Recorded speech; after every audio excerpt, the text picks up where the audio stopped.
Right, so I was doing some quests off camera, so let's go ahead and enter focus story mode. Uh, Enable. I'll cut to when this thing loads up.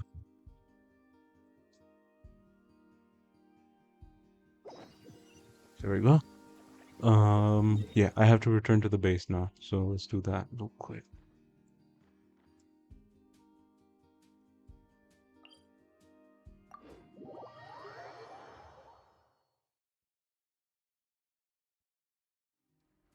Where is this thing?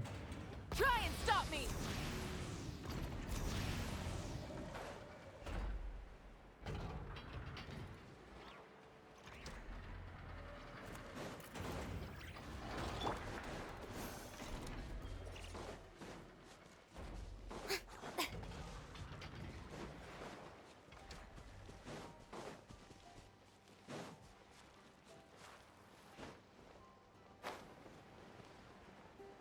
There we go.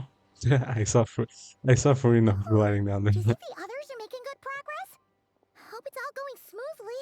Hmm. Oh, hey look! They made it back as well! Flint's! Llama! How did it all go? All is well, thank you. Nefer and Yehoda had to stay at the curatorium to wrap things up, so they won't be joining us for now. Okay. I ran into Miss Anefa and Miss Aino on the way back. Their work is still in progress, so I suspect they won't be back for a while either. Okay. You seem rather cheerful today, Mr. Flint's. I certainly am. I achieved what I set out to do Well, and came away with more than I bargained for. this woman is a telepath, bro. More than you bargained for? Fighting alone can get quite Ah, tedious. Durin, But I had the good fortune to run into a pair of brave young warriors. We meet again. How have you been? Albedo, hey. Albedo! What are you doing here? It's been too long. I'm guessing you were here That to would see be a natural Varka? assumption to make. It's also the correct one. These two courageously lent me a hand while I was fighting the wild hunt. When they told me they were Sir Varka's colleagues, it all made sense. And given how people of outstanding talent tend to cross paths, it's no wonder you're already acquainted. So, who's your travel buddy, Albedo? Why don't you come and introduce yourself? Oh my god, his design is so cool. A gentleman of few words, I see. And a rather stern countenance. I presumed you were acquainted with him. Is Wait, that those not the horns. case? You must be. It's nice to meet you again. We've technically met before. Wait a sec! You're Mini Durin! I think it's about time we just call. No, we should call him Medium Durin because That's he's right. medium sized now. It's me. I'm glad to see you again. By the way, he says it's okay if you drop the mini. Also, why does he sound so much like Razor to me? Yeah, I'm not as mini as I used to be. Interesting, isn't it? The first step towards blending into human society appears to be reflecting on whether one's name really reflects who they are. Hmm. Wow! You look so different! In a good way, of course. It's great to see you looking so healthy. Thank you, Paimon. And although you're as mini as ever, I understand that diminutives don't always convey endearment. I'll be sure to simply call you Paimon as a sign of my great respect for you. Wow! You're such a smooth talker now. Paimon could get used to this. From now on, you may refer to her as your esteemed guide, Paimon. I actually think a diminutive is warranted here. Little Paimon is pretty tiny after Personally, all. I think our little Paimon is the perfect size. When people call her Little Paimon, it's just because she's so adorable that they can't help themselves. If that's not a sign of endearment, what is? You're absolutely right, Miss Lauma. My brother still has a long road ahead of him when it comes Oh, to understanding human relationships. okay, so Albedo considers Durin his brother now. Oh, right, Anyway, because they are actual speaking of brothers. long journeys, They share the same didn't mother. Columbina, leave with you? How come she isn't back yet? She's been catching up with old friends. Wouldn't be surprised if she stopped for a cup of tea. Or 10 on the way back. 10 Uh-oh. cups of tea? People are talking about me. Hope it's nothing negative.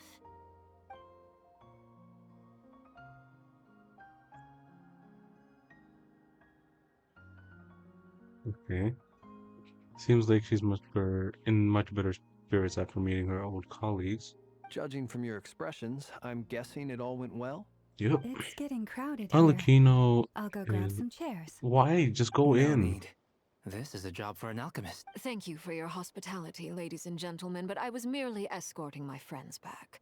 I'll be meeting Zendrone shortly, as we still have some things to discuss. It's been a pleasure, everyone. But this is where I'll say goodbye. We really appreciate your help. Thanks for your... Sorry, thanks for standing by us. Come on, spare the formalities. I'm just glad I could help out some true friends. I understand. Well, bye for now, Harlequino. What is this? Like, she put her arm out. Isn't a a wave? It's probably a good thing one of us left. Otherwise, we might not fit all these people in. Are you saying we're about to run out of chairs? As a matter of fact, I am. Come on in and see for yourself. Uh-oh. What do you mean by that? An elegy for faded moonlight. Song of the Walking Moon, Act 4. I'm recording, right? Okay, thank God I'm recording. Sorry, I just have to check every time I get suspicious that I'm not recording. Huh?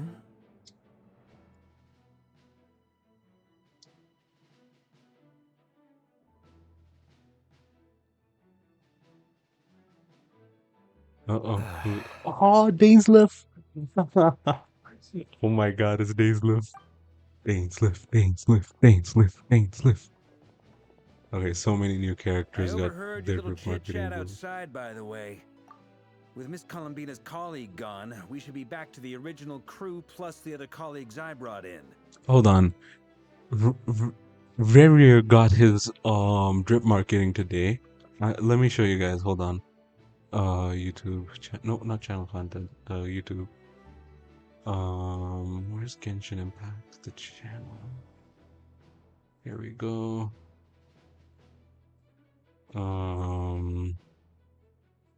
Posts. Undying Fire. What? What? What?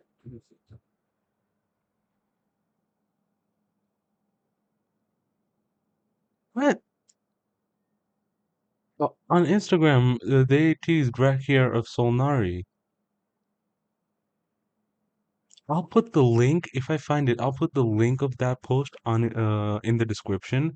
But I swear to God, the Verrier got drip marketed, or at least what I think was drip marketing, because I think they didn't update the YouTube feed.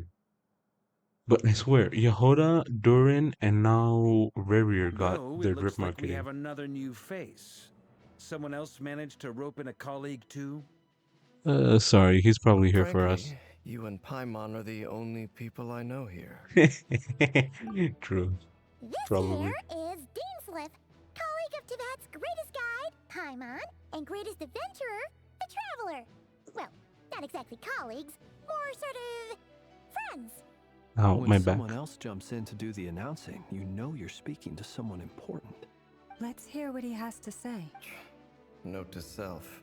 Once Paimon knows your name, the rest of the world will soon follow. When he comes looking for us, it's usually something important. Paimon's guessing you've heard about the Wild Hunt then. From the looks of it, you're about to hold a meeting. If I were to say that the Wild Hunt is our mutual enemy, would that earn me a seat at the table? It As the would. saying goes, the enemy of my enemy is my friend. Mr. Dainsliff, there's a seat with your name on it. Though, I can't promise the same for everyone else. Hey, Albedo, think you can rustle up a couple more chairs? After all this time apart, Grandmaster Varka's first order is to rustle up a couple more chairs. Is he being sarcastic? Yes, he is. After all this time apart, Grandmaster Varka's first order is to rustle up a couple of chairs. Ah, I missed this.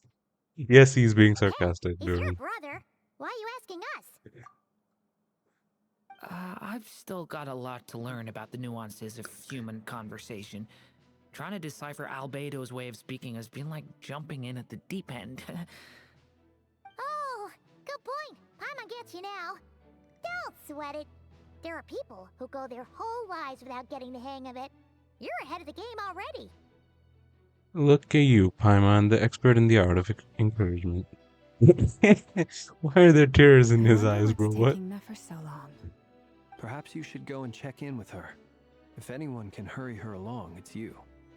Why are Nefer and Lauma so close, bro? Or I is it just just got because they're back from both the Dendro curatorium. characters? Besides, aren't you curious to see what's taking her so long? Miss Nefer doesn't strike me as the type to share secrets. And since gathering intel is her specialty, I'm guessing she'd prefer to keep her methods confidential. Under such circumstances, would it not be tactless for me to impose? Oh, but it's fine for me to impose. What can I say? You have an unrivaled ability to garner people's affection, Miss Moonchanter.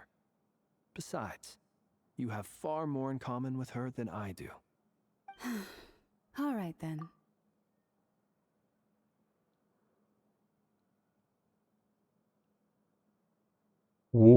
Why is this guy just... Never mind. I'm not gonna say anything, bro. Impressive. She barely fought back at all. I admire your powers of persuasion, my friend. As I'm sure Miss Lauma will realize soon enough, the trick in life is to always pitch in with other people's responsibilities so that you can be selective with your own. Another trick is to simply hide in the background. Spoken like a true sage. Anyway, looks like we've got some time to kill before the meeting. Let's take a little breather, folks. And feel free to chat amongst yourselves. We'll get down to business once the other two arrive.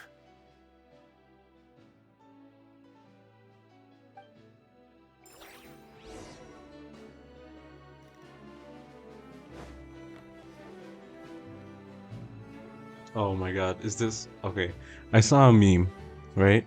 I just saw a meme. Oh, okay, okay. It doesn't work with Mabuika or or any other tall female models.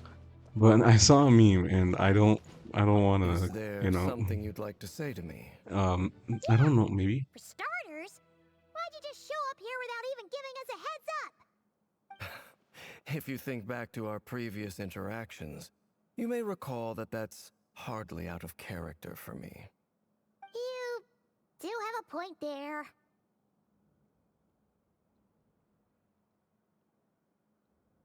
Sorted out your accommodation yet? You'll need to find somewhere to stay the night too, right? Want to tag along with us? You never know. We might get a group discount. Why is her Sure, cape let's having do like that. red, Great! Paimon will like handle it. red color on it? Yeah, see? And in return, See? we can get Dainslift to be our very own personal It has like a bodyguard. red fade on it. Like, look at that. Look. Whoa, look at that. That's weird, bro. Did her cape do that before?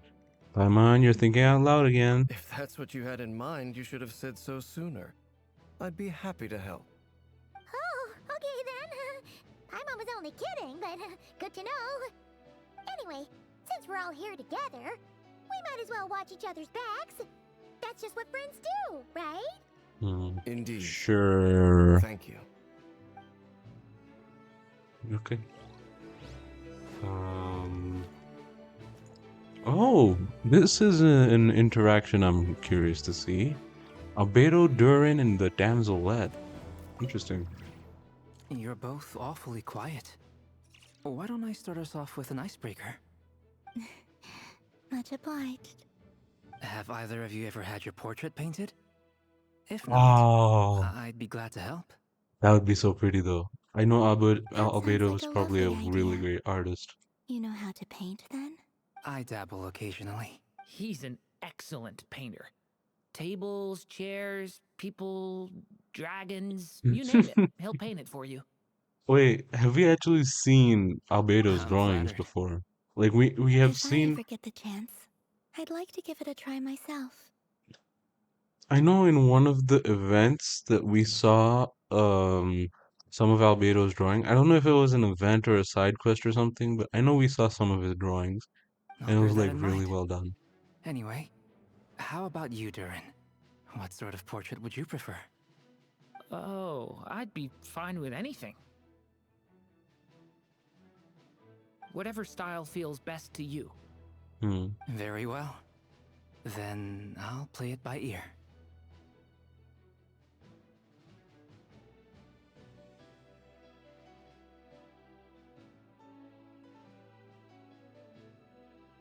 You can replicate any style. I can try. If you show me a sample, I'll do my best to match it.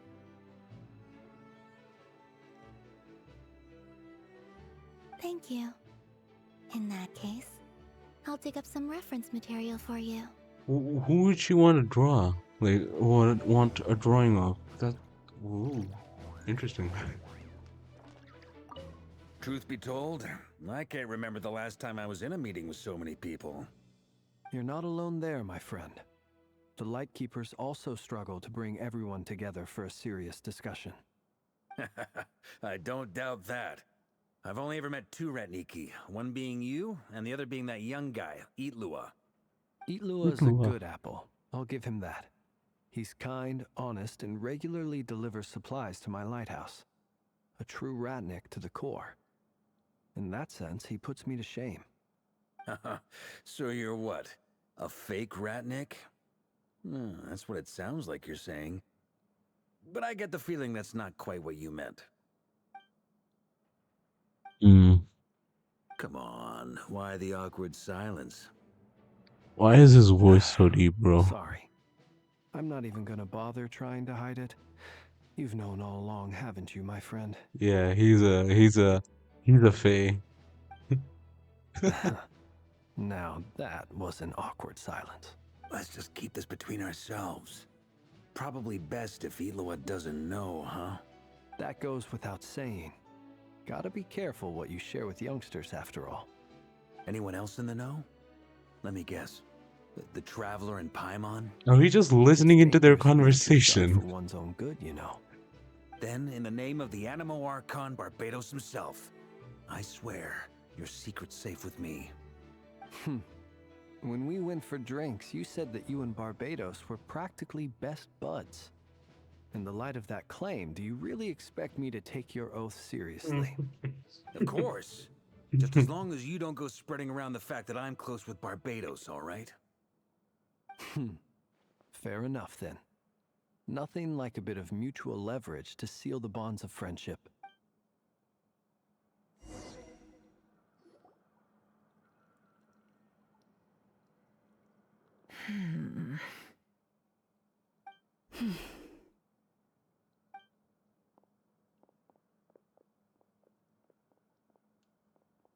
There they are. Miss Nefer, you made it after all. But what about Yehoda?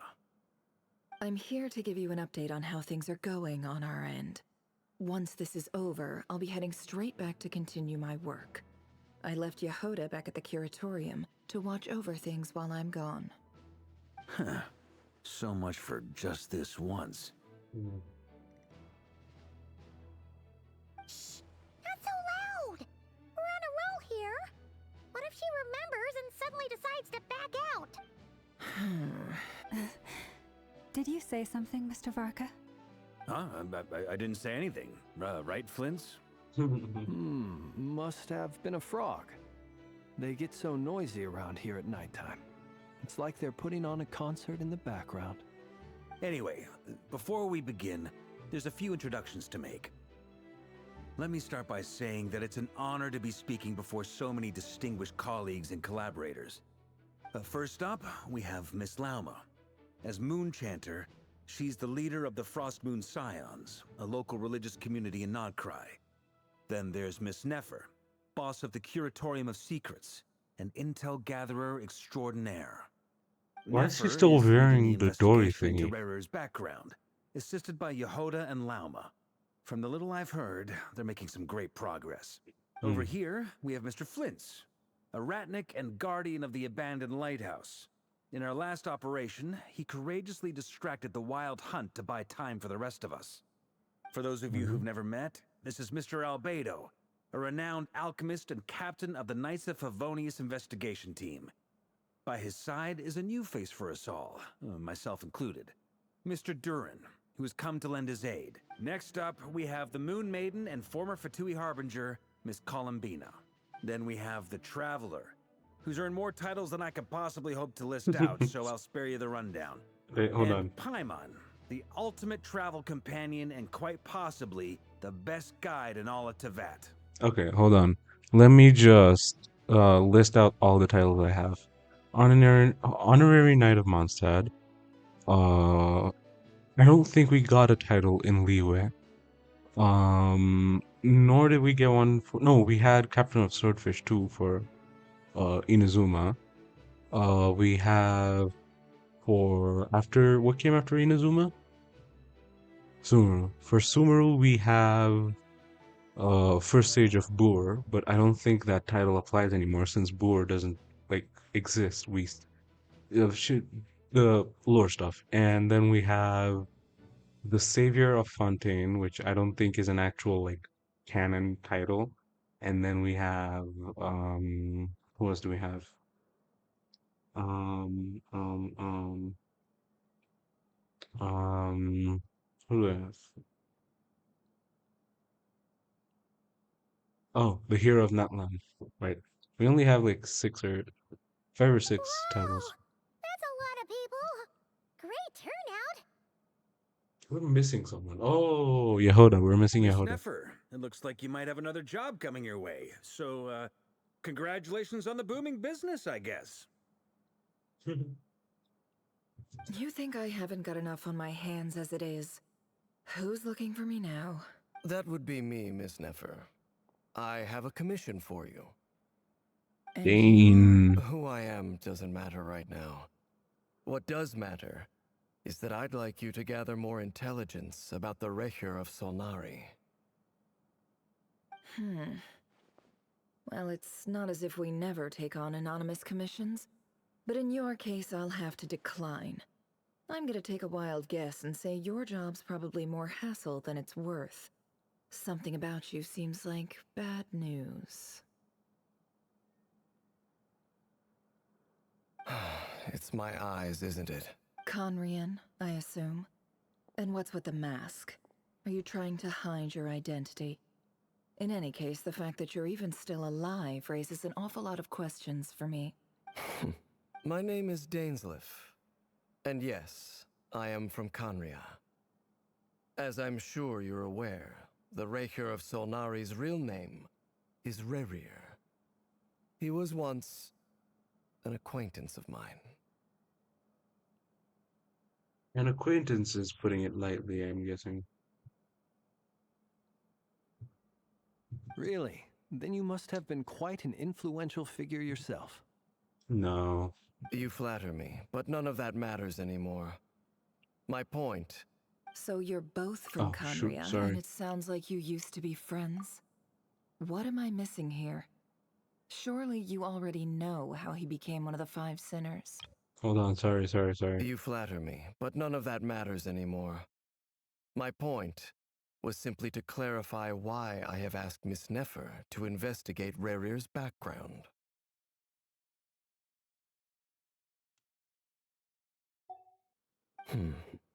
I'll tell you everything I know. The history of Conria, the names and identities of the 5 sinners. I remember it all like it was yesterday.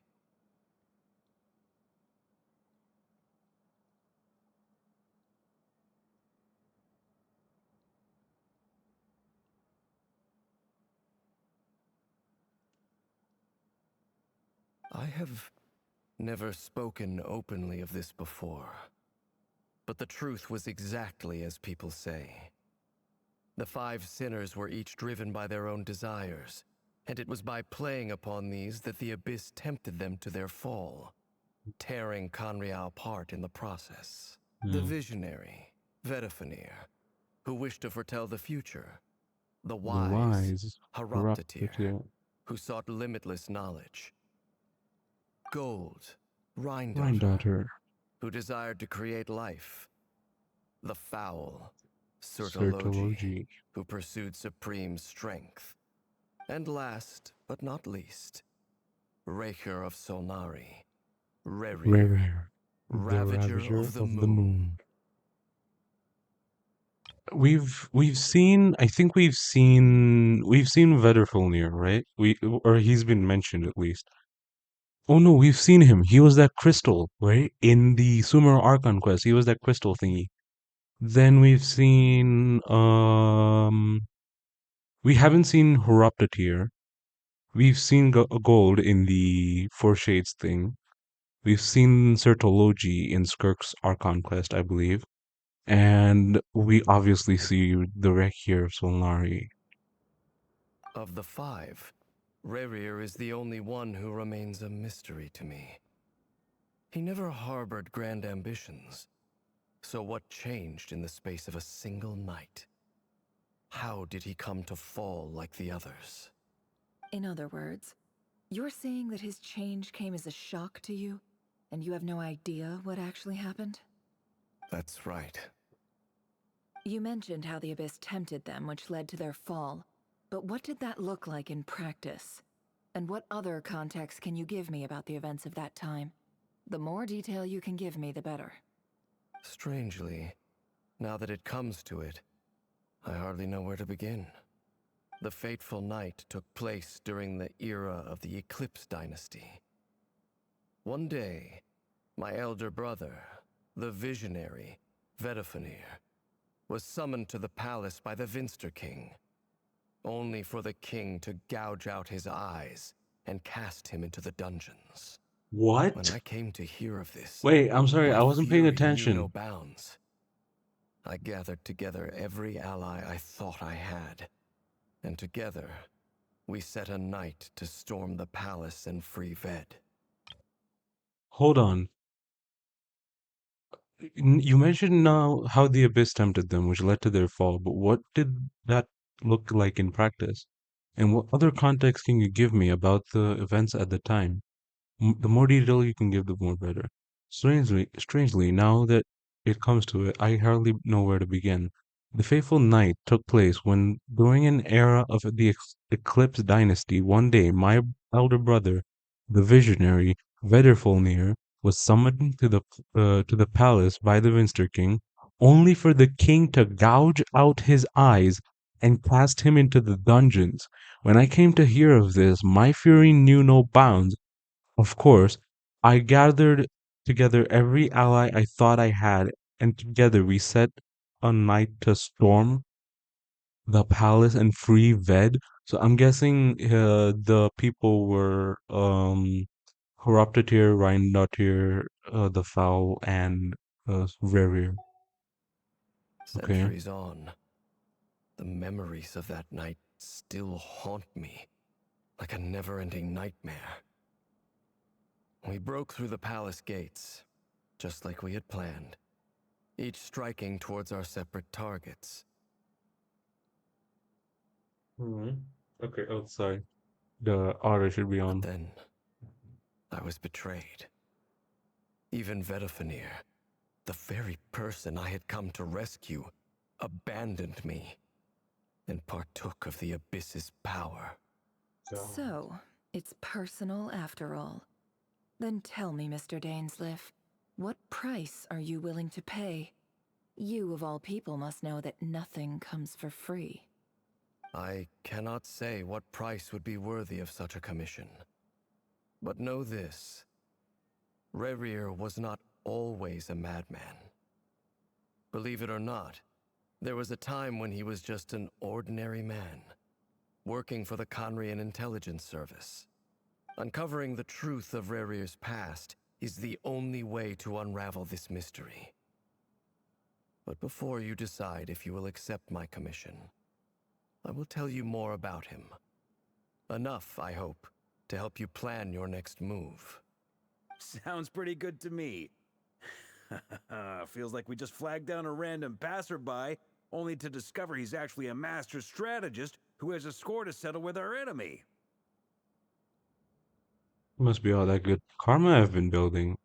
Who knew having a Conran friend would come in this handy? Can I borrow your halo? It could be useful in the lighthouse. Hey, enough with the wisecracks!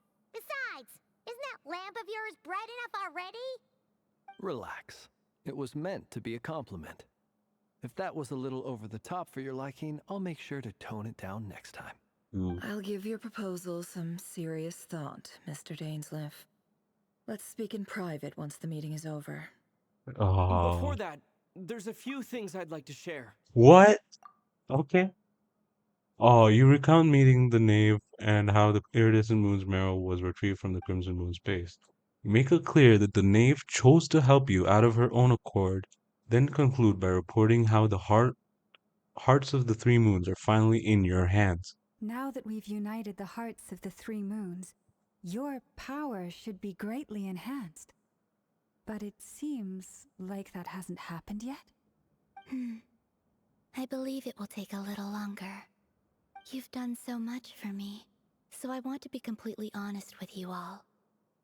Even though I'm doing a lot better now, the truth is, my recovery will likely be an ongoing process. From the moment I was born, my power has been slowly ebbing away. And that is because Tevat has never accepted me. Even with the moons united as one, it seems my rejection cannot be undone. So far, I have yet to find a solution. It may turn out to be a problem that will plague me until the day I finally leave this place behind. Even so, I will do everything in my power to help you drive out the Ray here of Solnari. As Arlecchino put it, this is not about chasing the spoils of victory. It's just a gesture of heartfelt gratitude. Kutar.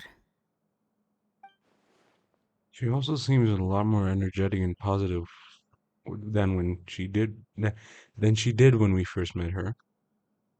Defeating the Ray here of Solnari will be no easy task.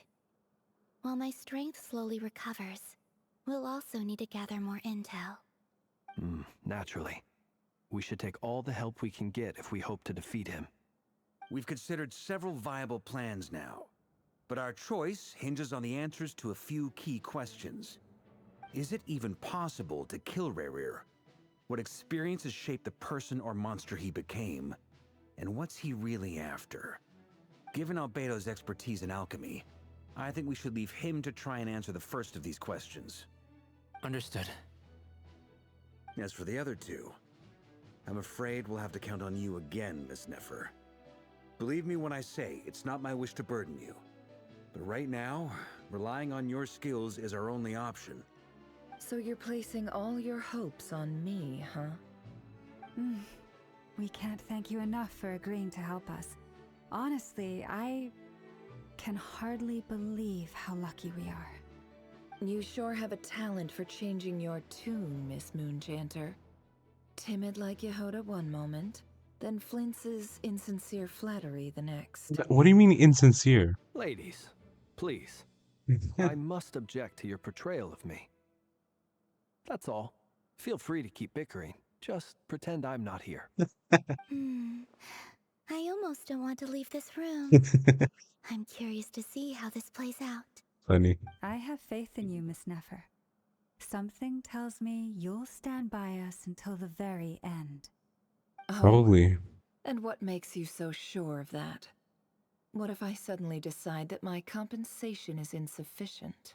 Give a raise to Yehoda I then. can sense that you've got a deep-seated distaste for Rerir. And knowing you, that alone is motive enough. Look at them getting along so well. Like two peas in a pod. Both Dendro characters, And too. I'm the one they accuse of insincere flattery. There is no justice. Miss Lauma, you have to understand something.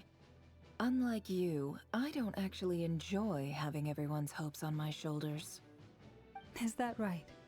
Well, maybe the fact that I'm willing to put my hopes in other people says more about me than you.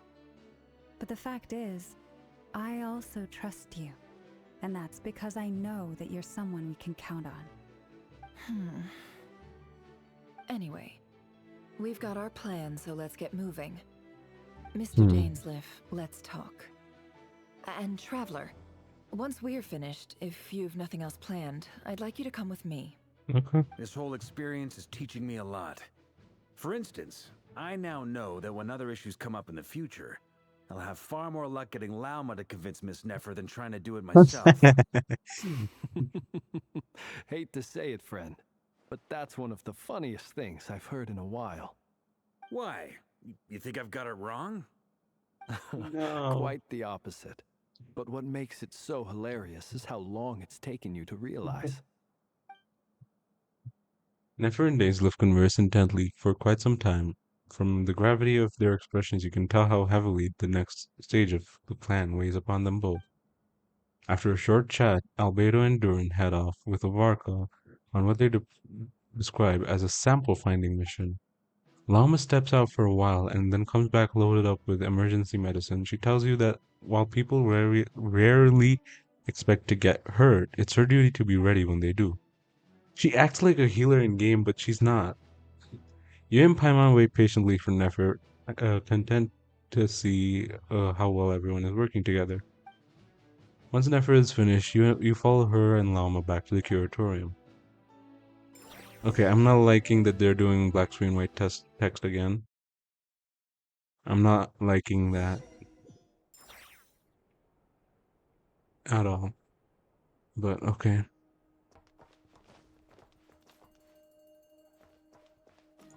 Whoa, oh, I forgot this. Whoa, this is... Oh! Charlotte? Kirara? Damn.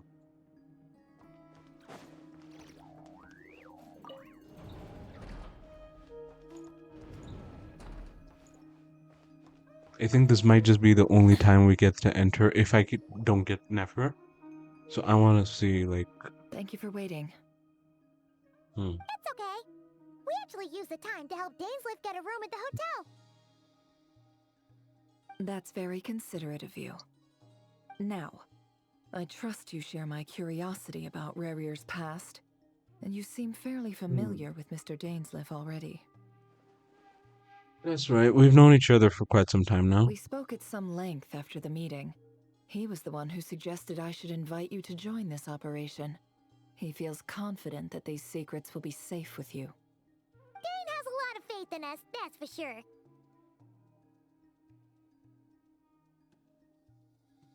Thanks for your trust too, Nefer. Likewise. I appreciate that you got right on board without interrogating me about why I invited you. It shows that you trust me to explain everything in due course. That's because we know what you're capable of. We appreciate you too, Nefer. You might have been forced to help in the beginning, but this time, it was your choice. That's one way to put it. Another is this, that once a decision's been made, it's set in stone. After that, my only goal is to see it through. 1 second. Alright, so here's how it is. I'm going to access Rarier's thoughts again using my confidential method. Now, I'm sure you've seen things like this before on your travels, so you're surely well aware of how dangerous it can be. Just give me a second.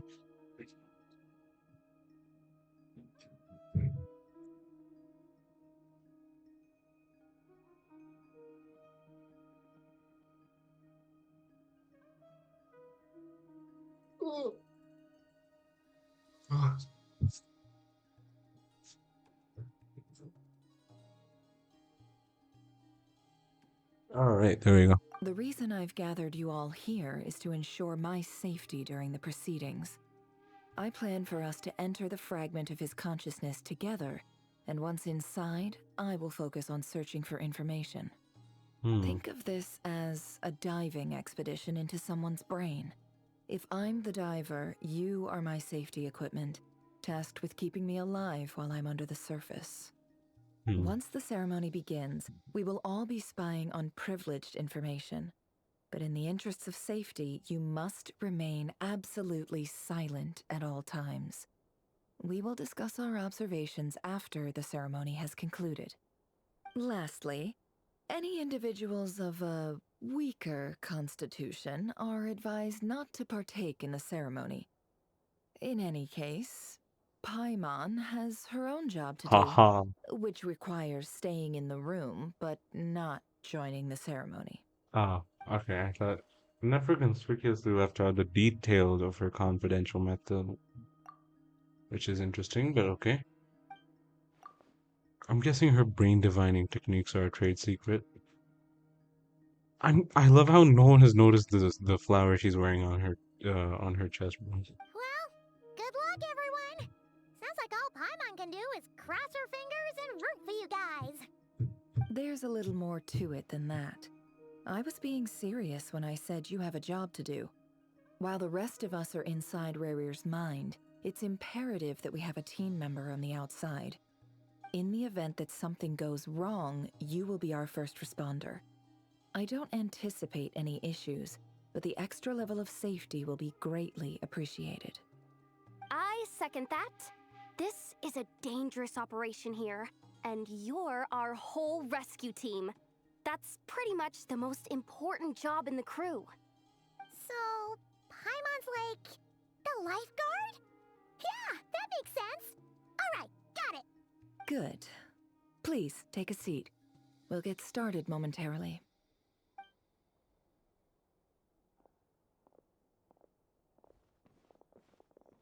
So, did Mr. Dainsleif tell you anything else?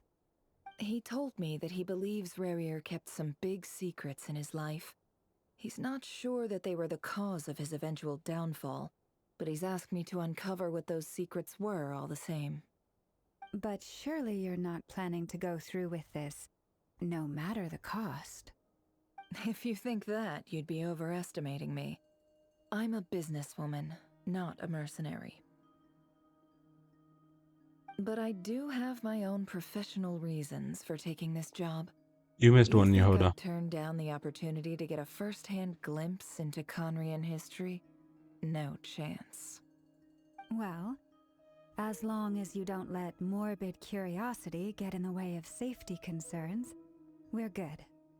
We'll do whatever we can to help you. You're such a killjoy.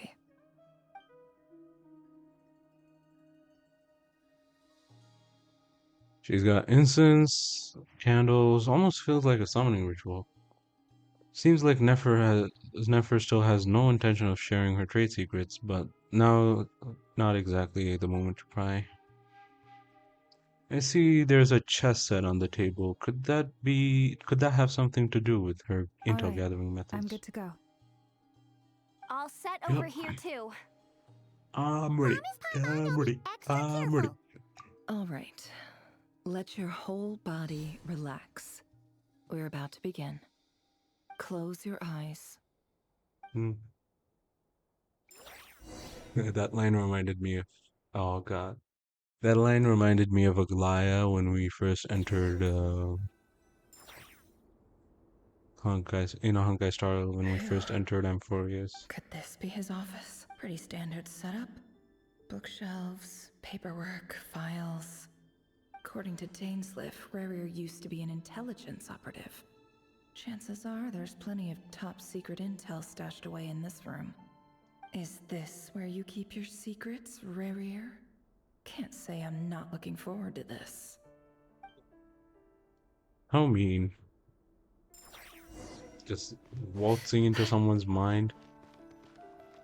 Ah, oh, I remember this. In the last quest, we could see, like, oh, we can't see it this time? He looks even Oh, no, we gloomier can. than last time. I wonder what's changed. Does he? I don't know. Oh, could this be the scene where, like... Yeah, this was the scene from the Archon quest. Today's files are in. Time to wade through them, just like usual. Male, 51. Occupation, cook. Confirmed Crimson Moon descendant. Has maintained frequent contact with other descendants over the past year. Poses a threat to the dynasty. Neutralized.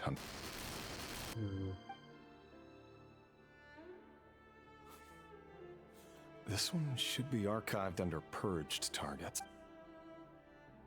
These purged sounds kind of... Female, 23. Occupation, office clerk. Confirmed Crimson Moon descendant. Has maintained frequent contact with other descendants over the past year. Poses a threat to the dynasty. Neutralized.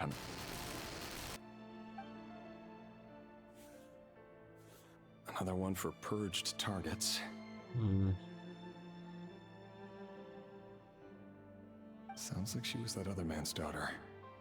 Oh god, that's not good. Never mind. What's it got to do with me?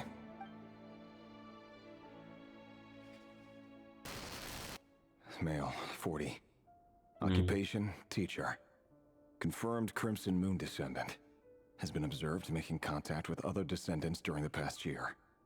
Poses a threat to the dynasty. Neutralized on...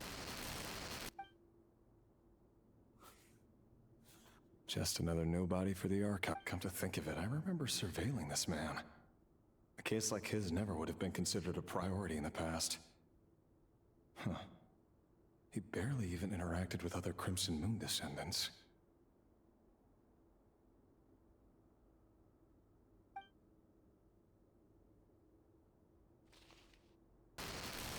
Female, 16. Occupation, none. Orphan and confirmed Crimson Moon descendant. Has been observed making contact with other descendants during the past year. Poses a threat to the dynasty. Neutralized on... That's a child, man. Please.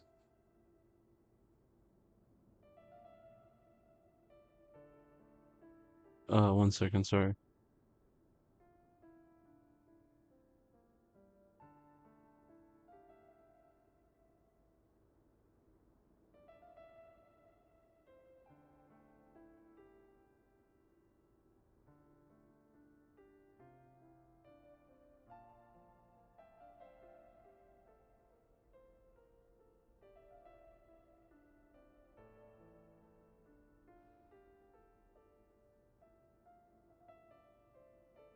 One second, sorry. Filed. Another child? I have no recollection of this girl. None whatsoever. She doesn't seem to be anyone important, but then again, how many of them really are?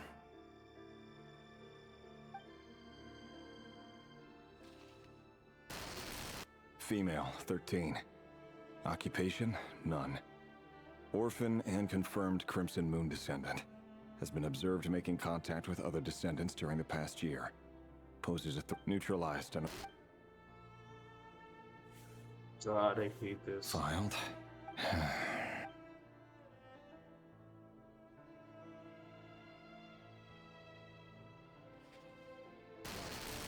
Male, 11.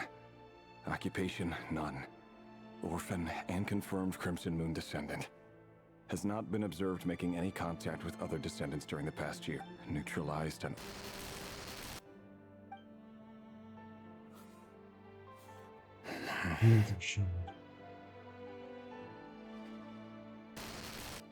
Male.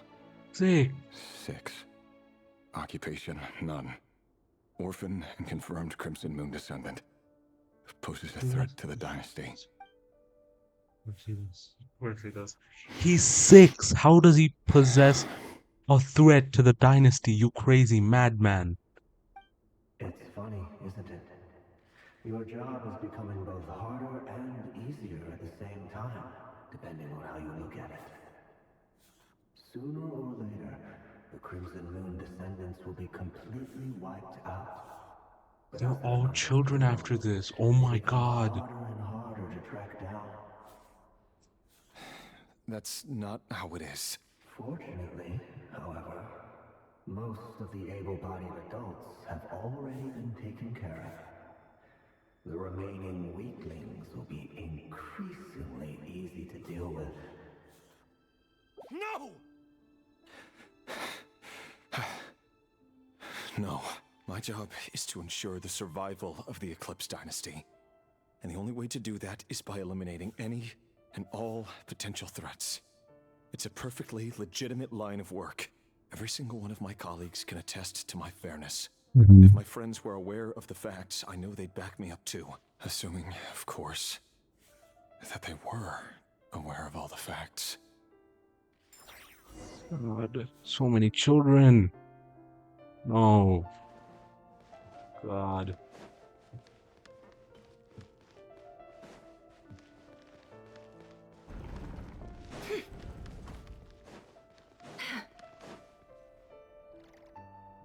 Mr. Vedifalnir, it's been quite some time since we last met.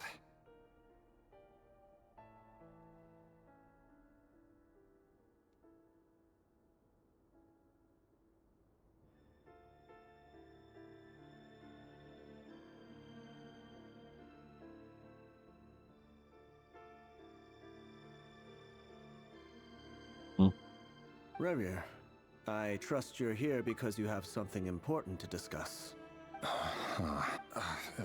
Forgive me. I wasn't tuning out, it's just, I noticed you didn't even phrase that as a question. As if you knew I was coming. Tell me, does someone in your position ever feel the need to ask questions at all? It is indeed within my power to foresee certain things. Things like your arrival. I was just thinking. It won't be long before I'll be inviting both you and Dane to my wedding. That isn't a lie, but nor is it a fact as such. It's a wish, isn't it? No fooling a prophet, is there? Ever since that day we met for drinks, I knew it was only a matter of time before you came looking for me. Does it feel good? Knowing how the future will unfold. I'm afraid the notions of good and bad fail to capture the complexity of what such a power entails. Once you've seen what will come to pass, it can be all too easy to succumb to fear and melancholy. Unless, of course, you learn to abandon these feelings. Please. You fear my silence, and long to hear the words I left unspoken that day. That's right. You must have noticed my reluctance to broach the subject. And the reason is simple. Because the truth could never have lived up to your hopes. For both our sakes, such words are better left unsaid. The burden of prophecy was never meant for your shoulders. So who exactly do you deem worthy to hear your prophecies? None but our exalted king? Or rather, our king as he once was. You're closer to his majesty than I am. You must know better than anyone how much he's changed. You say that as though it is to my benefit. Yet precisely because of that, I dare not speak rashly. A king can turn out to be the most virtuous of rulers, or a tyrant more terrible than the most vicious of dragons. You are so wise and far-sighted, yet still you would have me live in fear of the unknown? You make a fair point. Especially given my silence alone was all it took to send you spiraling downwards. Very well then. Let me offer you some advice. And I say this not as a prophet or a visionary, but simply as the brother of your friend. For many reasons, there is very little chance of your marriage ending in happiness. If happiness is what you seek, you should find another fiancé. What a... I don't want to swear, but like, what a... Hold on. There's that same black fog again. Could this memory belong to Thelindis? What an... Guess you I know... better tread carefully. Never mind. Wait. Hear me out.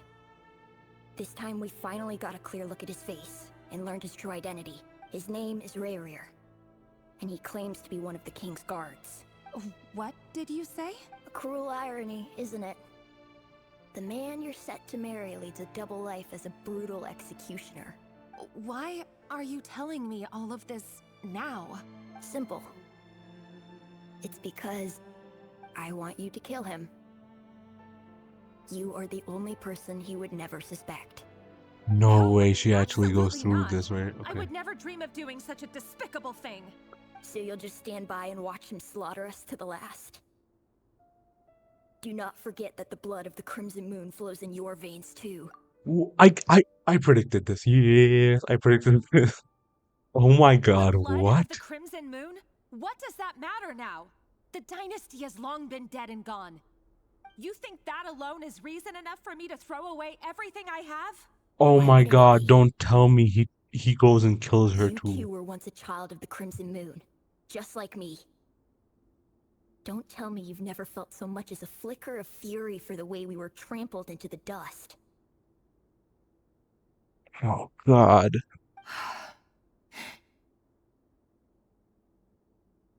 As long as you promise to abandon this pipe dream of restoring your dynasty, I can try to persuade him. Or persuade the Vinster King? Do you even know why he's so obsessed with hunting us down?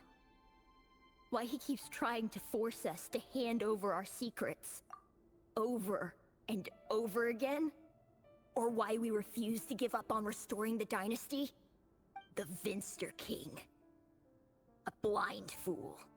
His eyes clouded by powers from beyond this world. A petty little man with a miser's heart. And he dares to sit upon the throne?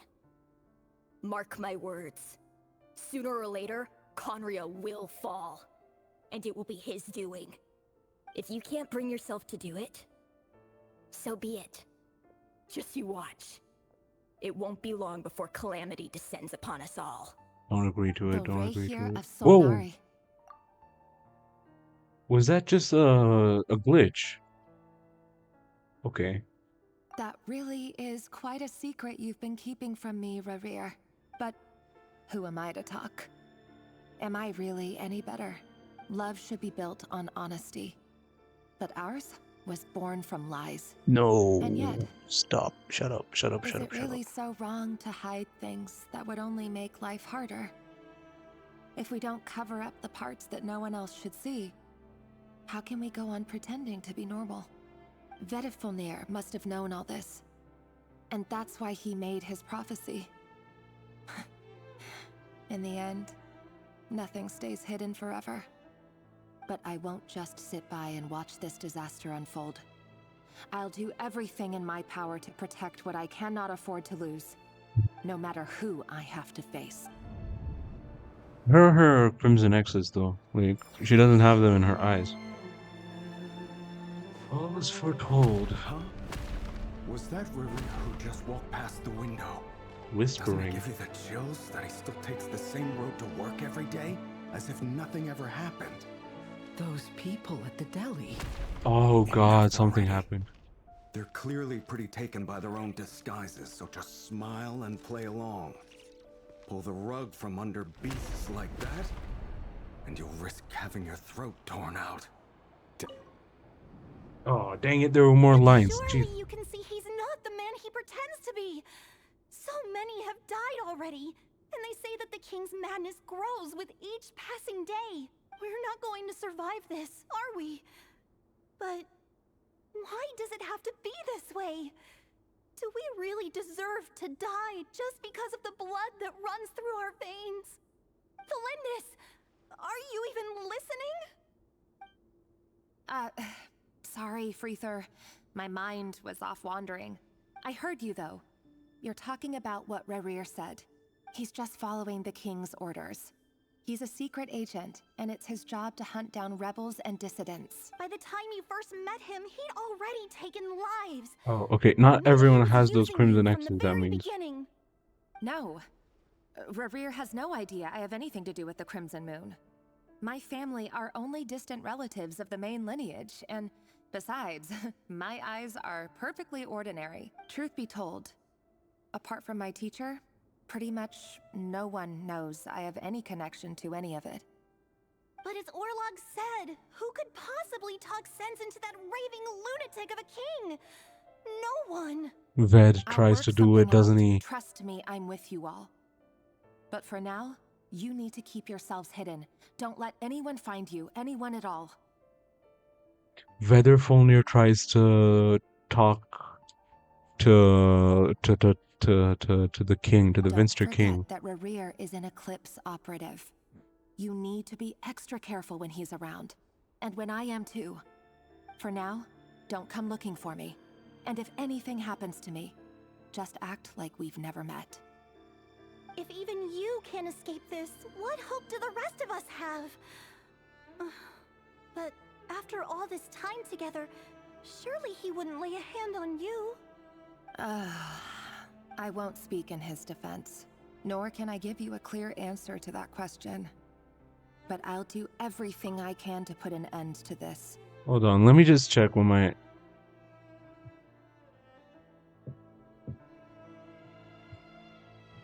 That should be better in terms of recording volume, but like... There we go. Here, hold on to this. If an opportunity to escape presents itself, take it. You'll be glad you took some spare change.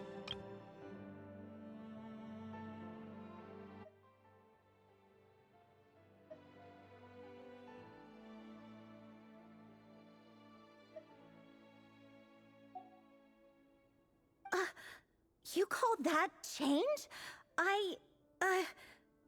But what about you?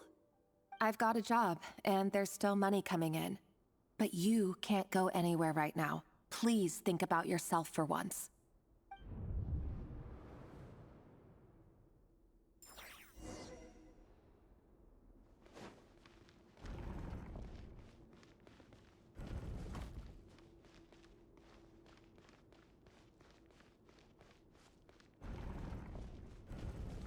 Another day, another round of assassination training.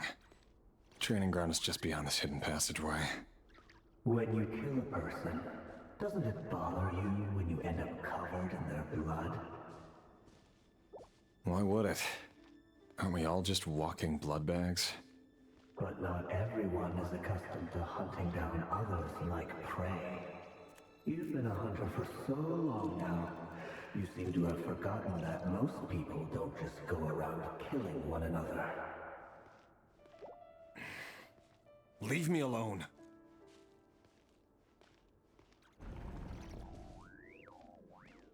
Who is that? The voice. I wonder who it is.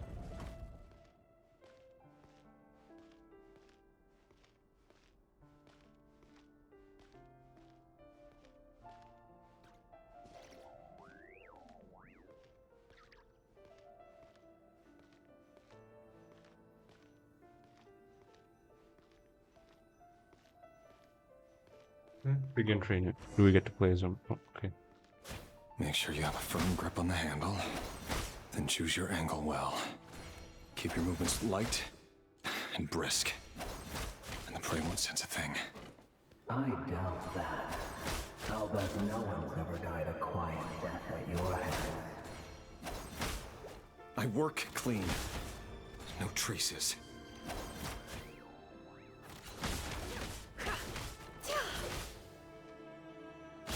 Can't hide the truth. That doesn't make it open and above board, though. The king just happens to need you right now. What if someday he doesn't? That won't happen. He's changed. Ever since he fell under the spell of that power. In the beginning, he only had you take out a handful of the guilty. But now... The ones I've dealt with have always been guilty. And I've carried out my work flawlessly.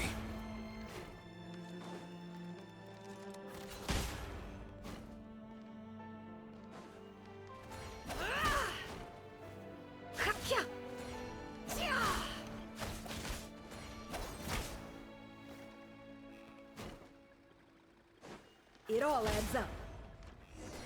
You know why Felindis didn't accept your proposal, don't you? Was it because she didn't trust you? Or something else? Enough! Whoa. Oh, hey. Okay, I do not like this.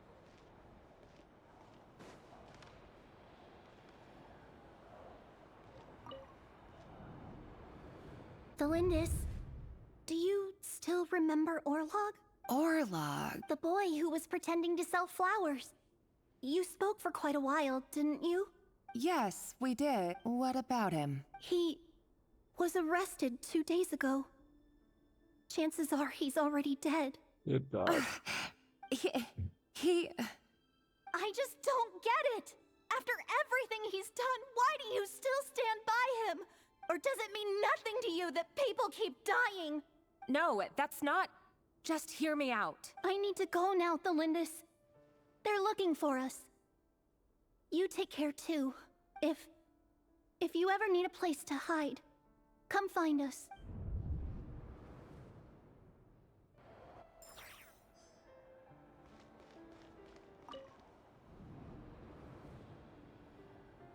Author Thelindis. Over the course of this week, the research object was subjected to interference for a total of 47 hours for experimental purposes. The results are as follows. All subjects of observation that were sent inside have now... The situation within is proving more problematic than anticipated.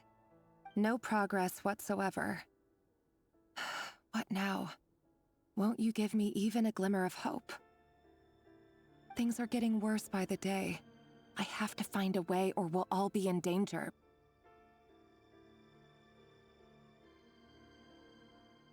But I... If all this research comes to nothing, what then? Sooner or later it'll be my neck on the line. But could he really bring himself to kill me? Oh, she's sweating. No. Surely he wouldn't have the heart. He wouldn't, though. He ain't crazy like that. I mean, I hope he isn't.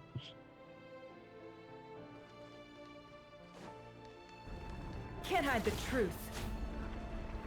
Whoa. Whoa. Okay. I wasn't expecting Why that. won't you just let us go? Oh God. We don't even know each other. All we want is to live ordinary, peaceful lives. You want to live?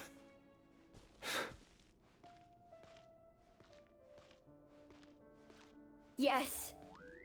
I just want to go on living. Is that really such an unforgivable crime?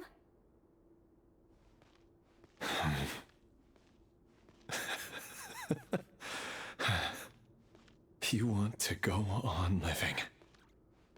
I want to keep living too. To keep living forever. That's why I have no choice but to continue on the path I'm on. If only some savior would suddenly swoop down and change the way the world is. Too bad that's not going to happen. Is this Imagine about her? that. If there really were such a person, you and I wouldn't be standing here like this. I didn't walk. I didn't walk there. I was. Whoa. Okay.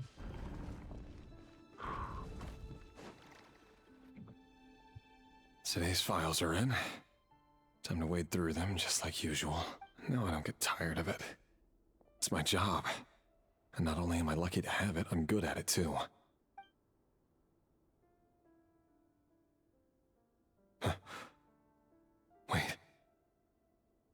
That's... Oh God. No. No. No. No. No. No. Jeez. No! No! Why? But you bear no mark of the Crimson Moon. How could you possibly have anything to do with them? It cannot be! A diluted bloodline. Carefully concealed. I see it now. You've been living in the shadows just like me. What a fool I've been. Numbing myself with talk of justice. Even imagining my friends would back me up. But in the end, Irminsul. Finster King! How far are you going to take this? From the direct bloodline to secondary offshoots? And then what? Today it's the descendants of the Crimson Moon. Who will it be tomorrow? Will you not rest until everyone down here is dead? Oh, so now you think this is bad. No. This cannot go on. This man is crazy, bro. This is where it ends. This is where it ends. Once your wife gets noted as one of the Crimson Moon people. No. You killed probably 100 of them, maybe millions of them. I hate this guy, bro. I don't care if he loved her or whatever. I hate him. He killed so many Crimson Moon people, and now when his like his fiance is in danger, he's gonna turn suddenly good. No, you can't just do that. You're really letting me go? I am. As long as you can guarantee that no one will find you. Don't worry, I'll be extra careful. No one will know I was here. But what about you? If you let me go, you won't be able to complete your mission, will you? Good point. In that case, maybe you should stay. No, please! I just want to see the outside world again. Go on living? Yes. I know you're a man of your word. So please, just let me go. If I let you leave, what will become of me? Just kidding. Go, now. But remember, don't let anyone know you were caught. We'll be seeing each other again very soon if you do. Even shadows in the dark must live by a code. But you can't save everyone. There's no redeeming yourself, my Whispering in guy. for days now, Vetterfilnir. What are you trying to do? Break me down? I only say this because you long for an answer to your problems. Let her go, Rerir, or you risk losing everything. I thought she died. Abandon Thelindis. Then you'll need a little more vigilance and a lot more power. The world is changing, Rerir. Keep your eyes peeled for your moment of opportunity. That voice used to be so unclear. But now I know exactly whose it is. It's Vetterfilnir. He won't tell me how to actually resolve any of this, but he keeps trying to manipulate me like a puppet. What's his game here? Tell me then. What will this moment of And no answer. He's like a ghost. Always disturbing me when I'm on edge, but never answering when I need him most. So, the Eclipse Dynasty was purging, well, massacring the descendants of the Crimson Moon. And it seems like it was all connected to the Vinster King's research. The King's obsession with abyssal power left the future of Conria hanging in the balance. No wonder every aspect of Rerir's life was so unstable. And it looks like this Thelindis, Rerir's would-be fiancée, herself belonged to a sub-branch of the Crimson Moon Dynasty's descendants. It almost defies belief that a couple like them could hide the truth from each other for so long. If the Vinster King hadn't intervened in such a drastic way, they might have gone on deceiving each other for the rest of their lives. And why does Vetterfilnir, Dainslif's older brother, keep talking in Rerir's head? This guy kept more secrets than I ever imagined. The human mind is like a vast desert of shifting sands. When you follow the flow of someone's memories, you only ever see the parts they're willing to let surface. Time for something a bit more creative. We've been inside Rerir's mind this whole time, building up a picture of his psyche. There's already enough clues on the board to start reading between the lines and mapping out the rest. Now, we can finally begin to put the pieces together. Sure, it'll only be a reconstruction, part simulation, part reasoning, but it's usually pretty accurate. Once we've built up a cognitive profile, we just need to cross-check the logic behind his actions. And then we'll be able to take a sneak peek at whatever it is that Rerir has really been hiding.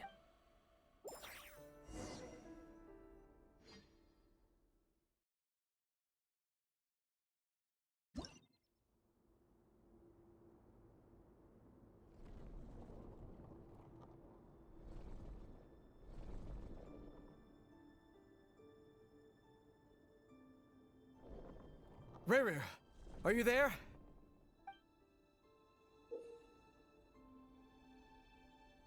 Moving features consumes action points. When all your action points are used up, you will be returned to your previous save point. When a piece moves, okay. Hey, Rerir!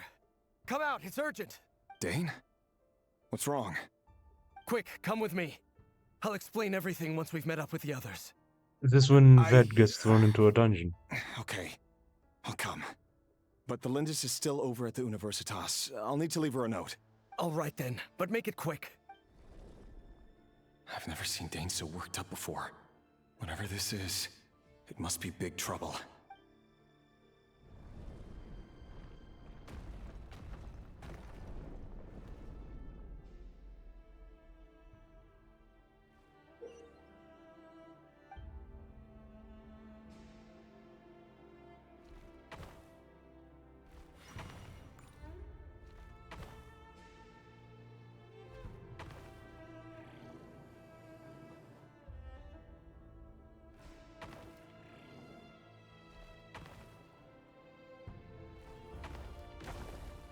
Whoops.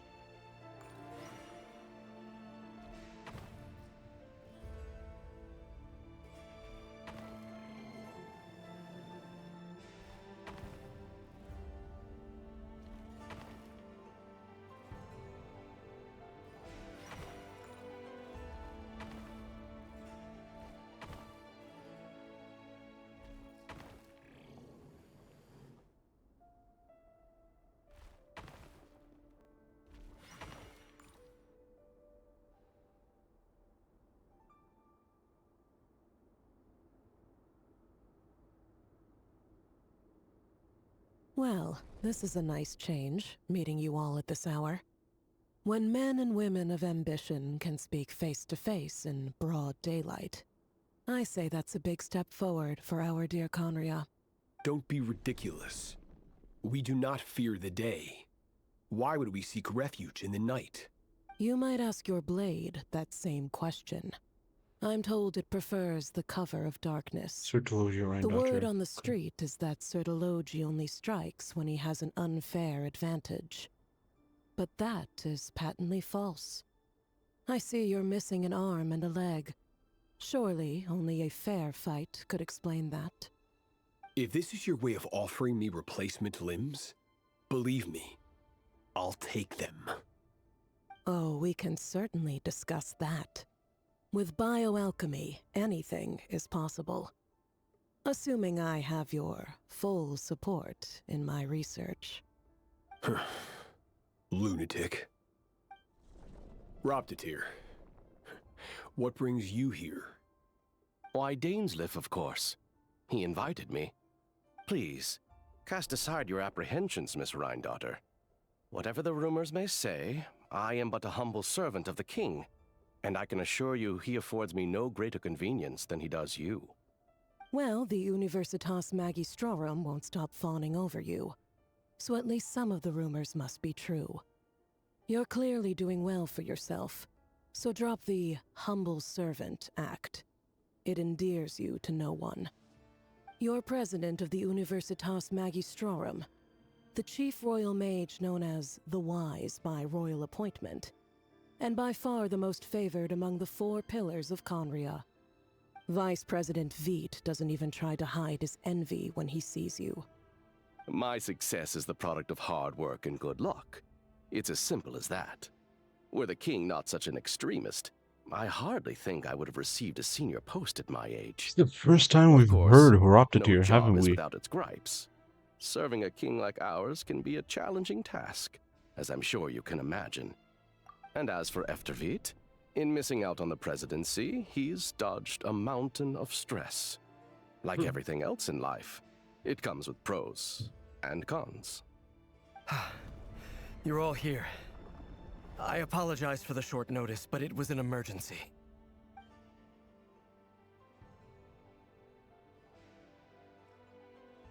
You must be Rerir. Mr. Sertologi. Yes, I handled your case file during your sentencing. Nothing personal, of course. I'm pleasantly surprised that you remember me. You're clearly a person of substance if you've been invited here.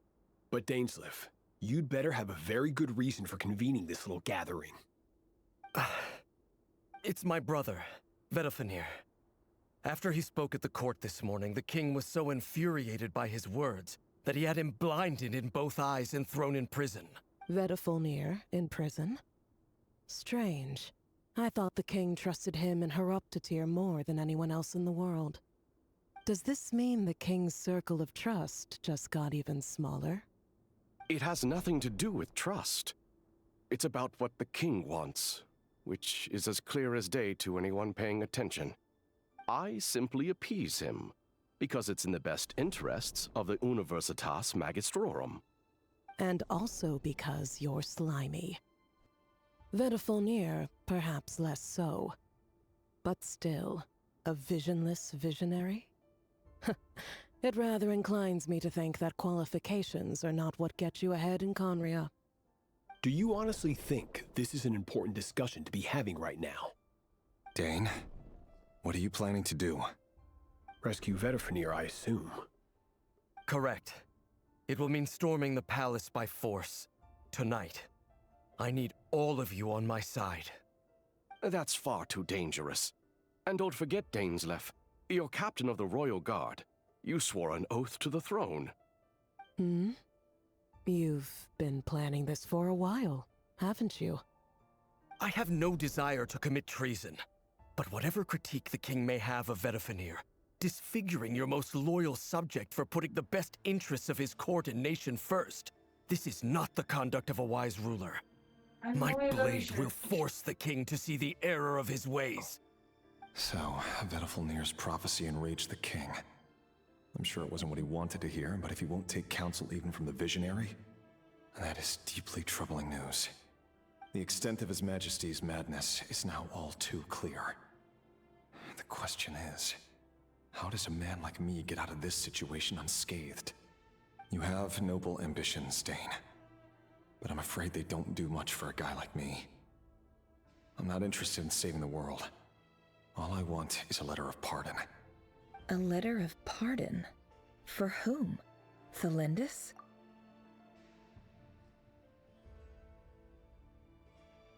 There you go. I need to catch up. Sorry. Let's go with putting on some correct.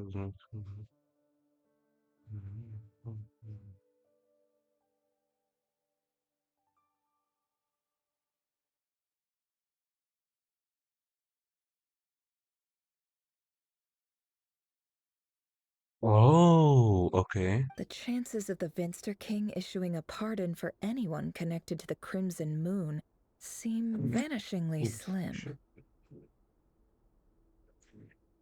Sorry, what happened?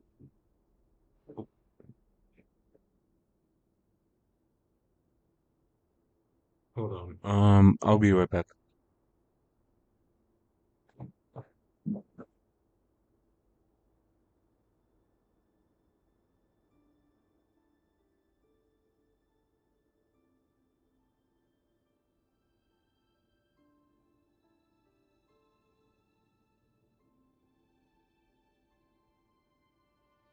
I just had to turn my fan on. Sorry about that.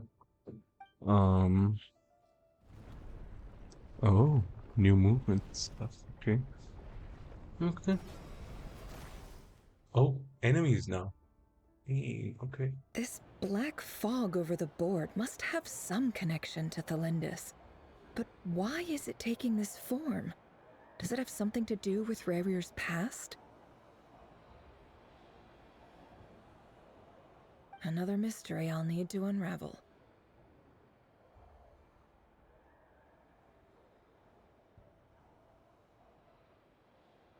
Oh. Oh, okay, that's not good.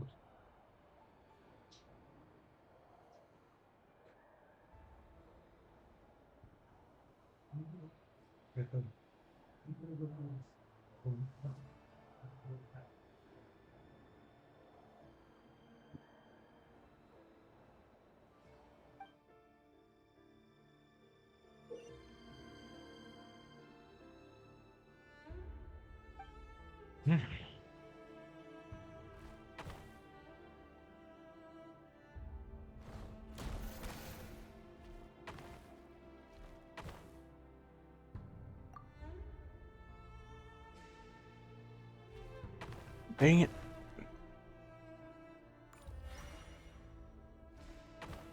Whoa, okay.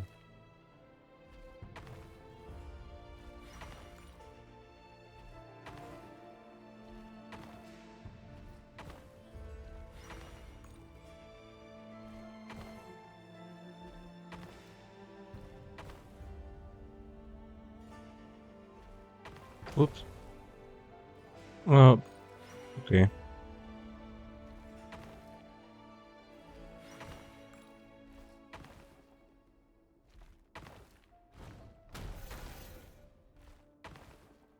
Interesting.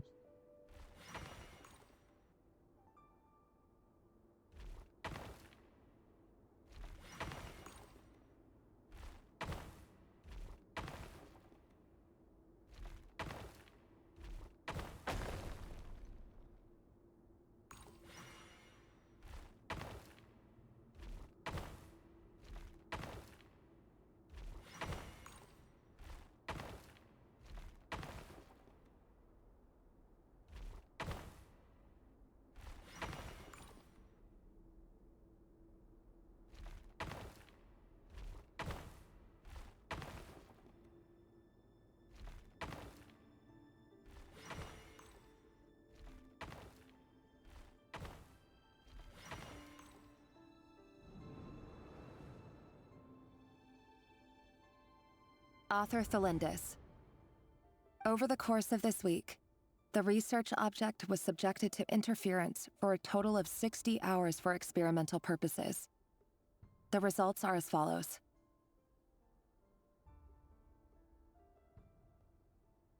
Research dating back to the Crimson Moon dynasty has established 2 points regarding moon marrow. Firstly, its origins have something to do with a god's power. Secondly, it serves as a portal to an as-yet indeterminate location. Moon marrow can thus be defined as a spatial gateway. Interesting. Sorry. However, there are a number of hurdles to overcome before we can answer the question of where it leads to. To start with, opening the gateway requires a specific power source, which the relevant literature indicates. An enormous amount of power is then required to keep the gate open. Currently, the total power output of our instruments remains in the single digits. To make matters worse, I am now the only staff member remaining in the Moon Marrow lab. The Universitas Magistrorum recently decided to move most of its personnel into abyssal energy research, which has stymied all Crimson Moon-related projects. This is not a wise move. I have always maintained that placing all our hopes in a single source of power is risky, especially one as poorly understood as this. As well as making ourselves overly reliant on a single resource, we are neglecting other promising technologies. I apologize if this comes across as disrespectful. But as a Moon Marrow researcher, I desperately want to see the world beyond the gateway.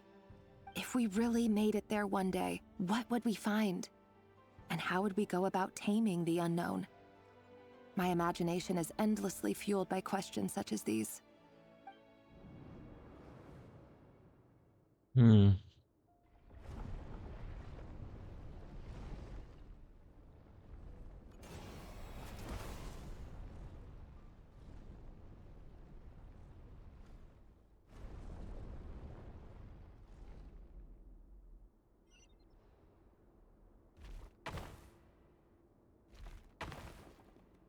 Whoops.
There we go.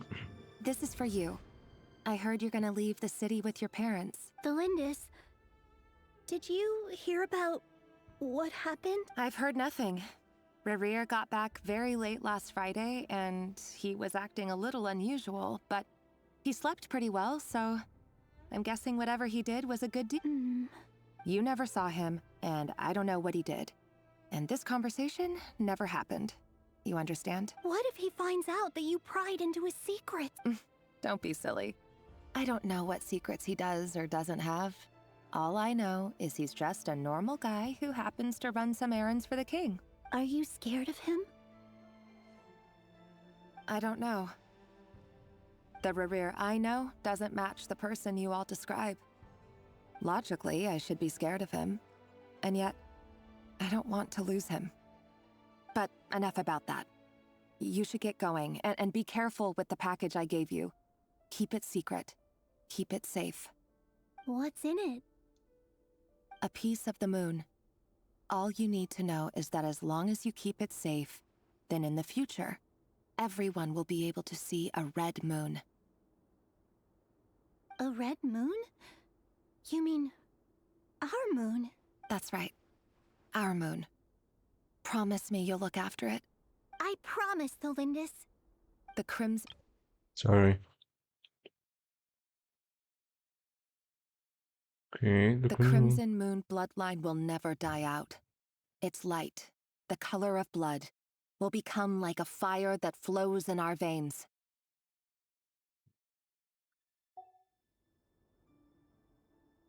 No matter how long it takes.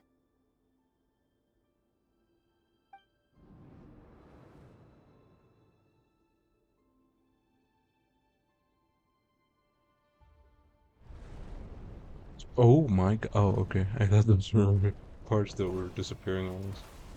Jeez. Okay.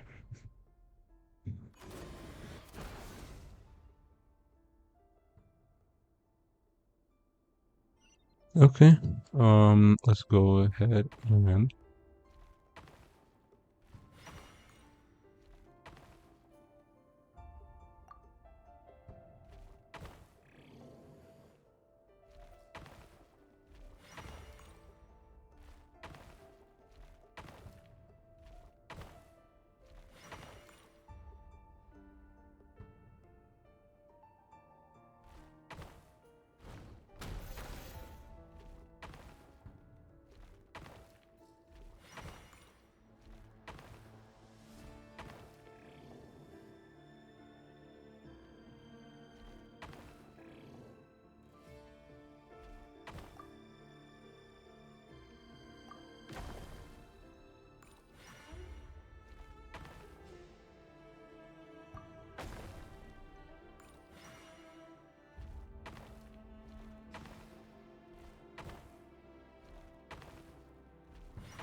Hurry, everyone, and stick to the plan. Sir Dainsleif, what are you? Is this treason? You know what happens to those who betray the throne. Please, don't do this! It is the king himself who has betrayed the throne. He has betrayed all of Conria. If you have any love left for justice in your heart, you should join me. It's showtime. Dane and his group will handle the troops in the palace. Then Hraptatir and Rheindater will disarm the security measures. My job is to enter the prison and rescue Vedifalnir. Stay safe. Wish me luck. Look after my brother. Draw your blade. It is time for justice to prevail.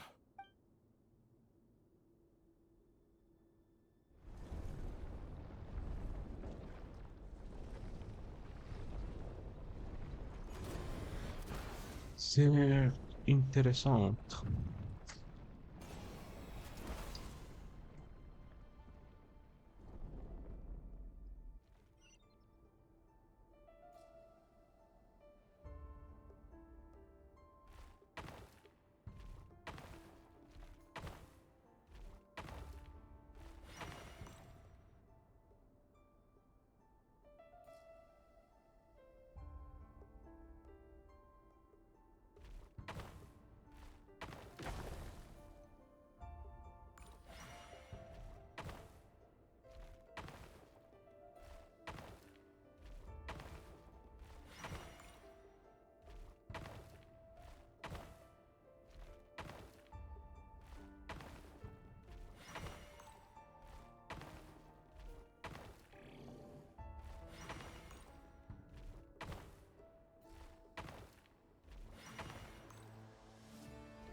This place is filthy. And the smell is abominable. Clearly, the king doesn't allow his prisoners a single shred of dignity. This is dire. Found you. Hello, Mr. Vedafulnir. Ah, it's you. Surprised? Oh, wait. I guess surprise isn't an emotion that prophets feel very often. I certainly felt some surprise in the moment when I was blinded. Surprise at the king's sheer ignorance. Surprise at just how unfairly this world responds to words of earnest remonstration. I'm curious. What did you prophesize this time? It wasn't a prophecy. It was a word of warning. Someone had to say it. The king has forsaken all reason in pursuit of his obsessions. I simply told him Is that that if he Ouroboros continues on this or path, Ouroboros? Conria will surely fall. But he didn't listen. Oh no, Worse the still, tail is he different. stabbed you Okay. in both eyes and locked you away. Dane asked for my help. The court is in complete chaos now, but I'm sure you predicted that. Everything is transpiring as I foresaw, yet I am powerless to change it. Fate is an immutable force. I can but lament as the inevitable unfolds. I do wonder whether giving a man the power to see the future does nothing more for him than slowly crush his spirit. Forgive my curtness, Vedafulnir, but the king did not suddenly turn on you today.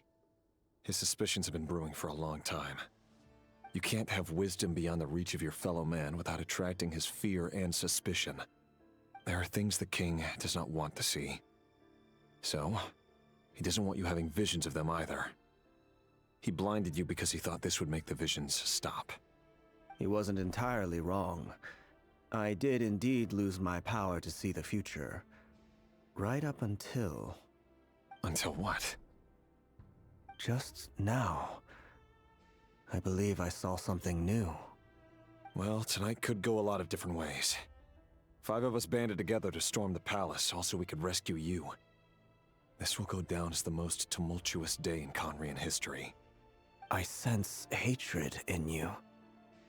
But also hope. A desperate hope. that with the tyrant deposed, that will be the end of the story. But this is not the end. It is the beginning of a new chapter, in a whole new story. There are many men of honor and courage in this world, Rerir. But you are not one of them. You're not here for justice, are you? You're here for yourself. Is that a dagger? Interesting. Why not the polearm? It was always your weapon of choice. With your abilities, I don't doubt that you were able to recover some of your sight. But I also doubt that you want to make an enemy of me right now. Of course not. We're on the same side, aren't we? We could be. But I need you to be honest with me, Vedafilnir. At this point, you're my only hope for the future. You mean your future? With your beloved, Thelindis? Yes. And I know there are bigger things at stake here. A dynasty, a nation, maybe the entire world. But forgive me, I care first and foremost about myself. I can't Yeah, we know that. to save myself. I just can't do it. But you see a broader picture of the future than I. You see the solutions to the biggest problems of our age. So tell me, what is my solution? What's the answer? In matters of fate, answers are either right or wrong. What will be and what will not. Maybe you are willing to pay a certain price in the pursuit of happiness, but unfortunately, fate does not negotiate. That is the cruelest thing about fate. It is unmoved by your sacrifices. That can't be true. I know it's your voice that I keep hearing in my head, urging me to see how the world is changing, to seek more power, so I can protect the things I love. You show me disaster, but you won't show me how to avoid it? Why? Why are you doing all this? My voice.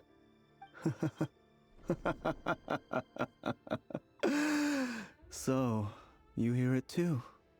The voice that steals your mind, gains your trust, and drives you crazy. It turns out that we are not so different, you and I. Vedafilnir just broke into the strangest smile I've ever seen in my life, as if he'd discovered some monumental secret. But then he suddenly switched to looking extremely weary. Very well then. My advice to you is as follows. You must persevere. Whatever trials and tribulations you may face, be steadfast in the belief that they are your path to the future. For as long as you live, your story with Thelindis shall not come to an end. That is the only chance you have of fighting back against fate. It is up to you whether you believe my words. Regardless, that is all I will say on the matter. I have no right to intervene any further. I will hold you to your word. Thank you for setting me free. In return, I will tell you one more thing that you cannot afford to ignore. What's Just that? then, a strange wave of energy rippled through the city. We had no idea what it could mean. If I were you, I would head to the Universitas Magistrorum. Oh God, what happened? Universitas? Oh no! What happened? What happened? What happened? What happened? I'm sure we'll be seeing each other again very soon, Rerir. Oh, this guy did something, I didn't he? didn't catch it. I didn't even help him out of the prison.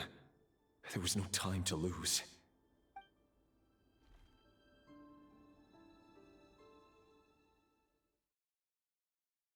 Cutscene? Cutscene? I mean, we've had a really, we've had a lot of cutscene in this. Oh, thank you kindly. We've had a lot of cutscenes in these quests, but you can never have too many cutscenes. You know what I mean, right?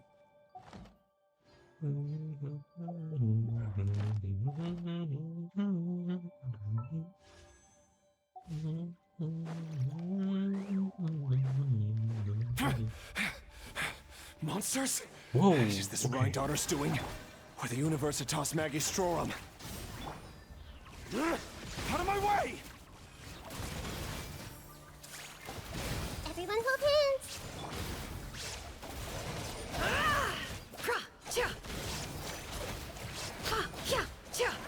Dang, okay. The Universitas. That reminds me of a rumor I once heard. Allegedly, the king installed secret mechanisms in the palace and around the city. No one knows where they are or what kind of power they hold. But if they were ever gonna activate, it would probably be on a night like tonight. Help! Help! Hold on! Don't let them anywhere near you! Save me! I can't! Ah! That sounded like an explosion. So, the rumor is true? The king really went through with it? What other means does the king have at his disposal? They must run on power from the Abyss.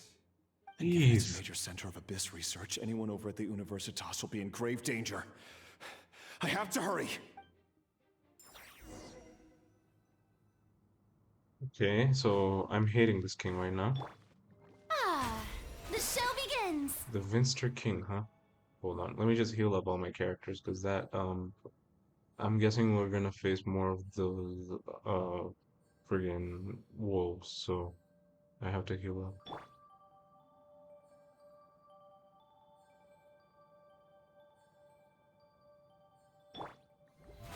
Oh, brilliant!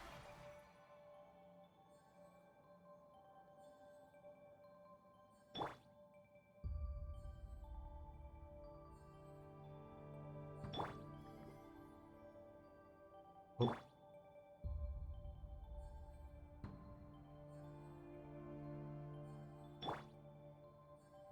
There we go.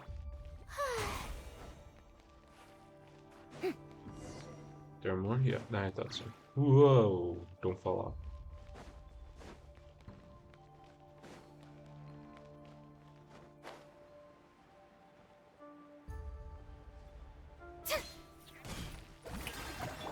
There is no escape!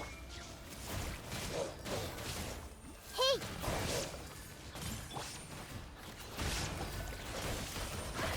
Let's see what you're made of. Okay, not bad, not bad, not bad.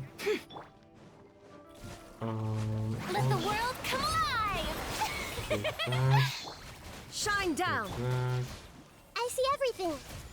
take that, and then all Seek within. It all adds up. It all falls into place. No more lies. Time to come clean. Okay, that's a big boss. Okay, Strike a pose! so that's not good. There is no escape. Rise with Let's the do sun. that. Committed to memory. Let's Make do yourselves that. at Let's home. alter Mahita. The Let's mystery alter unravels. Necker. Time to come clean. Ha! It all falls into place. Dang. Okay, Nefer. I see you putting in the work. Oh, this is a Thelindis memory. Interesting. Let's see. Monsters. At the Universitas Magistrorum? Why now? Oh no. They're coming. Oh, she's gonna get No killed use, here, the isn't it? table won't hold out much longer. The weapons. Where are the weapons? Of course. All the lab equipment was upgraded after the inspection last week, but the new weapons haven't been allocated yet. I'm done for. Is anyone there? I need help! Why did her voice get so low all of a sudden? Stay back! Please stay back! Please! Oh. Interesting.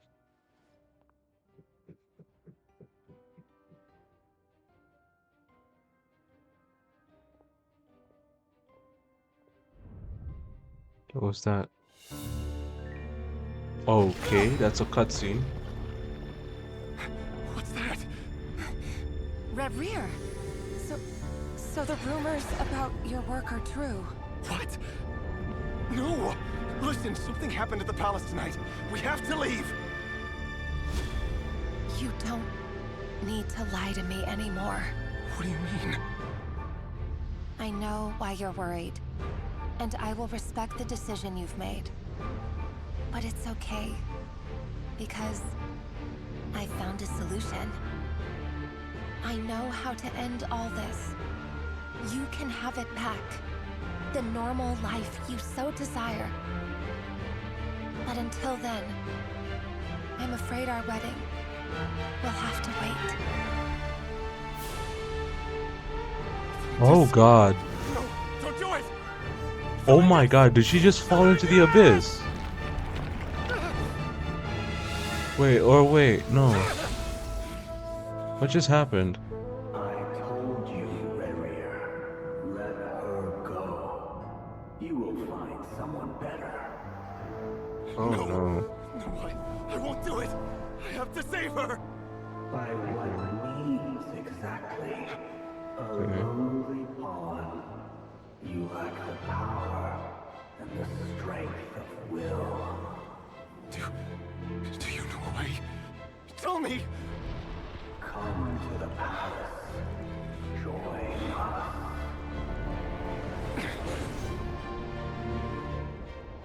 Oh, this is Dane, isn't it? Rerir, thank goodness we... Step forth and take your share. Oh no. You made it. Not you too. Dainsleif was just trying to save his brother, bro. Hatred or grief, despair or desire. We all have our own.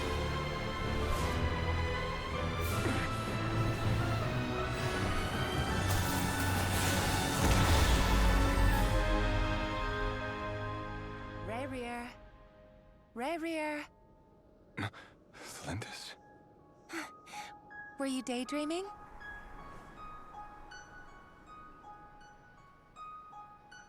You still remember, Rerir? That question you asked me a couple of weeks ago? Oh. You mean the proposal? Yeah. I'm wondering, where do you think would be a good place to discuss it? Maybe in the garden? Or were you thinking a fancy restaurant? It's your choice.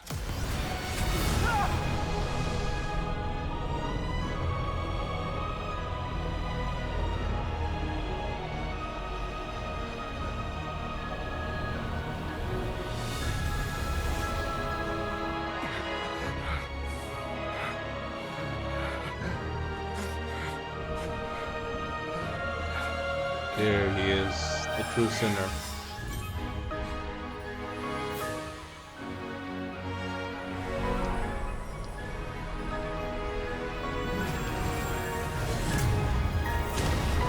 Oh my God, bro.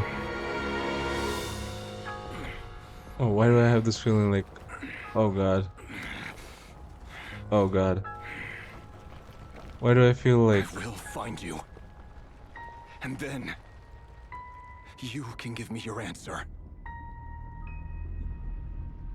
Why do I feel like I'm not recording?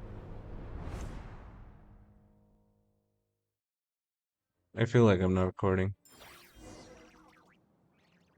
Oh, thank God I'm recording. So that's how the Raker of Solnari was born. Okay. I'm recording. I'm recording. Thank God. A monster created by Oh, thank circumstance is a God. monster all the same. Hmm. Viewing other people's thoughts for too long can get uncomfortable. Right now, I'm feeling a strong sense of loathing. In a nutshell, the story of Conria is what happens when the truth falls by the wayside. Everyone tells little white lies, and before long, you have a huge pack of lies that destroys everything. Phew. Time to get back. His past is filled with sorrow, but the tale of any fallen civilization is one of endless tragedy. Cruel as it may be, that was Conria's fate.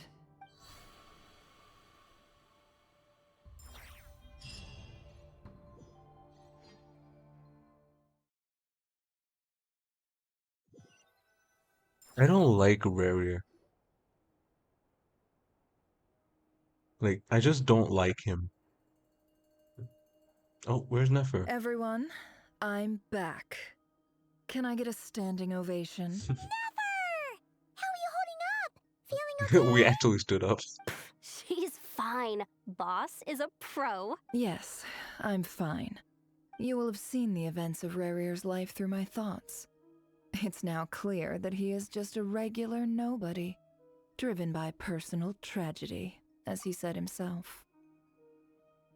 You know why I don't like Rarier? It's because, like, he went on I killing mostly the agree. descendants of the There's Crimson only Moon, so much we can know about him from his right? memories alone, but they did give us a clear glimpse into his life in Conria.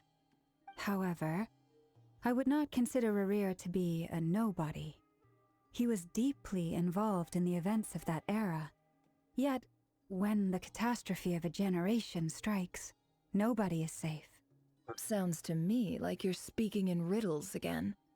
Is this you urging me not to abandon the people of Krai in their hour of need?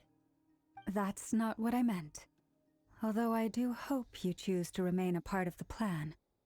Without you, the mission ahead will be all but impossible. Then try to remember that I respond better to the carrot than the stick. And I don't appreciate being bossed around. Now, as for you, Missy, you were excellent. You stuck to the rules of the ceremony and kept your mouth shut the entire time. Bravo. Cool. So, can you fill me in on the deets now? Most of what I saw went right over my head. Patience. You'll hear the whole story, don't you worry. But let's meet up with the others first.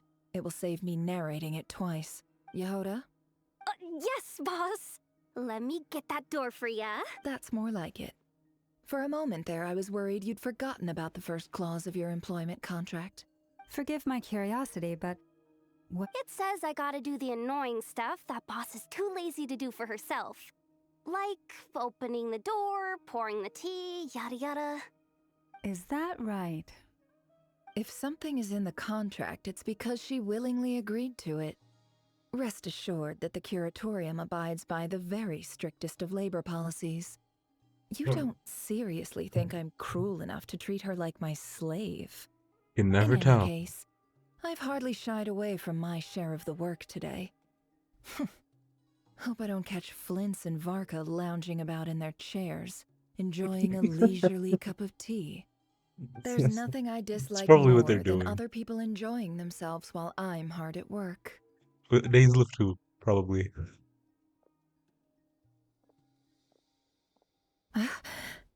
Uh-oh.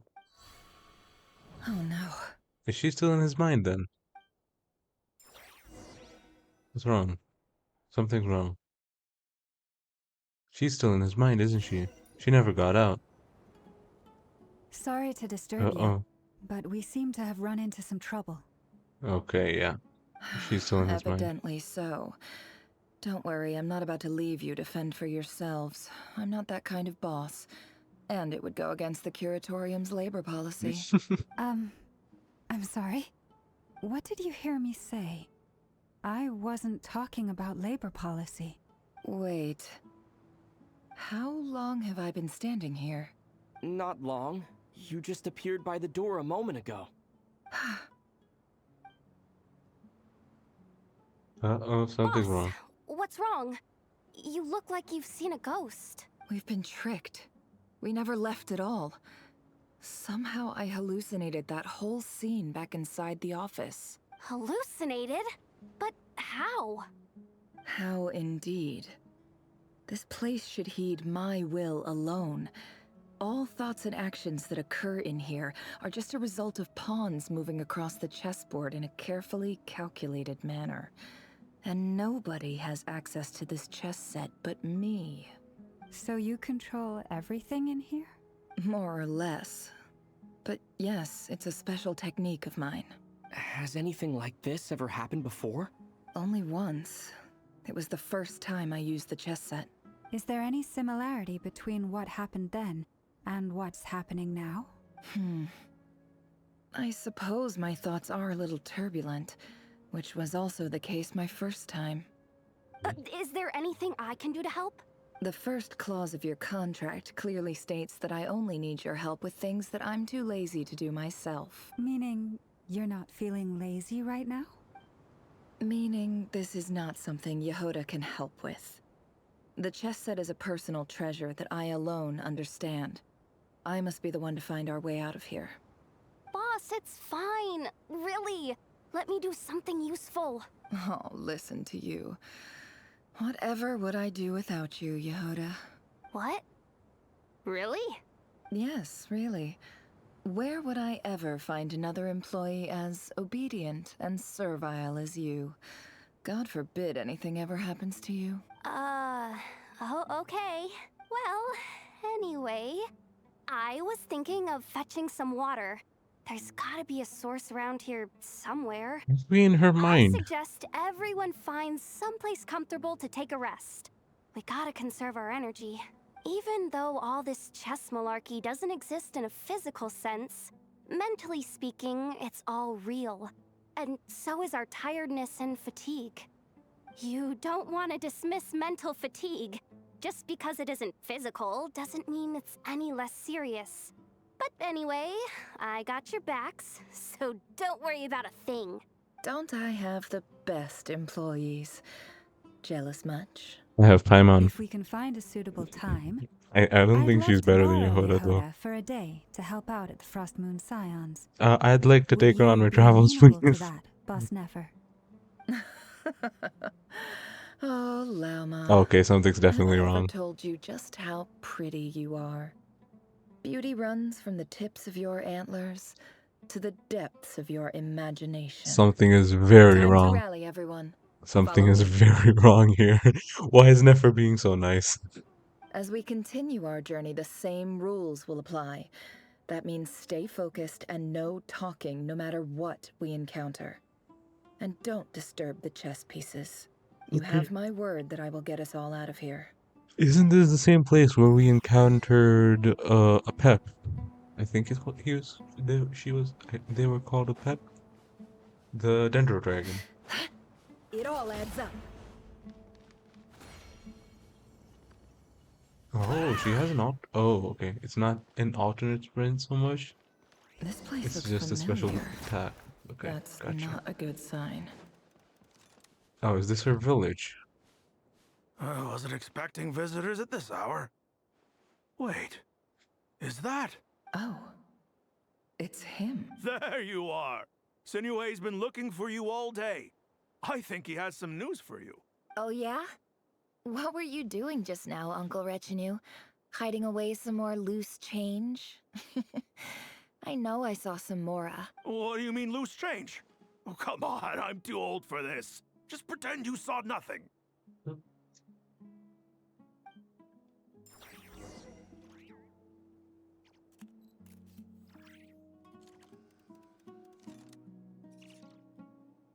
Oh my god, it's Apep's sister, Apepi.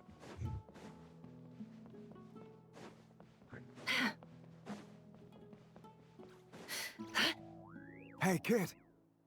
Mind telling me what Sinuhe's been up to recently? I'm trying to get in his good books and I need a way in. Get in his good books?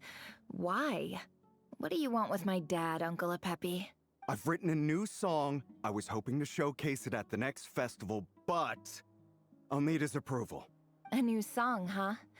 I'd love to stay and listen, but unfortunately, Uncle Retinue says my dad's looking for me. Well, there's plenty of time and I'm not going anywhere.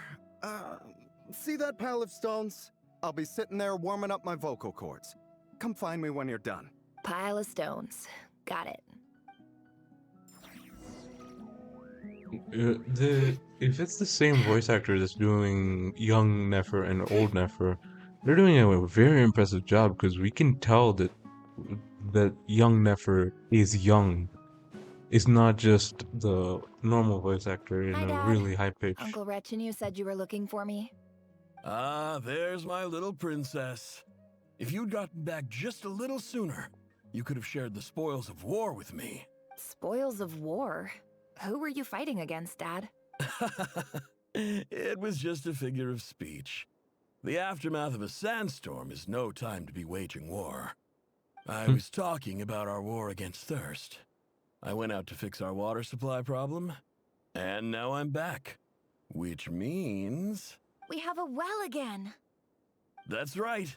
I found a new one and brought back as much water as I could carry. It should last us for a good while. If it wasn't for these blasted sandstorms, our wells wouldn't be caving in. You wouldn't be spending all your time out searching for new water sources. As the chief of our tribe, I'm supposed to be leading us out of hardship and poverty, onto better things. You know how prosperous our ancestors were. I've told you all the stories. And look at us now, squeezed into these hovels. No one would choose this, if it wasn't for the endless wars over the years. But things are looking up. I started working with some folks from the academia a few months back.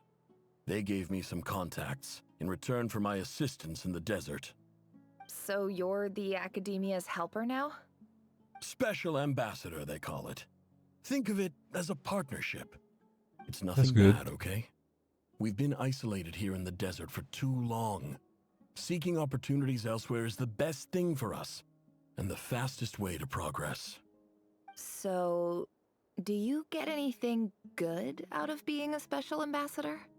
Of course. My luck's improving all the time. One day, I swear I'm gonna lead us out of this place. We'll find somewhere new. Somewhere better. This isn't our village, I know that much. Because our village is right on the, I think like, you can't call it the outskirts, but like, it's really near to the Wall of Samuel. I think it was called the Wall of Samuel? I don't know, I don't remember.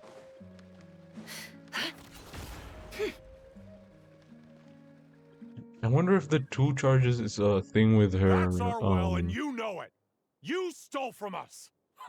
Well, you've gone from chief to thief, and now you have to face the consequences. Oh god. Did you really think you could take our water without permission and get away with it? You're either brave, stupid, or both. And Oh that god. special ambassador act? Yeah, nice try. We spoke to the academia. They said it was all news to them. Oh You're a god. liar and a cheat. Uh-oh. That's no good, is it? I heard Yehuda gasp, but I don't blame her. Most people are terrified by the sight of blood.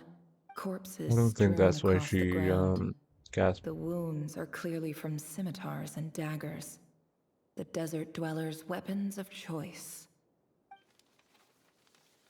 There's a handwritten note on the ground. Let's see what it says. Halil, this is Sinuhe, chief of the Shimti tribe. Surely you remember me. I was the one who helped you and your colleagues avoid the quicksand in the desert. This is my second time writing to you. I assume my last letter must have gotten lost in the mail, as I didn't receive a reply. I hope this one makes it to you safely. I'm writing to you because I need some help. That sandstorm the other day completely blocked up our well, forcing me to look for another water source in Iab and Unut territory. It was a matter of survival. Praise the gods. The well of the Iab tribe was intact. It was my last resort. I drew what water I could and left, but not without being spotted. I fear they will retaliate. You told me to write to you if I ever needed help. You said you'd be my ally in the academia. I urgently need you to formally recognize my title of Special Ambassador and send some of your people to assist me for a few days. It's the only way I can convince them that this was the academia's decision and prevent them from retaliating. This is an emergency. Please send help as soon as possible. Looks like this letter never got sent. The writer died a grisly death, and the letter was trampled into the ground. It's badly defaced. Some parts are barely legible. What a ridiculous lie the surviving Shimti tell. Their whole village was butchered over a sip of water. Damn. That's, heavy, to say the least. Ah, officer. Welcome. Welcome to our humble village. I thought you would at least have the courtesy to provide some respectable libations. Oh, shut up. This is the finest wine Aru village has to offer. I promise.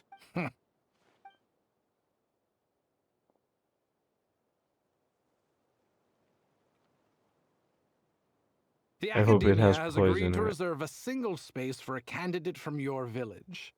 But I remain skeptical of this entire endeavor.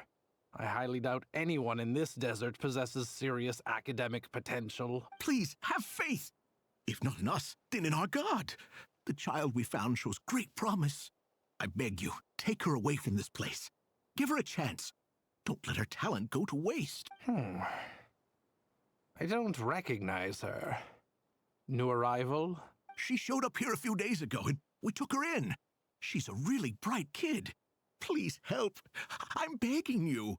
So, where are you from? Nowhere special. Just a sand dune. What about the rest of your family? How many of you are there? Just the one. It's only you? Correct. So, no brothers, no sisters, no mother or father? Any who have slept on a bed of sand, I call my brothers and my sisters. Apart from that, I have no family. All right. Get over here. Sign your name on the form.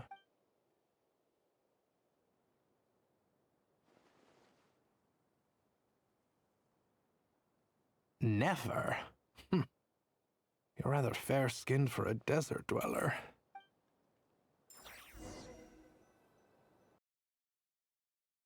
I hate those arrogant academia people. The ones that are humble and like are actually nice, they're fine. But those ones I hate like with a special passion, bro. Just because of the Grand Sage Azar. That's all. That guy was such a douche. Nefer, this term's assignments have been issued already. Please read through the materials thoroughly, conduct your own additional research, and then write an essay on the topic. Yes, Professor, I'm aware. I just had a couple more questions I wanted to get your perspective on. Oh? Please ask away. Well, I saw the other students' problem sheets, and I couldn't help but notice that my assignment is much easier than theirs. Do you really think I'm a weak student? A weak student? Goodness, no. Quite the opposite. You have a sharp mind. Almost too sharp. I think what you're saying is, a weak student wouldn't have noticed the discrepancy.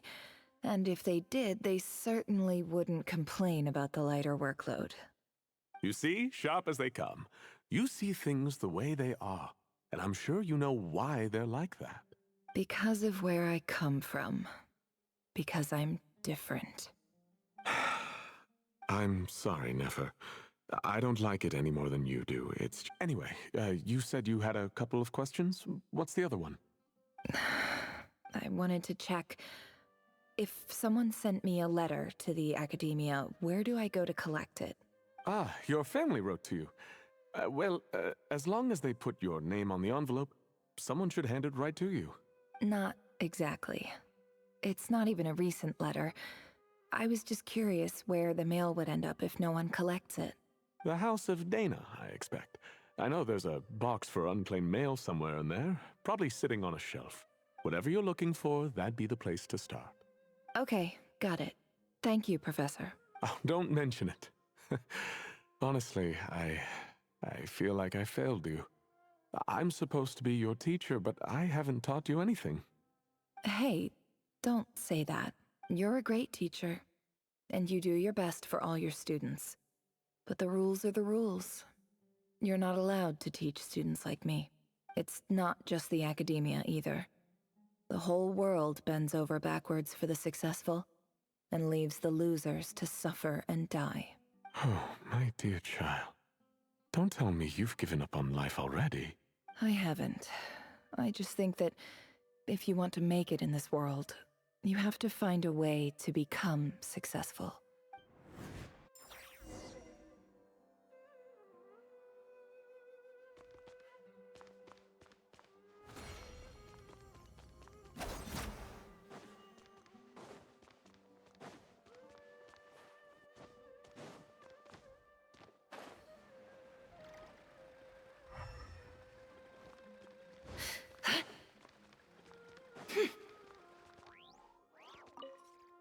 This must be it. A big cardboard box full of unclaimed mail. And probably some letters that ended up here by mistake, too. Let's take a look.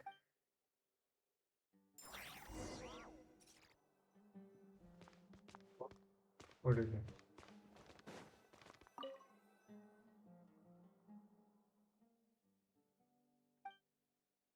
A dilapidation survey from Port Ormos. Looks like it's from a Core of 30 representative.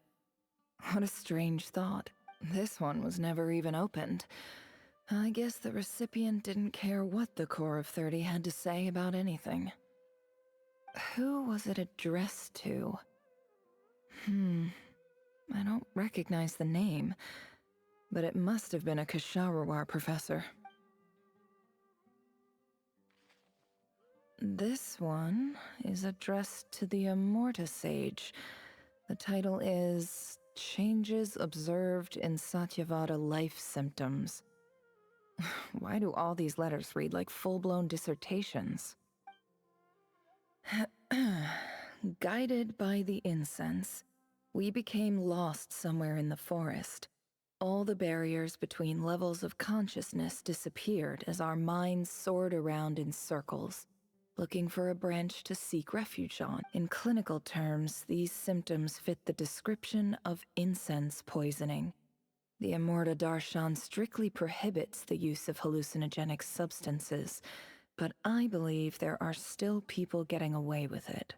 For example, my neighbor who always breaks out into song and dance after using incense. This seems like something the academia would want to know about. Why wasn't it collected? Wait, what's this written on the back? It's so small. The note says, "The sender authored this letter while under the influence of mushrooms. I would send it back, but no return address was provided. Stamped by the Grand Conservator of the House of Dana." There it This is. next one is addressed to Grand Sage Azar. A few words of protest regarding recent changes in Sumeru's educational policy. In recent years, the academia has taken on a small number of students from the desert region.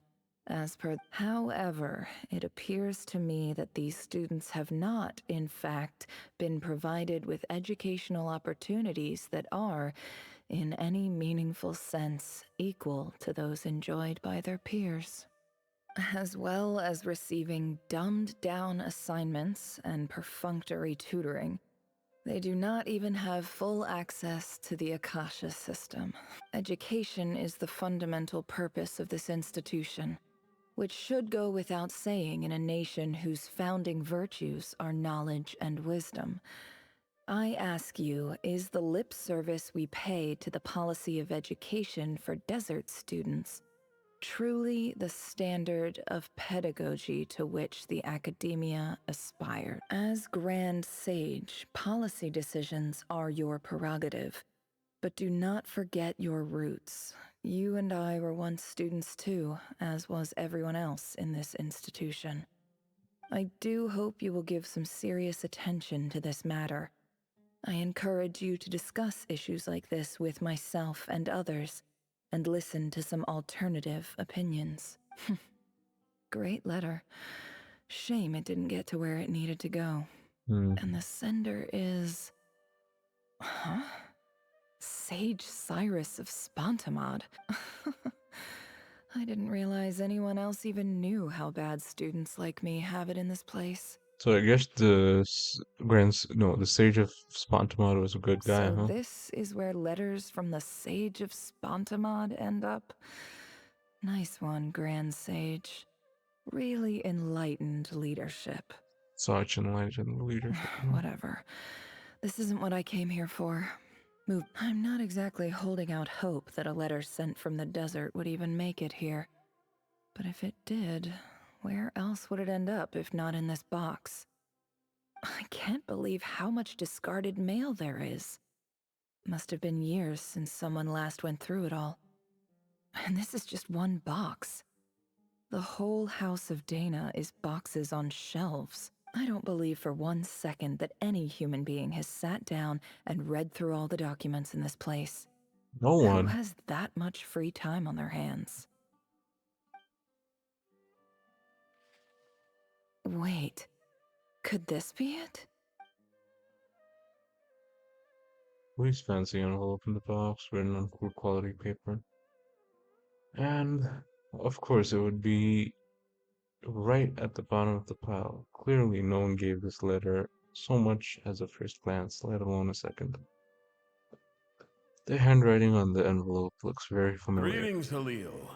My name is Sinuhe, chief of the Shimti tribe. I was the one who came to you and your colleague's aid when you ran into trouble in the Great Red Sand. I don't know how well you remember it now, but I brought you to safety and gave you some water and other supplies. You seemed very pleased and told me your name. In my tribe, learning a person's true name is serious business, and I therefore see you all as friends. You were kind enough to leave your contact details, so we could stay in touch. The Shimti tribe lives a harsh, nomadic existence in the desert.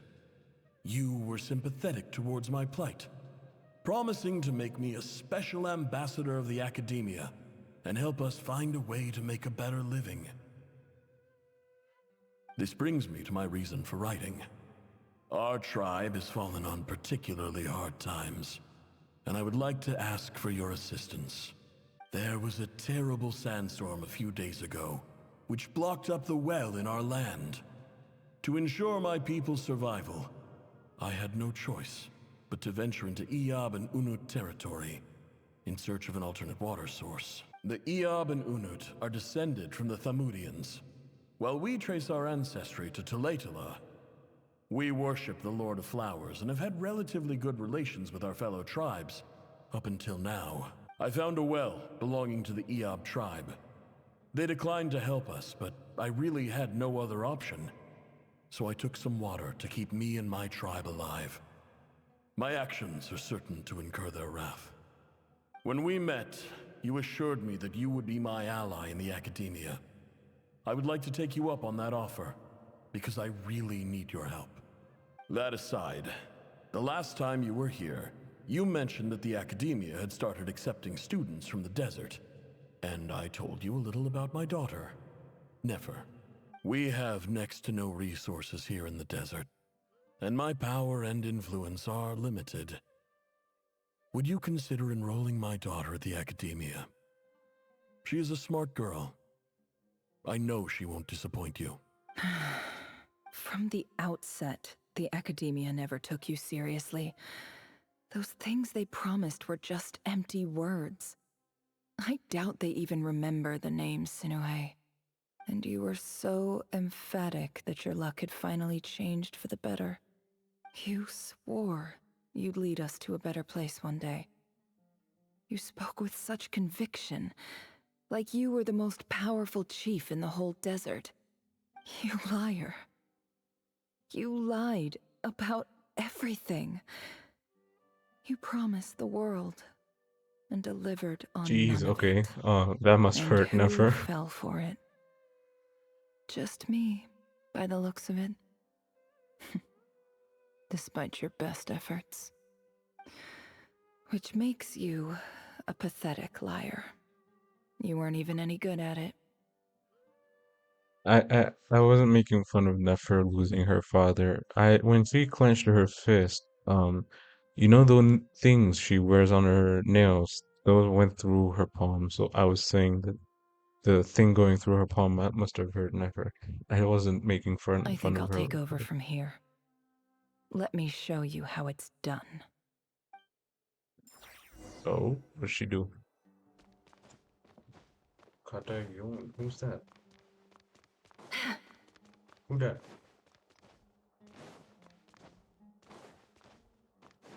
Oh, I missed.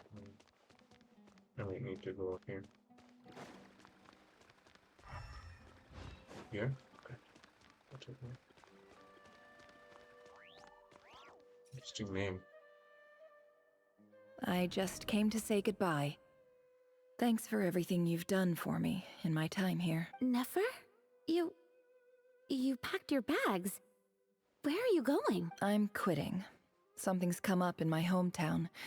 Gonna head back and deal with it. Huh? But this was a hard-won opportunity for you. You know that better than I do. It was. But it doesn't matter.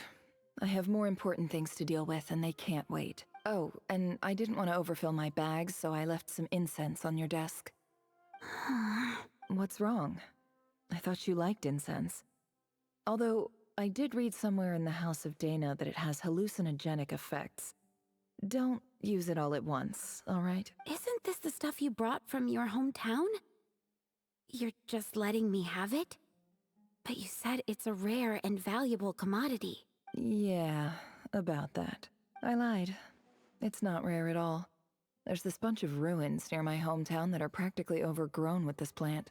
It's not worth much. Keep it, it's fine. But Nefer... Alright, that's all from me. You take care.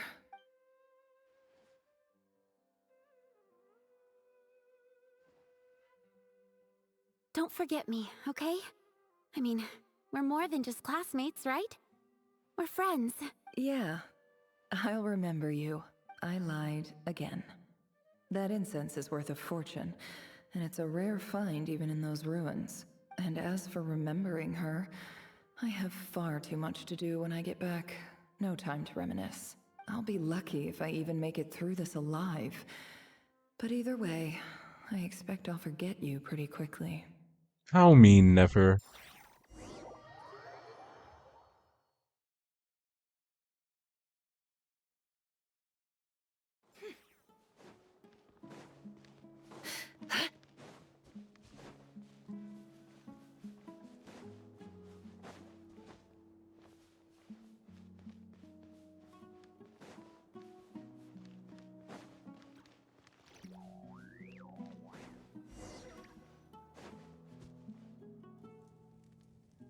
Well, I'm guessing we're gonna fight with these.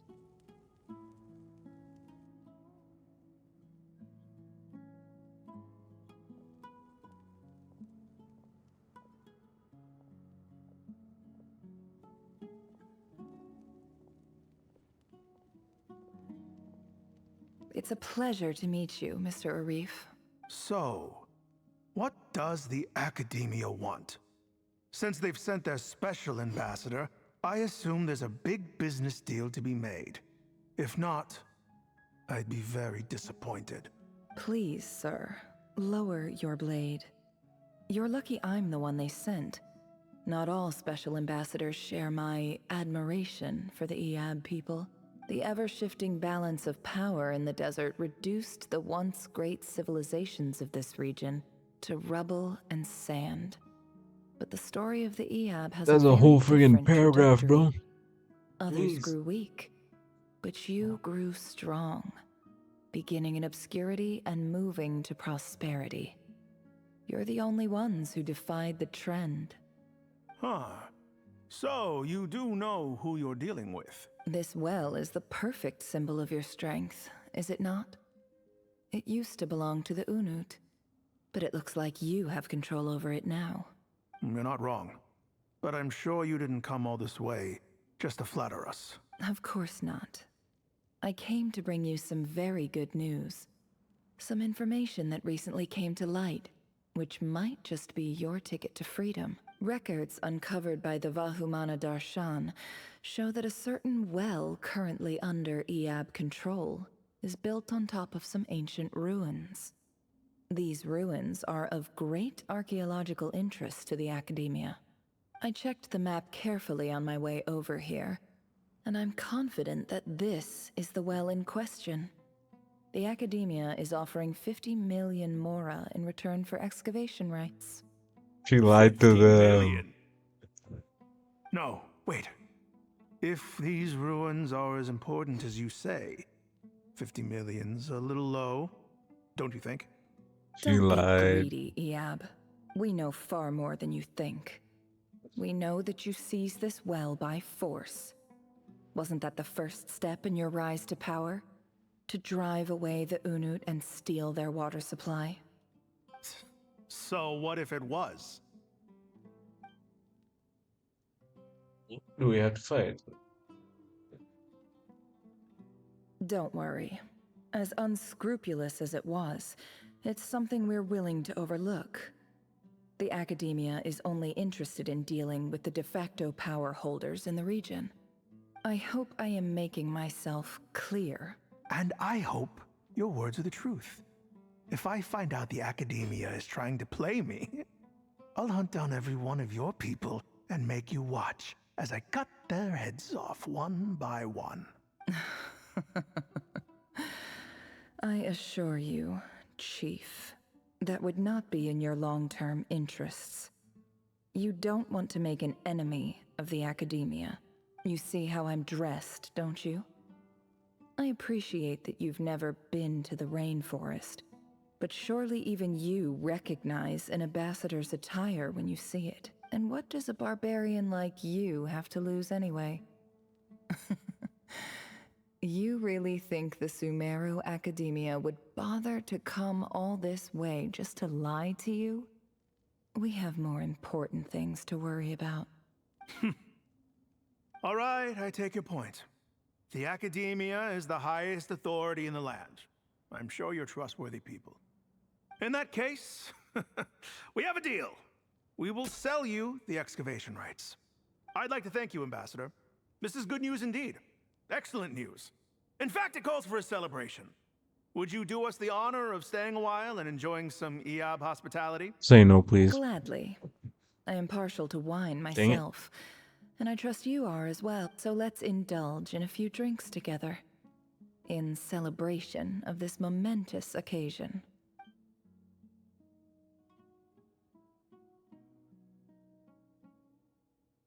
But when the new day dawns, it brings some shocking news. Chief! Chief, it's an emergency! It's the Unut. They've taken the well. What? Well, don't just stand there. Yes, Chief.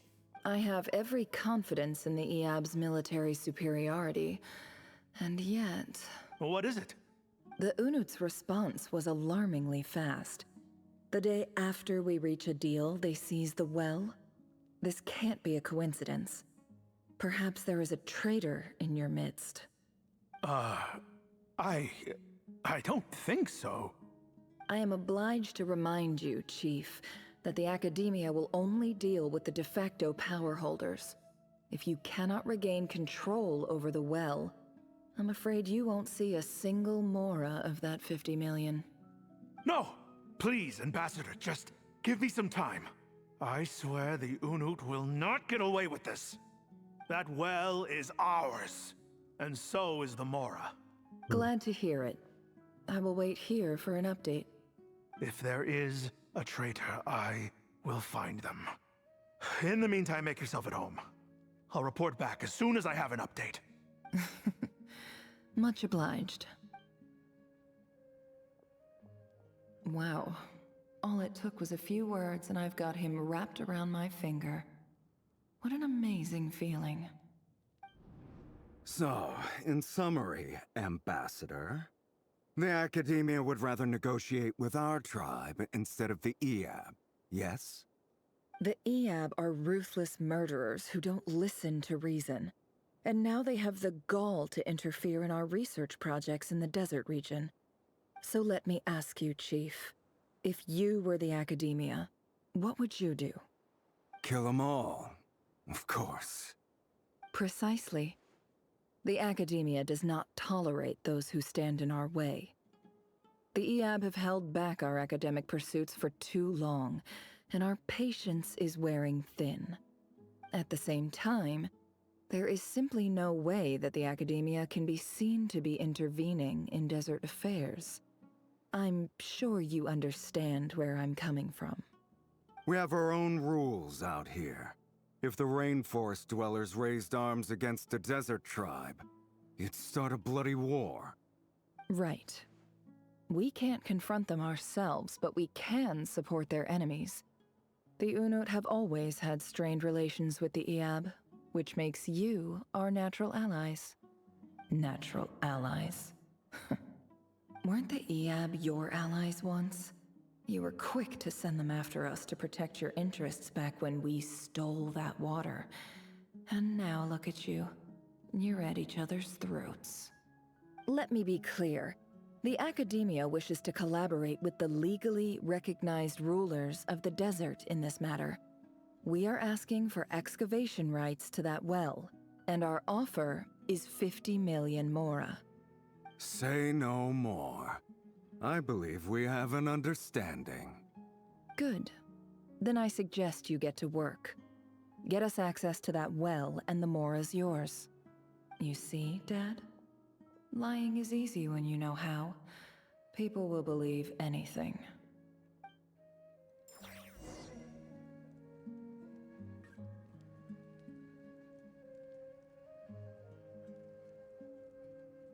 I'm pretty silent because I'm just paying attention to the story. I can't really say much because I don't want to ruin you guys' experience as well. Whoa, where am I supposed to be going? Oops. Okay, so not there. Not there either.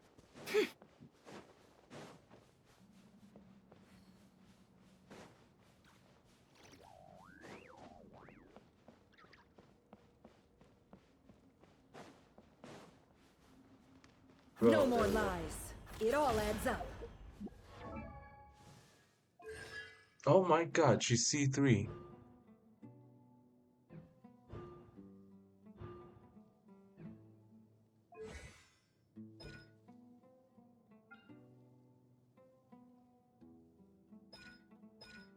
Okay, so I'm guessing her level ups give her the extra charge then. Cause it's not the things, the cons.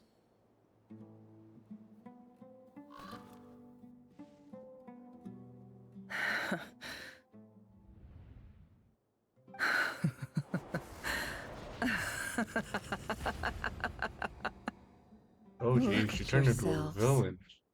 You may be vile, savage monsters, but your butchered bodies bleed like any Jeez. others. That must You're no hurt. different. Right You're in the nothing knee, bro. special at all. The monsters who destroyed my home, they're just ordinary, petty human beings. What a joke. I think we're even now. Maybe I've Yeesh. even done the desert a favor. It's a better place without all these people around. Oh, Sinuhe, my gullible fool of a father. Perhaps if you'd been as ruthless as I was today, our tribespeople would still be alive. In this dog-eat-dog world, a chief needs to be tough to survive. But you couldn't do what had to be done. So I did it for you. Nefer, it's okay. All of this is in the past now. I believe I remember you promising to remain silent. Yeah, but even so... Yehoda, is there anything you can do to ease the tension? Alright, time for a sharp turn onto a completely different topic. So, anyway, that's enough of that. When are we getting out of this place? Feels like we've been walking forever.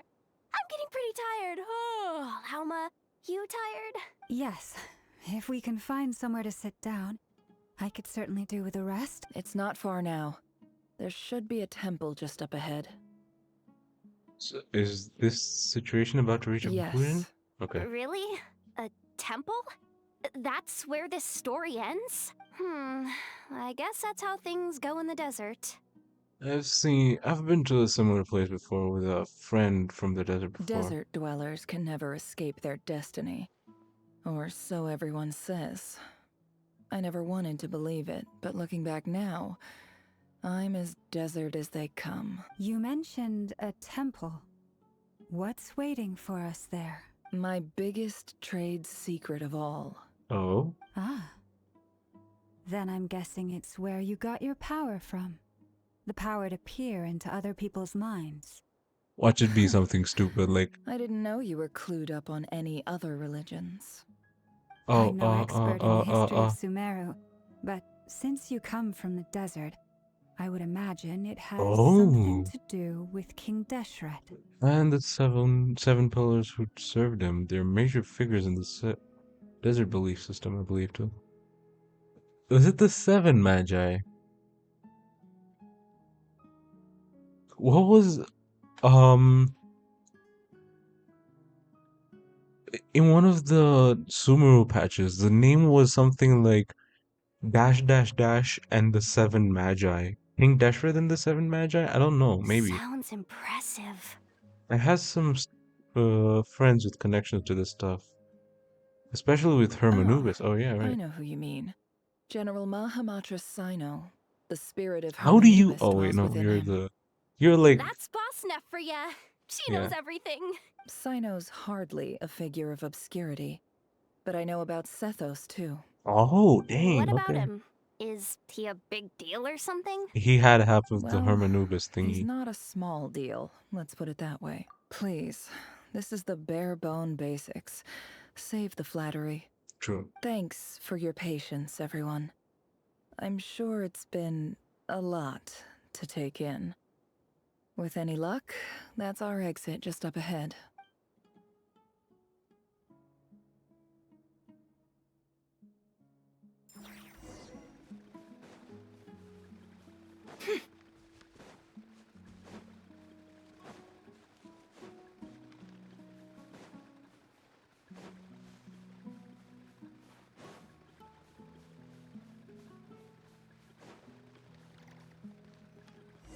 Oh, did the server reset? Oh yeah, it's 11. That's why this thing did this. Oh no, this thing got reset. Okay, that's not great.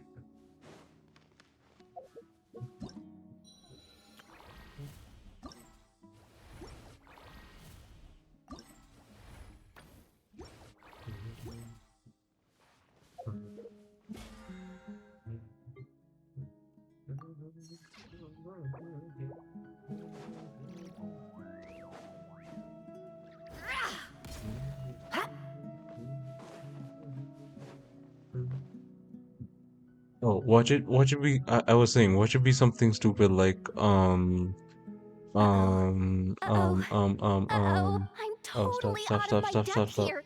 I don't have anything to add about any of this stuff. Like, look at that statue, for instance.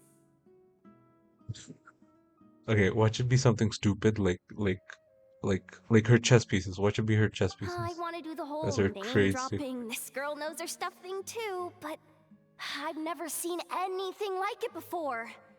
A statue with the head of a bird. Looks like something out of King Deshret's That's mausoleum. Thoth, the Ibis King, one of the 7 pillars of King Deshret. The legends say that he, the Crocodile King, and the Goat King were the 3 retainers of King Deshret. Let's take a look. Oh, cutscene, okay. I hope I'm recording though.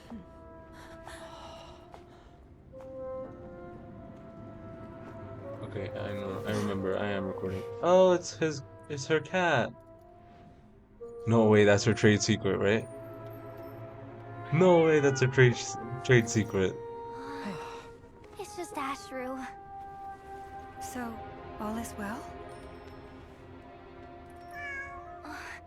Aw, cute.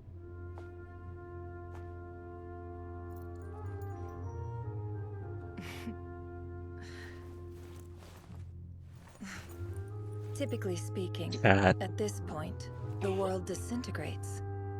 Then Cat. we find ourselves back in the outside world. Besides, these are my memories. There's nothing to fear. Cat. You're sure? Of course. It's almost over. Cat. Ooh, what? What? Bad kitty, bad kitty, bad kitty. Bad kitty. Bad kitty. What is this? Oh no, what happened to Nestor?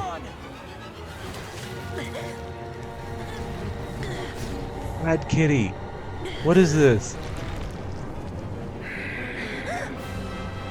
What? Too much is always a death sentence. Speak for yourself.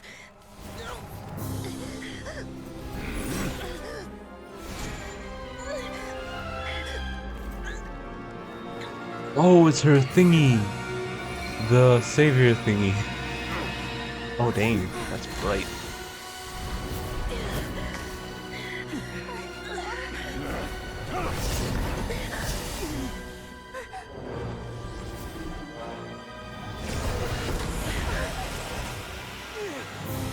I'm sorry, what?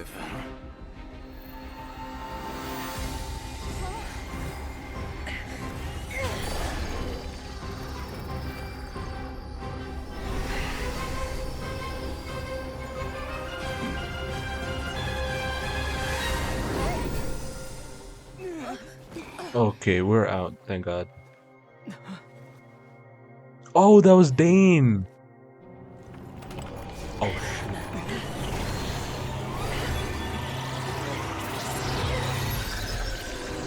Oh, okay, that thing was going crazy right there. Okay.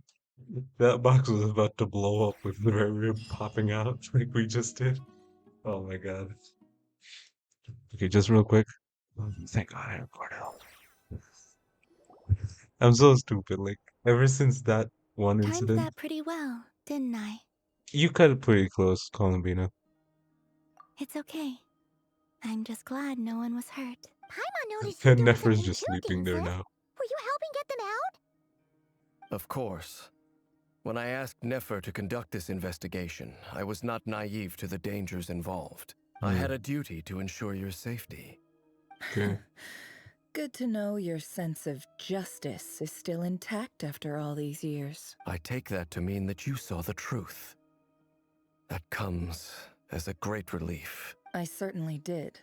And thanks to your help, I also managed to trap Rerir inside the chess set. He's trapped there now? How'd you manage that? Damn. Well, to be honest, I sensed that something was wrong long before we made it to the temple. By using this fragment to probe into Rerir's past, well, the monster formerly known as Rerir, it seems I alerted him. I was tracking him, then he caught on and started tracking me too. Can't say I'm surprised. But how did he track you through your thoughts alone? That shouldn't be possible. Rerir was a secret agent who reported directly to the Vinster King. He is an expert at finding a trail and hunting down his pursuers. No wonder. He infiltrated the chess set, read my thoughts, and built a new virtual chess set inside of it. That's why we weren't able to leave at first. Speaking of your chess set, it's quite a remarkable item. Would I be right in thinking you have some connection to King Deshret? You overestimate me.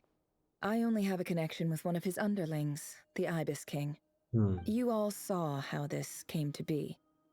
A long time ago, the Eab massacred my tribe, the Shimti, in our home village. A few years later, I enrolled in the academia, where some new information came to light. The Unut and the Eab fought a bitter battle over the rights to a well, all for the sake of a non-existent 50 million mora. The Eab ultimately won that confrontation, but their victory came at the cost of almost every warrior in the tribe. The final blow to the Eab came at the victory feast, when an Unut assassin beheaded their chief right before my eyes. The remaining Eab fled and have been scattered to the winds ever since. Damn. Having gotten my revenge, I returned to my hometown, where to my surprise, the nearby temple was still standing. There it was, seemingly immune to the relentless hostility of the desert, while my tribal home lay in ruins. As I stood there gazing at the temple, I noticed a cat just outside. This cat, as it turned out, was home to the spirit of the Ibis King. What? He led me to a gate deep inside the temple, and there he made a deal with me. This thing is the Ibis King? Ashur is the oh my god, This bro. chess set is my gift from the Ibis King. The chessboard within is made to the same specifications as the one in the mausoleum of King Deshret, and represents his power of piercing analysis. With this chessboard in its container, I gained a certain ability to perceive hidden secrets.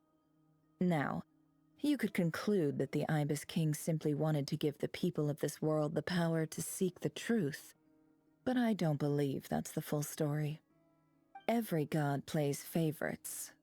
Their hearts are as fickle as any human's, full of secrets, perversions, egotistical tendencies. But precious few gods are willing to admit this. It is the same with all powerful forces, including fate itself. Their gaze falls preferentially upon a select few. As you rightly point out, this is an act of favoritism. If you're alluding to the Abyss, then yes, I agree. Gather the others. It's time to share everything I've learned. Before long, the group is gathered. Oh, it was too quick. Dang it. Ah, cute. Thank you all for being here. It is cute, but it's the As Ibis King, promised, bro. I did some further investigating into the Reicher of Solnari's background. I am pleased to report that the investigation has been most fruitful indeed. The Reicher of Solnari, real name Rerir, was once a Conrian subject who served the Vinster King. I will now share the important details of his story. Please save any questions or comments for the end. Okay, now this is better. See, we don't want Black Queen White test. We would be better suited with this. At the Winter King's behest, he gathered intelligence and assassinated descendants of the Crimson Moon dynasty, unwilling to take down his beloved Galindis, who was secretly of Crimson Moon heritage. He then got dragged into court politics. Vedrfolnir's voice, which spoke to him of his fate, was like a reflection of the moon, though he could not disturb the waters to gain some temporary relief. He was powerless to erase it entirely. In contrast, Varia's own life was like a reflection of a broken moon. Once the stormy winds of fate blew across the water's surface, it was utterly destroyed. Galindus smuggled away a piece of the moon before disappearing through that mysterious portal. It was passed down through the ages, finally falling into the hands of the knave. But what lies on the other side of that portal? Is it really a whole other world? Belinda's never had the chance to share what she found there. Neither did Verrier, who followed her So in. that's why he's so obsessed with the moon. A tragic tale, to be sure. But it does not excuse his many transgressions. No matter how much Rerir suffered in the past, the fact remains that he is what we know today as the Wild Hunt, wreaking havoc upon innocent lives in Krai. He becomes more dangerous with each passing day. If left unchecked, it is simply a matter of time before all of Tevat suffers the consequences. What you This thinking, is a threat Flins? that the Knights of Favonius cannot ignore. A question for Miss Columbina. Forgive me if this is presumptuous, but have you ever seen the spatial gateway that appeared in Rerir's memory? Never. But I have heard stories of something called the Moon Gate, and this seems to fit the description. I haven't. Miss Lama, any thoughts on this? What's the Moon In Gate? the lore of the Frost Moon Sirens, The moon lore. is believed to hold many secrets. Some sources speak of ancient knowledge, others of a gateway to the unknown. The term Moon Gate is one I have heard before. But as is the case with all of our legends, there are no records of any first-hand witnesses. We cannot know whether it truly exists. Then back to Miss Columbina. As a moon goddess yourself, do you have some idea of where the Moon Gate leads to? Not at this stage, sorry. I do hold the power of the Frost Moon, and my strength is recovering well. I can sense that the gate would open at my command, but... But there's more to the power of the Frost Moon than that? Yes. A moon goddess has the right to open the Moon Gate, since it is a path to the moon. But as never mentioned, holding open a spatial gateway takes a huge amount of power. And right now, I need to conserve my energy to fight the Rahier of Solnari. I'm afraid this is one mystery we may have to leave unsolved for now. Wait, so okay, hold on. Let me just get this straight. The Moon Gate is something that only one of the three Moon Sisters can open willingly, but it needs a huge amount of power, right? So, Thelindis wasn't a Moon Sister. She was a descendant of the Crimson Moon Dynasty, which was a follower of one of the Moon Sisters, but she was also a very diluted or watered down version of that dynasty's like heritage, right? She could hold it, but she never had enough Kuvaki or power or any kind of power in her to keep the Moon Gate open for long enough. But her research in the Universitas Magistrorum probably researched how the abyss was affecting the corpse of the thingy, the iridescent moon, right?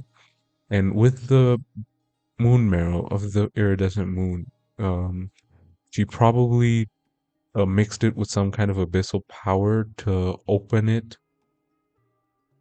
the moon gate, but the moon gate that got opened was some sort of corrupted version of that, I and agree. something happened there. Better to save your strength. But if you'll humor me for a moment, I have a bold conjecture of my own regarding the world beyond the gateway. Okay, go on. I highly suspect that neither Tholindis nor Harir made it through unscathed. The evidence pointing to this is the fact that the Rahier of Solnari exists in the form of countless fragments. With the abyssal power he wields, no ordinary foe can touch him, let alone Yeah, tear hold him up, to pay attention. shreds. And yet, the wild hunt proliferates wherever his scattered fragments lie, drawing hordes of monsters to many different locations across the land.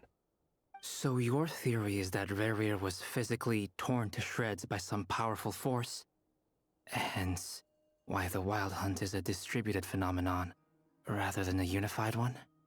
Makes sense to Interesting me. theory. Explains why the Wild Hunt is so pervasive, and why he's been trying to piece himself back together. And it's probably He was right, whole to because begin with, ancient and he characters wants to always be know what's whole going on. again. Without the power of the Abyss on his side, he almost certainly would have perished the moment he was torn apart. But the Abyss, much like a curse, has kept him alive. I could not agree more. The power of the Abyss is most surely a curse. It is a compelling explanation, and one that accords with my present understanding of Abyss creatures. Whether the life form in question is primitive or advanced, if a curse has extended its lifespan unnaturally, it will continue to survive in spite of everything. This raises some interesting Lauren is questions. just standing there, like I he will run doesn't some even understand experiments anything that's going on. and see if there is any validity to my suspicions. That being said, Oh, wait. regardless of whether my research bears fruit, I would like to thank Miss Nefer for conducting such a thorough investigation. Already, it has greatly enriched my understanding of the entity we face. Oh, I'm an idiot. You know why? Because yeah, in the last episode, I said that Durin is the only short male character that wears full-length pants, with three characters that wear full-length pants, literally in the same quest. My pleasure, Mr. Albedo. I'm I stupid. too hope that the information I have shared today proves useful as we look to formulate the next stage of our plan. Hey! What is it, Dainsleif? You look really upset! It's just... when I think of the man I once knew as Rerir, I struggle to understand why things had to turn out like this. The two of you used to be friends, didn't you? I don't know if these words will bring any comfort, but my heart goes out to you. Mine too. We can never know all the hows and whys of the way things are. The moon and stars are full of untold secrets and lies. And the skies are host to many more mysteries than these alone. Yet, none of that can begin to compare with the complexity of human life.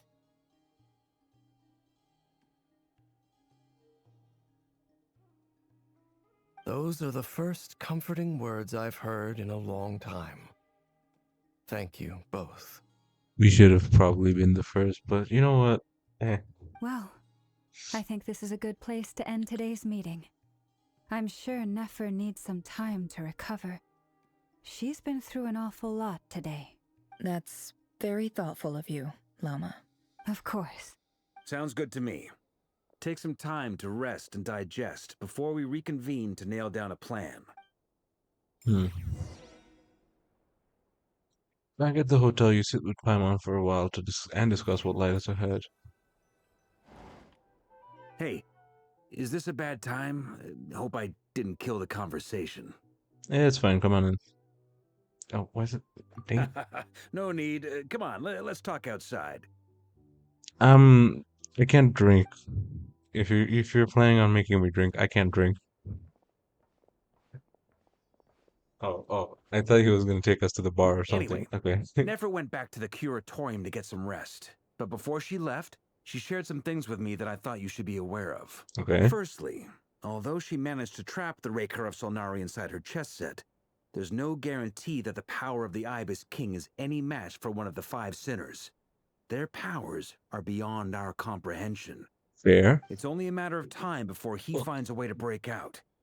We have to come up with a plan and take care of him before that happens. Okay. Honestly, Paimon figured that might be the case. So, how long have we got? Yeah. Well, I asked her that same question. She talked for a long time, but for the most part, it seemed like she was trying to convince me how precious her chess set is. What a long and storied history it has. It felt like some kind of sales pitch, you know? The kind where you end up handing over Mora against your will. Anyway, after all that, she finally answered the question. 2 days, at most. Okay. 2 days? Holy moly! Can we even recruit enough help in that time? Okay, let's see. We have Venti at our call. We don't have. I mean, we can call over Zhongli. We can call over the Adepti. We have Eudex Nouvellette. We have Mavika. We have Nahida. We have who else do we have? Who else is strong as hell? We have every single warrior that holds a vision in that land. We have um we have the Knights of Favonius. We have who else do we have? Uh we have Raiden and we have all of the Inazuma's armies. So I think we stand a pretty good chance against against Rarier, but it would take a long time That to get them remains to over be here. seen. Which brings me to the second issue. Dainsleif is obviously conflicted about this whole thing. But given how little time we have, there's no way we can pull this off without his help. You have some history with him, right? Do you think maybe you could talk to him for us? I'll see what I can do. All right, on to item 3. So, Albedo, Durin, and I put our heads together and came up with a plan. Can't promise it's gonna work yet, but at least it's a start.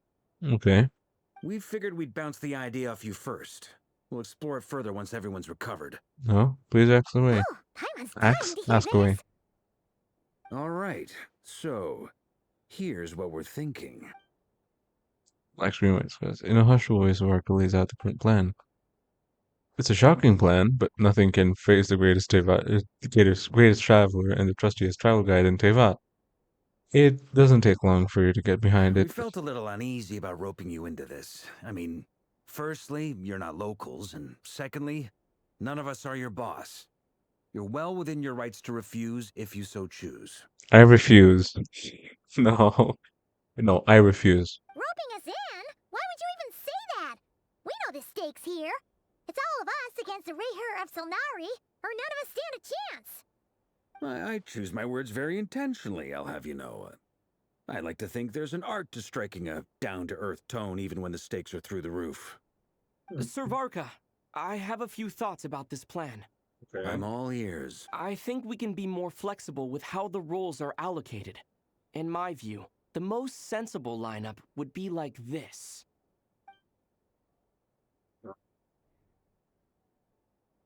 Go on. I see your point, yeah. But if that's how we're going to approach this, you'd better make sure you're ready. To be clear, I don't doubt your abilities. Far from it. I just want to make sure. Are you really willing to take all this on? I swear to God, if this guy actually just volunteered to solo Rerir, I will crash out. I want to do everything within my power.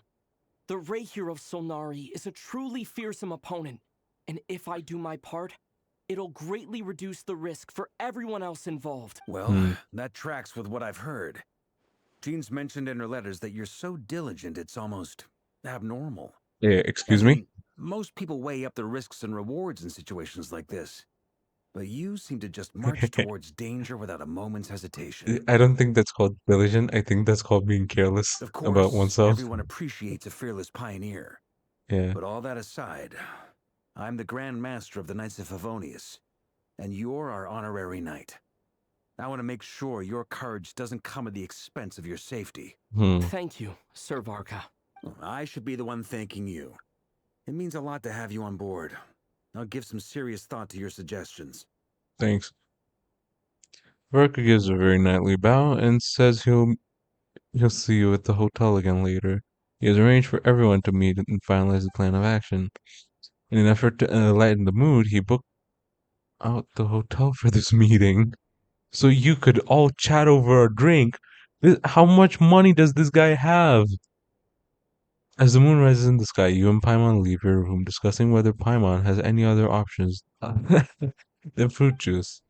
Everyone is already there waiting for you. They're chatting and smiling. Clearly, the rest has done them good. As well as the existing crew, some unexpected help has arrived. Oh. Still, you remain conscious of the fact that the future of Noctri rests on what is decided tonight. So many lives are at stake. You may never meet most of them, but whether they know it or not, all of them are counting on you.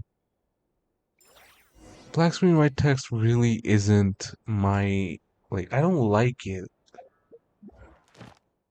I don't know what other people's opinion is on it, but I don't like it. Like, not at all.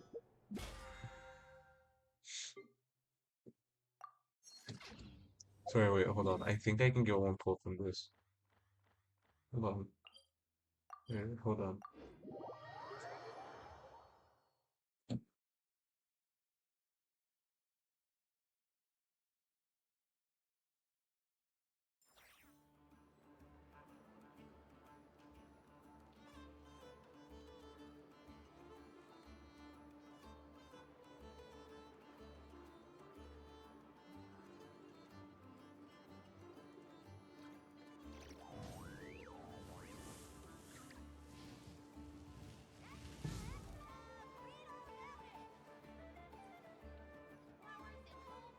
This land holds nothing but promise for adventurers from Ad Astra. Thank you for Ad Astra.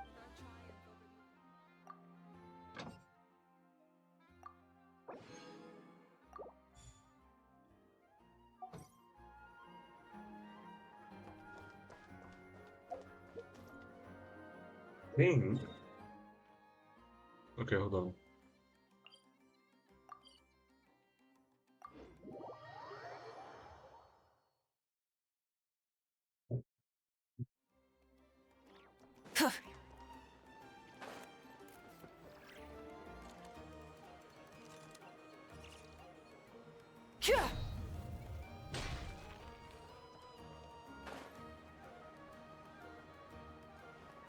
Uh-oh. Oh god, this place is filled with more of these junction thingies. Let me just teleport back up because I just fell down and I couldn't, yeah.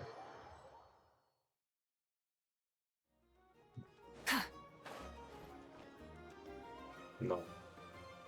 I would like to go to... Where is Nefer's office?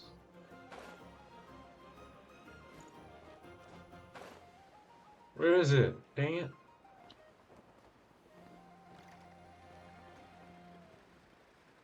What's this little cubby hole? Huh? Oh, that's cool. They actually have this.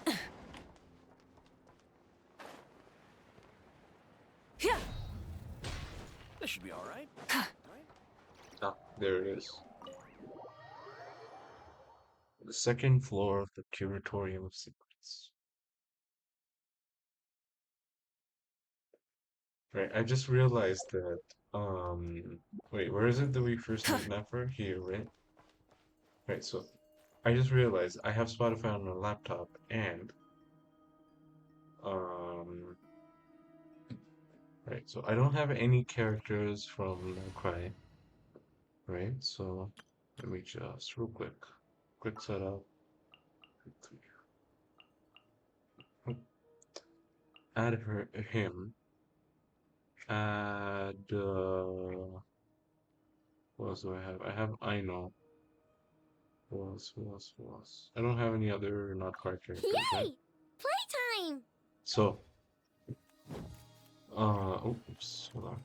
I forgot to deploy the team. Um,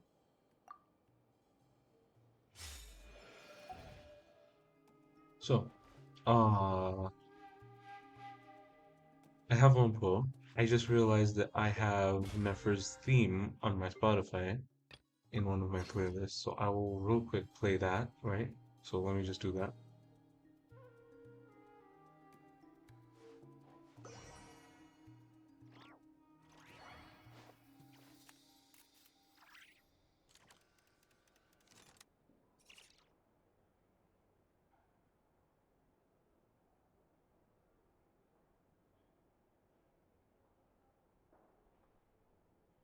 Here we go. I was playing on my phone, so that's when I realized it. Let's go to TMB. I think he realized, not realized, released, yeah, Shadowbringing Serpent. I think this is her actual theme.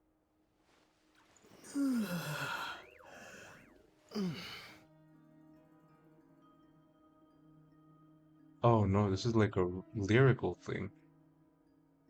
Oh, okay, no. I just want her trailer theme.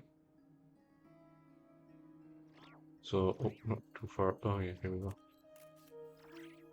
Play this. Yeah, there we go. Oh, wait, it's not playing on my, oh, hold on. Dang it. Hold on. It's not playing on my laptop, it's playing on my phone, so I wanted to play on my laptop real quick, just real quick.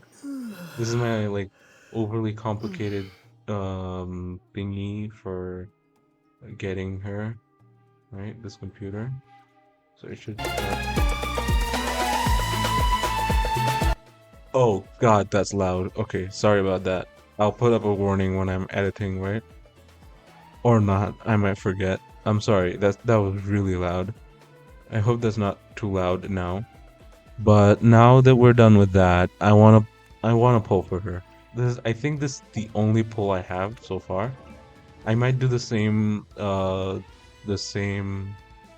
thing after the quest is done, but like right now this is my one pull, right?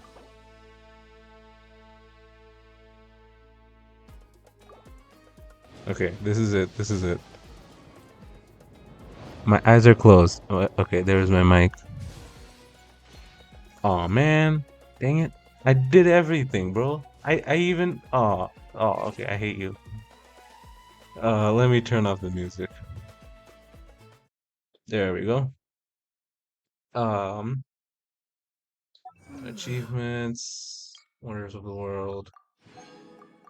There we go, that's that. Okay. Onwards. Let me just real quick put on my headphone.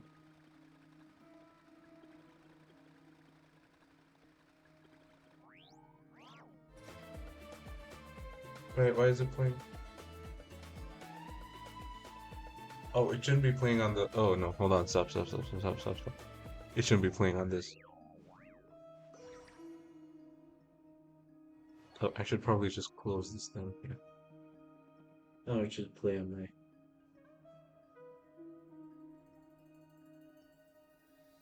Yeah, there we go. Sorry about that.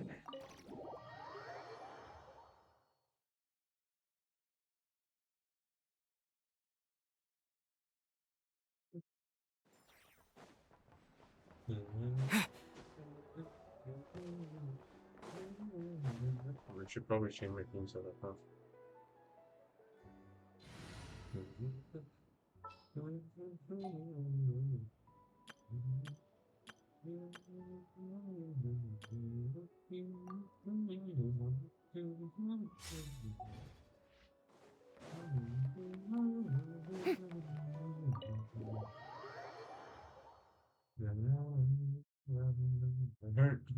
Nefer's theme is so good, though. Like, it's actually really good. Oh, there we go. This is a thorough plan, but I do have one last question before we take action. How can we be sure that our enemy won't leave the designated area? Great question. Albedo's been hard at work analyzing Rerir and the Wild Hunt's behavioral patterns. His conclusions are as follows. Firstly, from the earliest known confrontation until now, Rerir has never displayed any ability to manipulate the dimension of space. So it's unlikely he has any power in that domain. Secondly, he seems to have a particularly strong vendetta against our group. If we put him in a fight-or-flight situation, he'll choose to fight every time. What's Dory doing here? She has nothing to do with this quest, bro. Finally, and most importantly, he is consumed by hatred, both for the moon and for his enemies.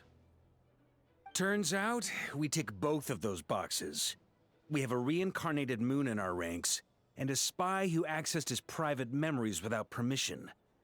He'll be baying for blood, not looking to escape. As someone who's had their fair share of interactions with the Wild Hunt, those all seem like valid observations to me. Understood. Then I will defer to the verdict of the group. Well, everyone, that's the plan in full detail. Albedo and Durin are carrying out their part as we speak. Plan approved. Scheduling. This isn't something you schedule, in Any essence. firepower you need, I got you covered. Let's light this baby up. The Sweet. Frost Moon Scions are behind you as well. And the rest of good. you? Yeah. I'm guessing Nefer has like a personal vendetta against him now because he's stuck in his This is her the plan we're going chest with. box. Next up, an old tradition of mine. Anyone who wants to back out, now's your chance. Wait, we can still back out of this? Everyone Do you says wanna? things they regret, right? I don't want anyone feeling trapped because their mouth said yes before their brain had time to think things through. A very people-first approach. I hear that's common practice in the Knights of Favonius. Heh. Who'd you hear it from? D-Luke?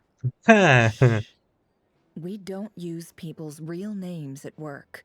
Oh my god, he's Contact will be actually... known only as Owl, please and thank you. What?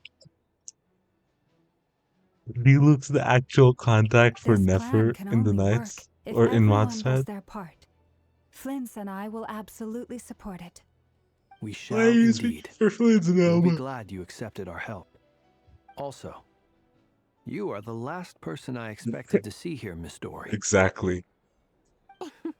It's not often I get called Dory in a work context.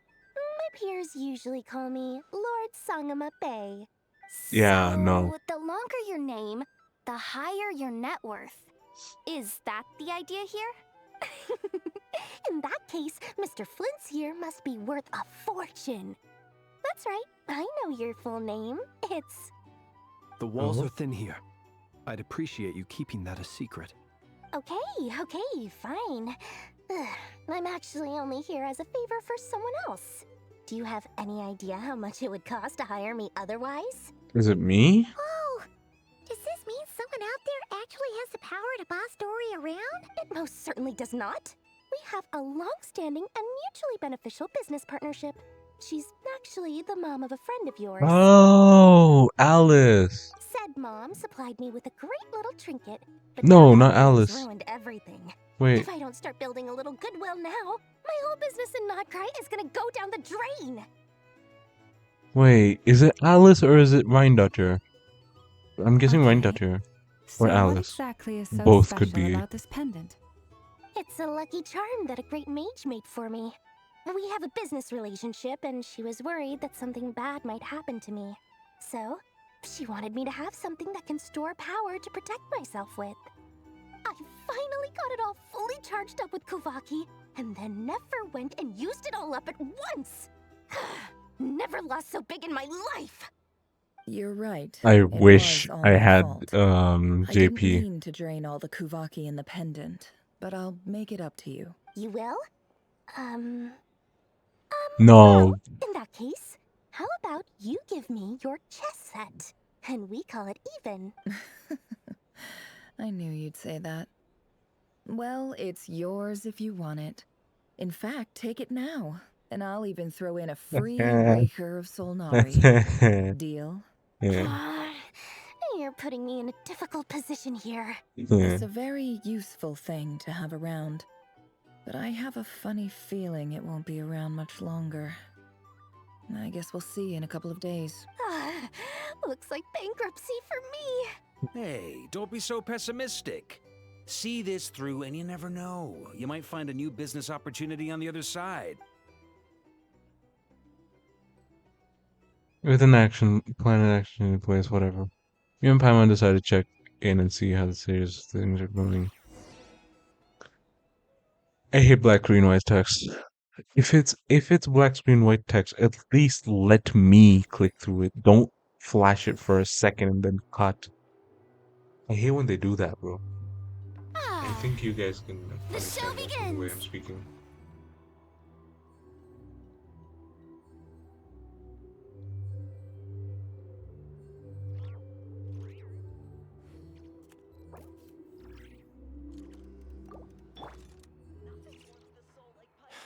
You're not here looking for work, are you?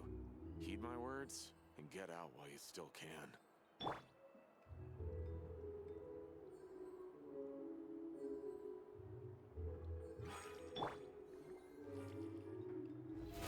How brilliant!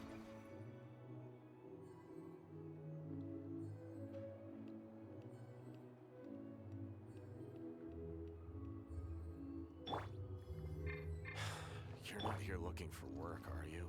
Heed my words. Body and mind. Get out while you still can. Fearless. Interesting. Dory, how are things going? Feeling ready? Oh, I was born ready. We only have 2 days. You think Lord Sangamabe would let an opportunity like this slip by? Don't forget, when something's in high demand, the people with the goods on hand get to charge the highest price of all.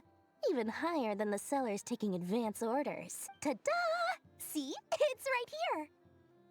Ah, it's so pretty. Did you make it? What is that? I had no idea you were so skilled with your hands. No, I have a supplier.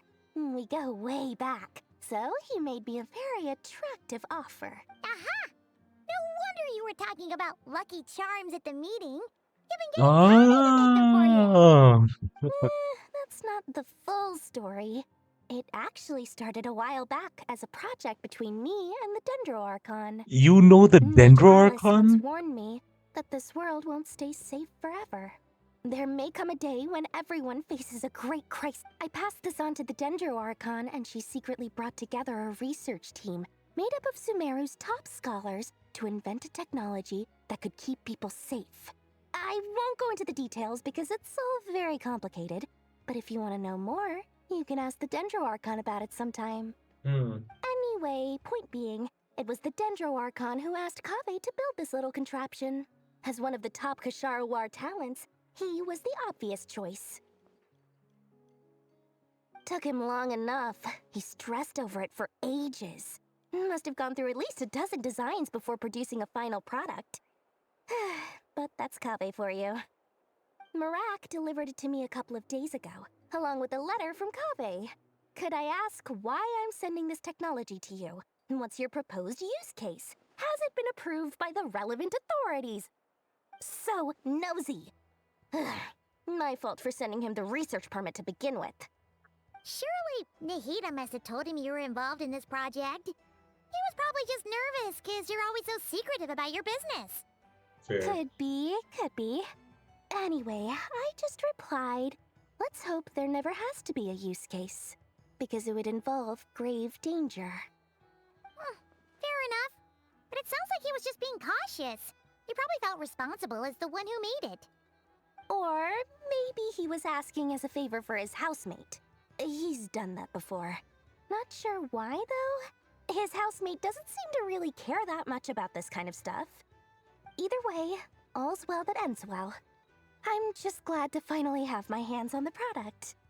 I wouldn't want to be without it, given the potential dangers that lie ahead. Huh? What does that look mean? Paimon's just super surprised. This must be the first time we've ever seen you actually get serious about something. Yeah, this is not the large Sangama Bay we're used to. Well, a long time ago, I made a promise to myself. I promised that I was gonna live every day of my life with a big beaming smile. Obviously, Mora plays a big part in that. But there are always gonna be times in life when you have to give something back. That could mean paying back a debt, returning a favor, or showing some kindness. Wait, does she only have 3 Alice fingers? has been Oh a no, huge she does help have to 4 me over the fingers. years. She was the first investor I ever had. And I want my investors to know that Lord Sangama Bay is the best in the business. And more than that, no one knows what the future will bring. Whatever happens, I want to make sure the Dendro Archon and all of Sumeru is prepared to face whatever comes. So back to the pendant. You never intended to ask for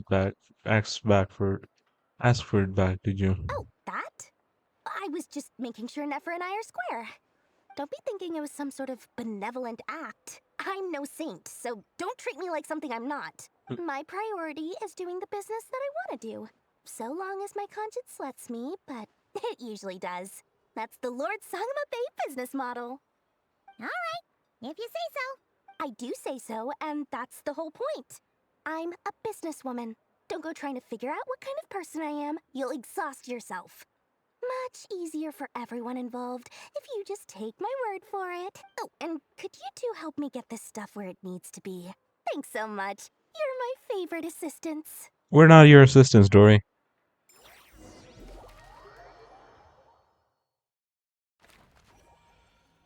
Whoa, this is so pretty. What? Those drawings are so pretty though.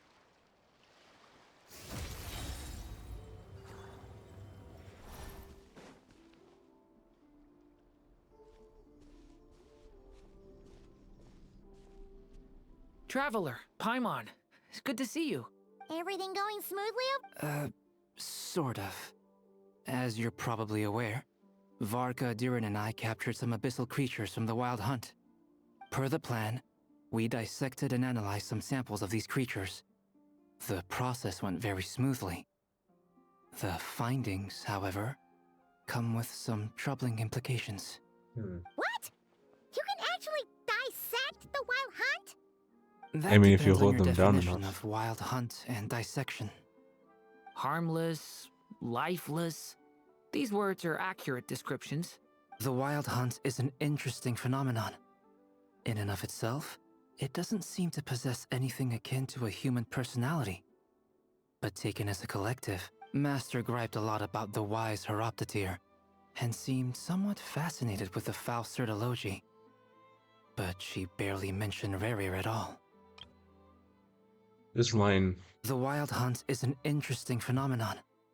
In and of itself, it doesn't seem to possess anything akin to a human personality. But taken as a collective, the medium through which the Wild Hunt is summoned does appear to have a soul.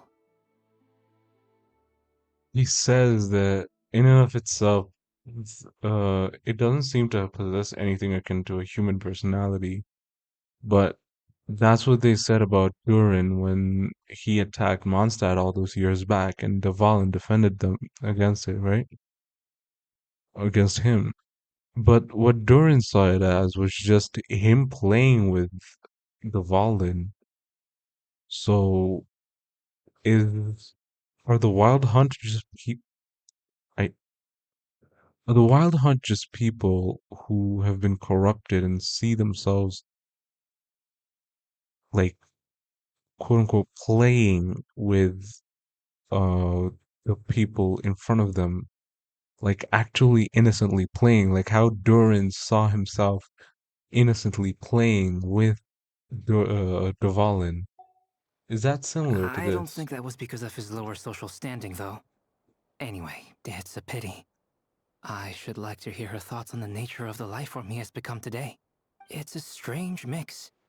The furious energy of an abyssal being channeled through a fractured physical existence. A consequence of being torn apart by an unknown power.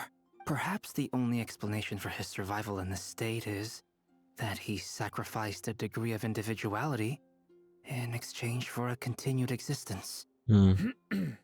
Oh, sorry. Once I get talking about interesting research, I have a tendency to go on indefinitely. Use both your eyes. Why does he? Why does it feel like his eyes are going Back to our apart? research findings. Essentially, they confirm my hypothesis. Rerir's corpse is completely contaminated by the Abyss, and the effects are irreversible. Hmm. You could think of this as Rerir in mutated form. But in my view, even that would be inaccurate. In reality, his whole being has been consumed by the Abyss. In other words, he is now nothing more than a manifestation of abyssal power. Unfortunately, at present, we have no means of completely eradicating abyssal power. Hence, we cannot fundamentally destroy the Rayhir of Solnari either. Oh, that's terrible news! So, that's it? We can't defeat him? Not even if we get the power of the Three Moons? Miss Columbina's situation is a difficult one. She can never achieve wholeness when the world does not accept her presence. It's as if her creator banished her to a place she can never be accepted. It means she spends most of her energy just on her own survival. Given the circumstances, it's only natural to despair. But we must see this plan through to the end. Time to kick off the backup plan. Oh, Paimon almost forgot! This is for you. Dory asked us to bring it. Ah, how wonderful. Well, thank you for making the trip. Durin and I will be heading off shortly. I'm sorry I won't be there to protect you in person this time. Please be careful. My posture is really bad. I just need to like find a way to bring this up to my mouth when I'm sitting up straight. All right then. Stay safe.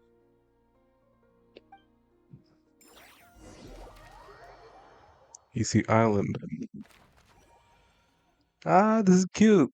I don't. Well, I don't. Maybe. That was cute. I think it was Nefri, Yehuda, me, Paimon, and Langma in her deer form.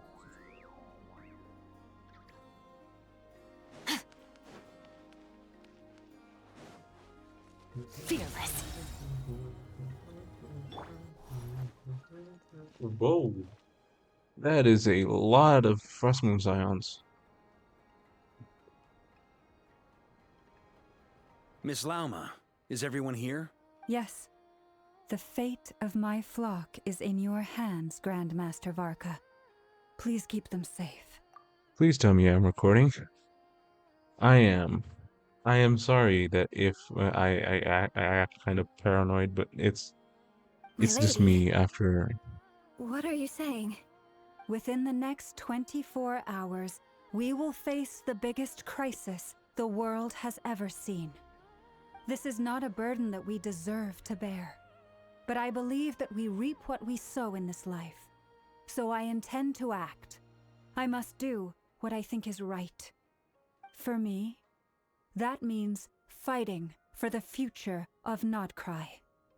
This gentleman is the Grand Master of the Knights of Favonius, Varka, Knight of Boreas. In my absence, please follow his... Hey, everyone. Guess I should introduce myself. Well, to start with, I know my way around a battlefield. Not something I'm supposed to laugh The at. biggest strengths are Or going to. honesty and hard workingness. Anyway, point is, I don't intend to let Lauma down. I'm gonna do everything in my power to keep every last one of you safe and sound. Hard workingness, my guy. Ever since you've become a Grandmaster, I'm guessing you've been out on an expedition. You put Jean as acting Grandmaster when she should practically become the Grandmaster at this point. Jeez. Okay. Oh, Frostmoon Enclave. Oh, these are really cool. Pretty as well. Oh, chest. Time Free to chest. I will act. take that chest. Treasure hunting. A valiant endeavor. Think you can bully me?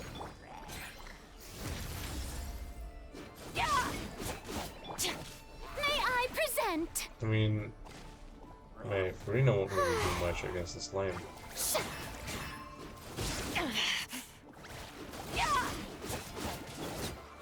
Do I ult? I wanna ult. I wanna see. Yeah, do I Another ult? star goes out. Take that.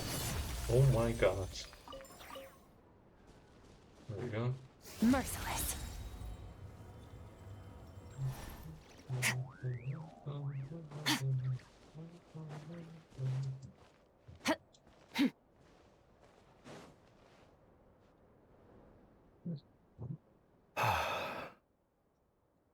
Dane, you good? Something on your mind? Her heels are so weird, bro. Like those water thingies, Miss weird. Columbina, was it? I believe that's how the others addressed you. That's right. Names are funny things. Have you always been called Dainsleff? Yes. I take it your own name has a more complicated history. I have a different relationship with names than other people. To be honest, I'm not even sure that Columbina is my name. At least, not in the same way that Dainsleff is yours. But it's what everyone calls me, and I go along with it. A lot of my life has been that way. I get so used to things that I forget to question why they are so. I never used to think much about where names come from, or what they mean to people. Maybe something's wrong with me. You're different from other people. I sensed it the first time we met. You're more perceptive than most. I'm sure your long life and rich range of experience explains that.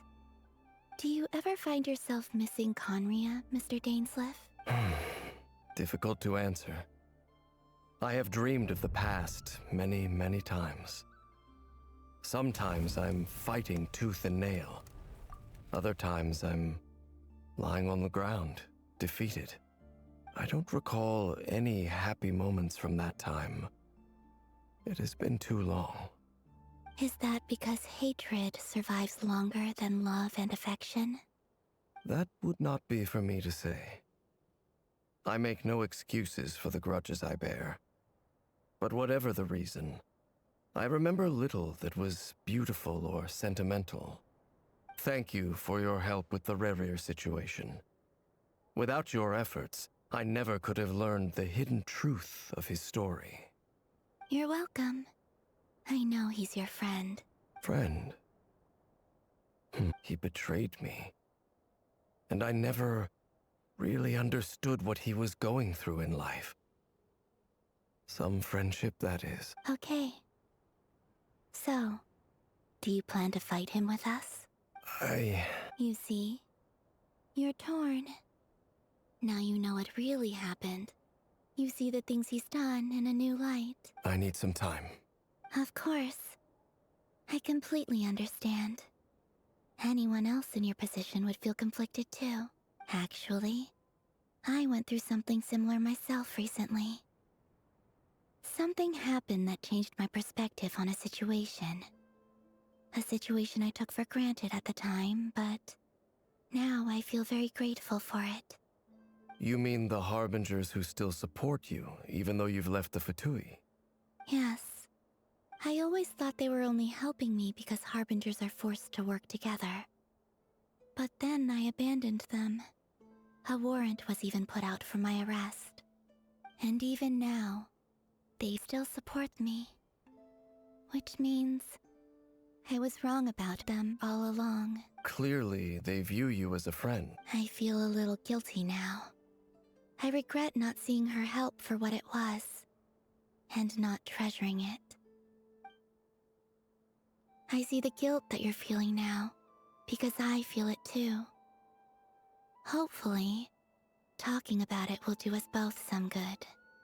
Have you noticed that the Traveler and Paimon are over there? I think they've been listening. Huh. Shall we say hello?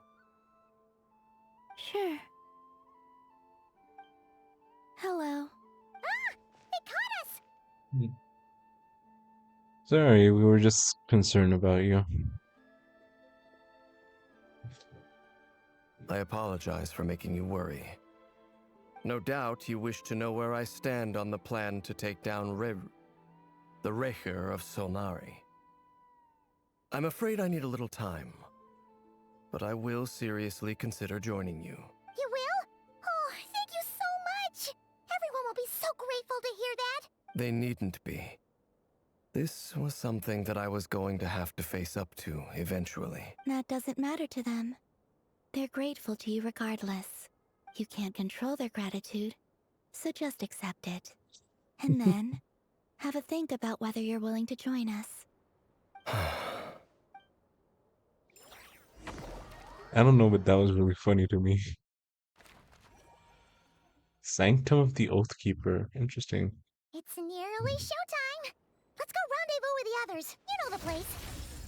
Okay, if this is actually the boss fight, I really want to get all my odds up. The ones that I can't lose.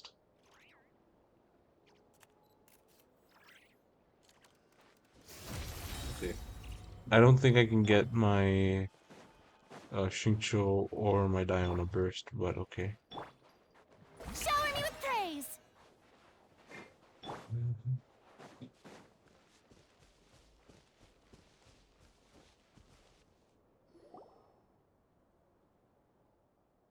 Ah, you're earlier than I expected. Hey, Flint's! Been waiting here long? Not too long. I came a little early so I'd have some time to think. Are you nervous about the battle? Interesting. Quite the opposite. I'm reminiscing on my past battles. When I was awakened by the Ratniki, I had not touched a weapon in many years. I felt like the battlefield was not where I belonged. But after waging war against the Wild Hunt for so long, I came to realize something. A life of absolute peace is simply not a possibility for me. My restless flame indicates that somewhere inside of me, there is a deep yearning to root out the evil in this world. Oh, that doesn't sound like such a bad thing. I agree. In the past, when I was a Fae whose primary concern was hibernation, it was hardly ideal. But it certainly serves me well here in the present. And I am delighted to be able to join forces with you in this endeavor. Looks like I'm not the first to arrive. Ah, Miss Lauma. Did you sleep okay last night? I struggled to settle down at first, because of the nerves. But don't worry, I got enough sleep in the end. I'll be just... Please, I'm just doing my part. Never! Over here! The goods have been delivered, and the backup plan is underway. Ino asked me to relay a message. She said Inepha will be on high alert and keep a close watch over all secondary districts where defense is required, providing support as necessary. Meanwhile, Ino herself will provide range support to us directly, using her latest invention. Oh, and that is? My thanks to all involved. Uh-oh, okay. The chest set's looking a little unstable. It is, It definitely. won't hold him much longer. We should be prepared to engage at a moment's notice. Hold on. Stop, No sense sitting around waiting. Let's make the first move while we still have the option. I agree. Paimon, find a safe hiding place. Got it! Be careful, Traveler! I will. Okay, so I'm ready for this fight. Don't tell me I just get to use the Traveler. Please don't tell me. Please don't tell me. Please don't tell me. Please don't tell me. Please don't tell me. Every ounce of strength we have in our bones, let us bring to this fight. Ready? Please don't tell me I have to lead the Traveler or something. I've seen all your futile ploys before. You have become the authors of your own demise. I wouldn't be so sure about that. You are merely a moment of sport before I tear down the moon. Stop. Am I recording? Yeah. I am. I'm sorry, I have to check. After Luna 1 Act 2, I have to check every time a big moment comes up in the story. Whoa! Okay, hold on. Print screen. We can do this. Damn it! Oh! Stay on your toes. Yep, you too. Okay. Whoa! What's this? What's Let iron? me help you guys. It's this! Moonlight. Great. Let's see what you're made of. Okay, this guy's real weak for some reason. Go! Leave this place. Be silent. Observe. Can't hide the truth. Let's see what you're made of. No more lies. Why is he so weak though? Moonlight. Can't hide the truth. The deception ends here.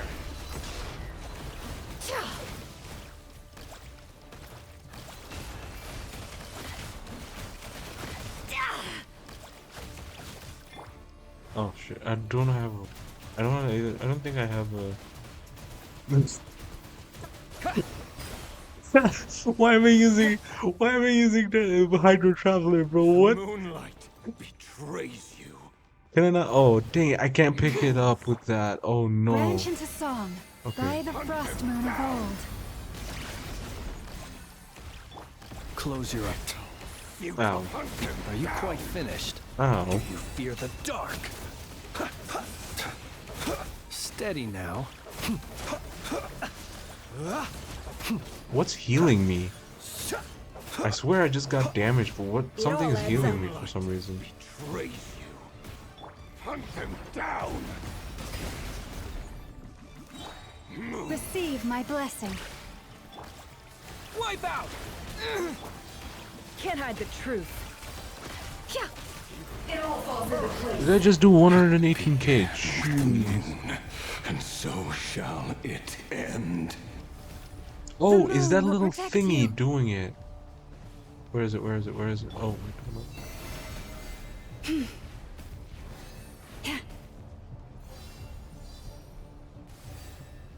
The moonlight. what am I supposed to be doing here?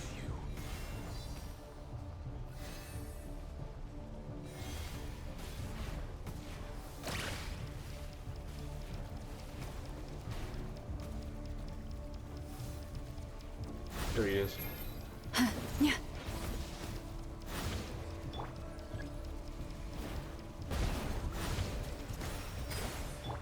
Close your eyes.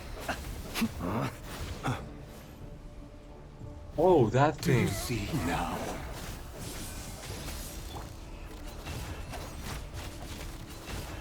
Fairfamir, when will it be as you foretold? The moonlight betrays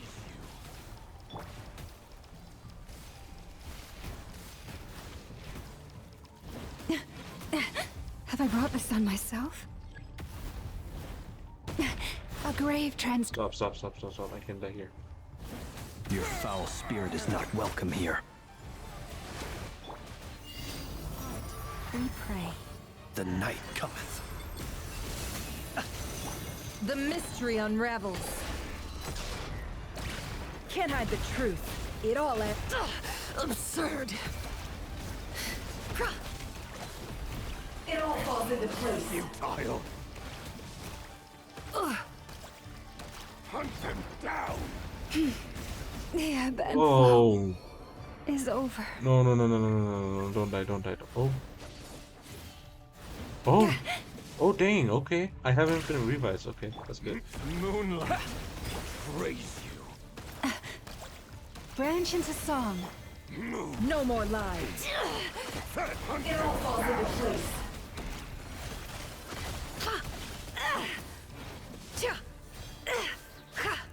Can't hide the truth. Futile. Whoa. Whoa, whoa, whoa. Hold on. Absurd. Hunt them down. Seek within. No. you to hunt him down! No more lies. It all adds up. Observe. Be silent. Can't hide the truth. It all adds up. Receive my blessing. Futile! Can't hide the truth.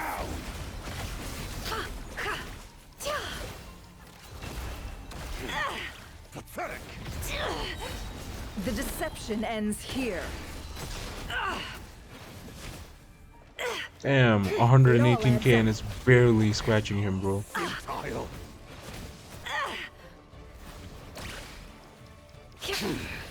Your little game of heroics is over. Who wants to go first? Whoa, defeat the Rector of Solnar. Okay, nothing changed. Whoa. Okay. No, we've been separated. Whoa, okay, You there's okay? that ballerina move I saw. Never. Where are the others? Stuck outside the barrier. I guess he really doesn't like us. I told you before, knowing too much is always a death sentence. Be careful what you wish for.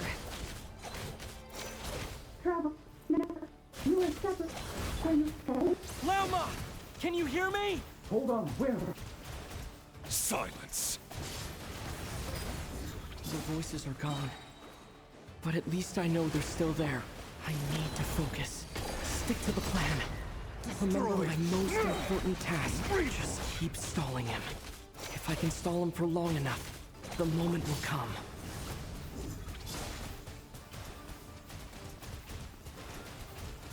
Go! Okay, Can't I hide love the how truth. I am forced to use Hydro Traveler, by the way. I don't think I can change his because I was on Pyro Traveler when I was playing in real world, No more lies. in-game world, so The deception ends here. It all adds up.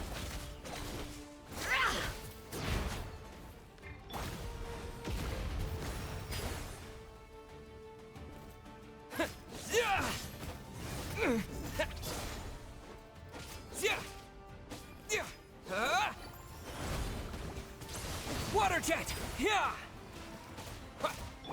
Can't hide the truth. It all falls into place. It all adds up. Time to come clean. okay, what is the right timing here? Do I have to actually get him low with this team?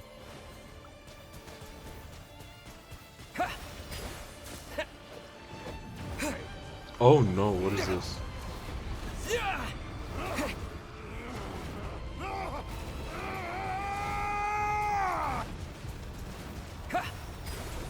What is this supposed to be? What? I'm sorry, what?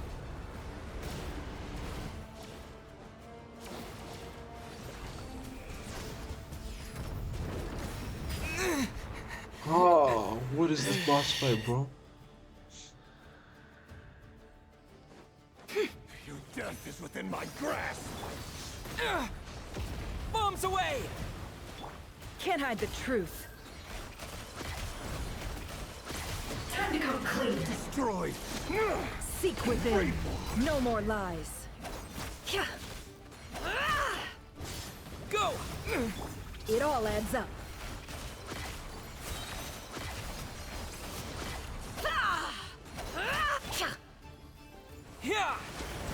Can't hide the truth.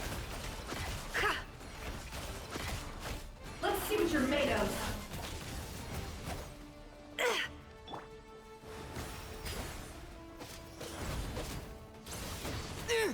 Destroyed. And reborn.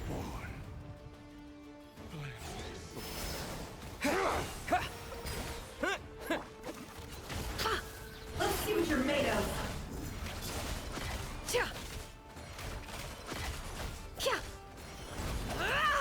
The mystery unravels. Wait, is that her actual burst? Oh my god, okay. That's strange.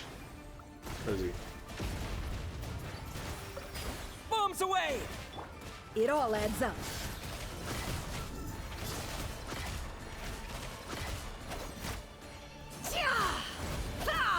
The deception ends here.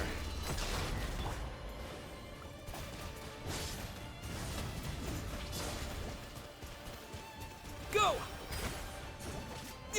No more lies.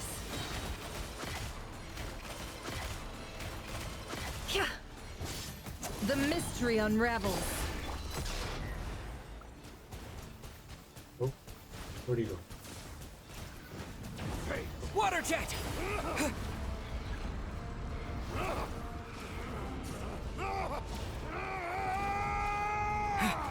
What is happening?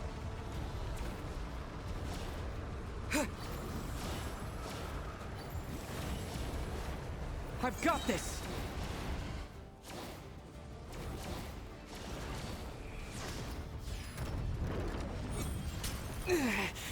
The shield's broken. I can't keep this up.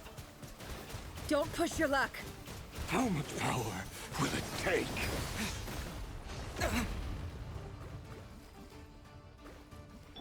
It all adds up. It all falls into place.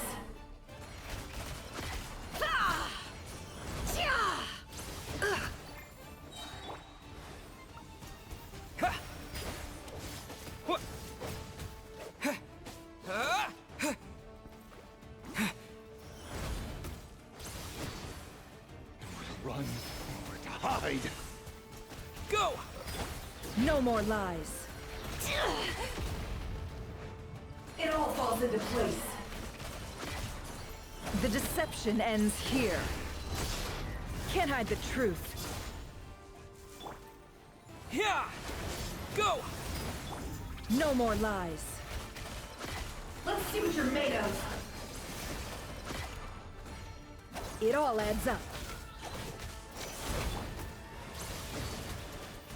Go! Let's see what you're made of.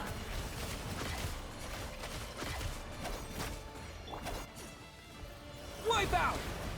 Can't hide the truth. Let's see what you're made of.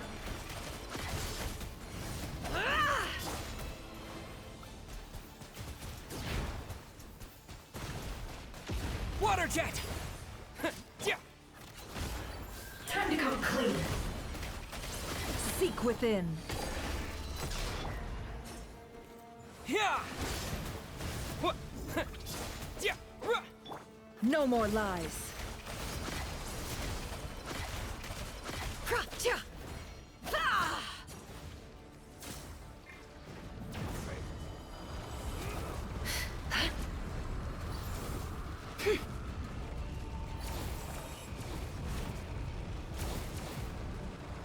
Curses. There's no other way. Wait, where's my shield? Big damn event. Oh damn.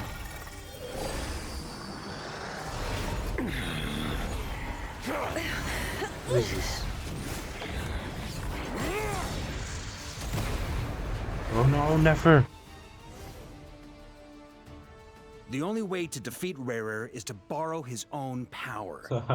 That Columbina means bored as Columbina will hell. have to disappear while you two bear the brunt of his attacks. You have to hold on. Find a way to keep him focused on killing the two of you. Oh god, is that Nefer's point of view? Your eyes are bleeding.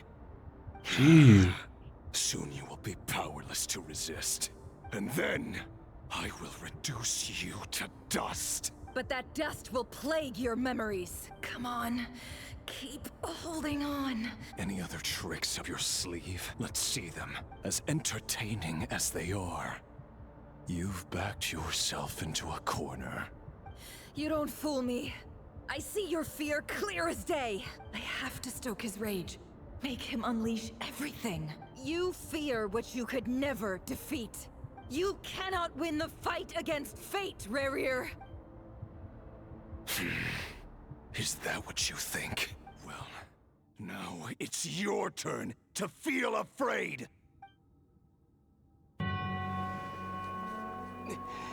You no fear good. the sound of your own name? Is it us you hate? Or is it what you've become? Let's see what becomes of you!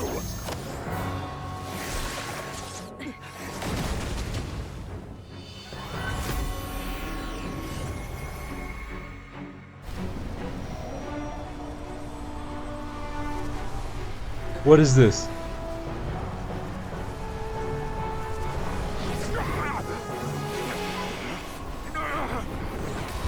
What's happening? That power. I've seen it before. Oh my god, it's Albedo, you absolute goat. Also, Durin's wings. Cool. His power is on another level. We'll need to use an alchemical array to convert his power into a usable form. Then quickly channel it into Columbina, rendering her powerful enough to compete with him. I'll join you. I can help. If I release enough abyssal energy into a confined space, it'll create a potential difference, allowing us to extract a huge amount of elemental energy. Dang. I'll synchronize with everyone's minds using Pyro, then give you temporary access to their abilities and fields of view. But it won't last long. Can you see? Well enough.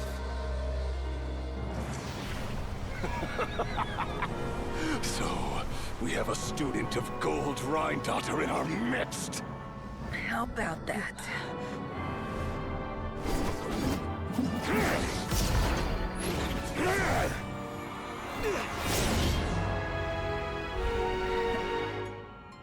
Like that's gonna do anything.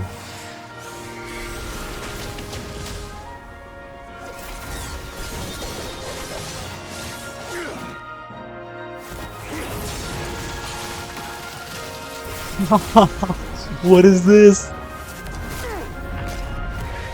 Oh my god, bro. Columbina at full strength is crazy.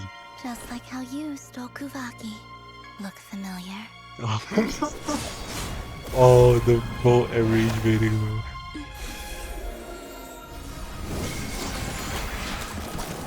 Oh, Columbina, my goat. What? You should just open the gate.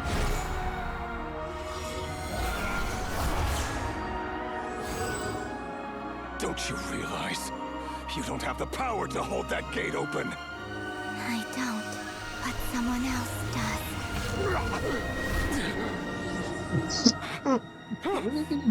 Goodbye, Rerir. Ah. Oh my god, what?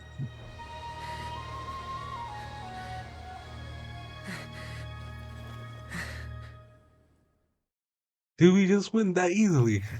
I mean, it wasn't easy. Nefer started bleeding from the eyes, but oh my god, what? Oh my god.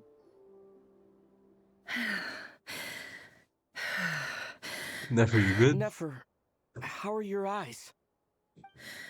They're fine. Apart from the blindness, of course. Oh my god, you're It's not actually too late. blind now. Let me handle it.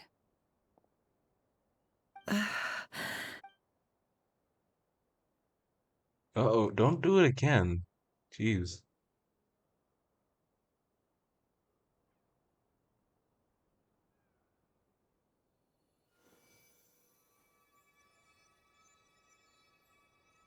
Miss Nefer, it's not like you to lose your composure. That was the most reckless thing I've ever seen you do. Reckless how? The situation was critical. Our lives were at stake. We had to do something. Even so. Okay. I guess you're right. Under the circumstances, it was a wise decision. You traded your eyes for an incredible victory. In business terms, I suppose that's a huge return on investment. I'd be hard-pressed to argue otherwise. Fair. Still, I don't like this outcome, and I don't want you to lose your sight for good. People suffer when they make sacrifices they shouldn't have to make. whether that means faith, strength, or in this case, your ability to even see. I had hoped you could win without sacrificing so much as a single hair on your head. Is she actually permanently blind now? Thank you. Really. All done. Oh, okay, thank God. Don't try and open your eyes just yet. We'll see how you're doing in a couple of days. Until then, please follow your recovery plan to the letter. What recovery? I'll send full details through Yehoda. Oh, okay. For now, just get yourself home, relax, and rest. My dear friends, we have fought bravely and achieved a spectacular victory. A dark cloud has been lifted from the skies of Krai. Where did Dane All disappear off in to? this land will be grateful for what you have done. The moon will remember this day. Thank you both.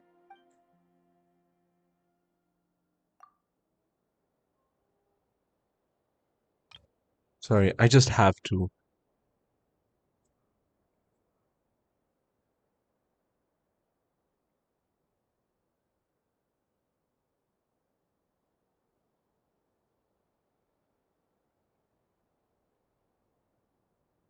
Ooh, that was loud. Sorry about that.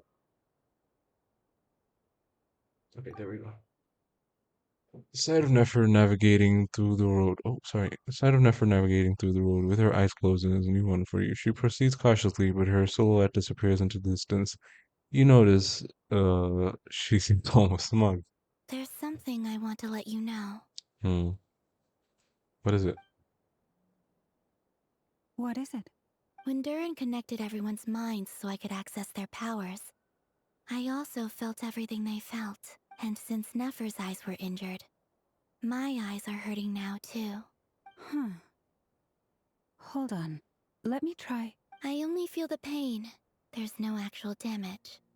I just thought I should tell you. You're right. There's no damage. That's a relief. But I must say, I'm surprised to hear the Kutar share something like this with me. In the past, you never used to open up about yourself.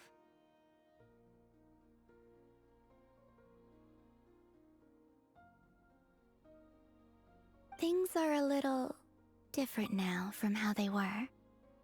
I'm learning to share how I truly feel with my friends. Friends? You have no idea how glad I am to hear that. You can't help but break into a smile. The word friends as a warm and fuzzy feeling fills your chest. One by one, your fellow teammates report in to inform that everything is under control. At Llama's insistence, you lie down. You fought on the front line against Riri, and you need to rest definitely. ...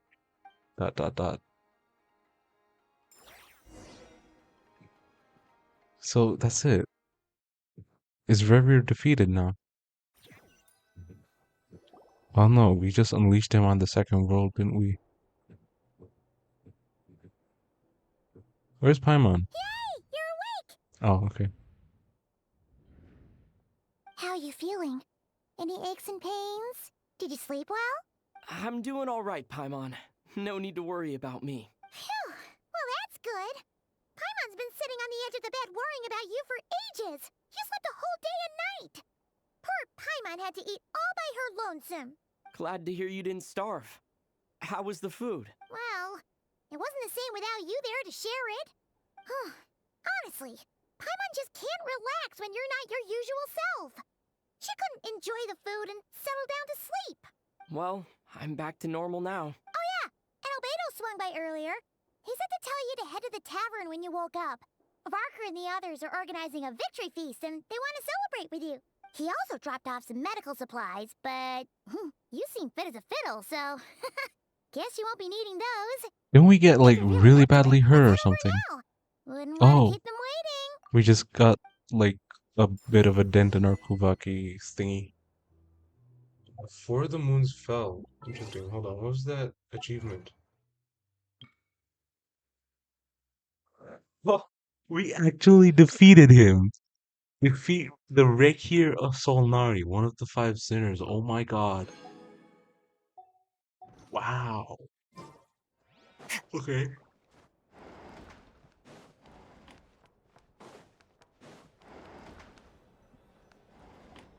Hey, Dory.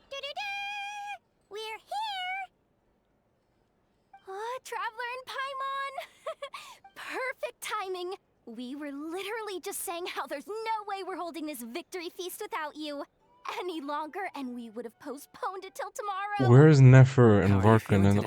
all the Much others? better. Thanks. Don't worry about me. Relieved to hear it. If that changes, just let me know. Happy to check you over at any time. Yep, we're here for you. Anything you need, just let us know. Oh wait, where's Nefer? How are her eyes doing? Nefer's right over there. I'm sure she'd love to catch up with you. Oh, this is an interaction stuff. Okay. I'd like to see how they're all doing. It's just been like one day, one night, right? So I don't think. Oh, her eyes are all good. Okay. Traveler, Paimon, are you recovering well? Much better, thanks to a good rest. You're looking well Turns too. out that moon chanter has some real talent after all. My eyes were mostly recovered after just a couple days rest. I can actually open them again now. Yeah, but you gotta be careful.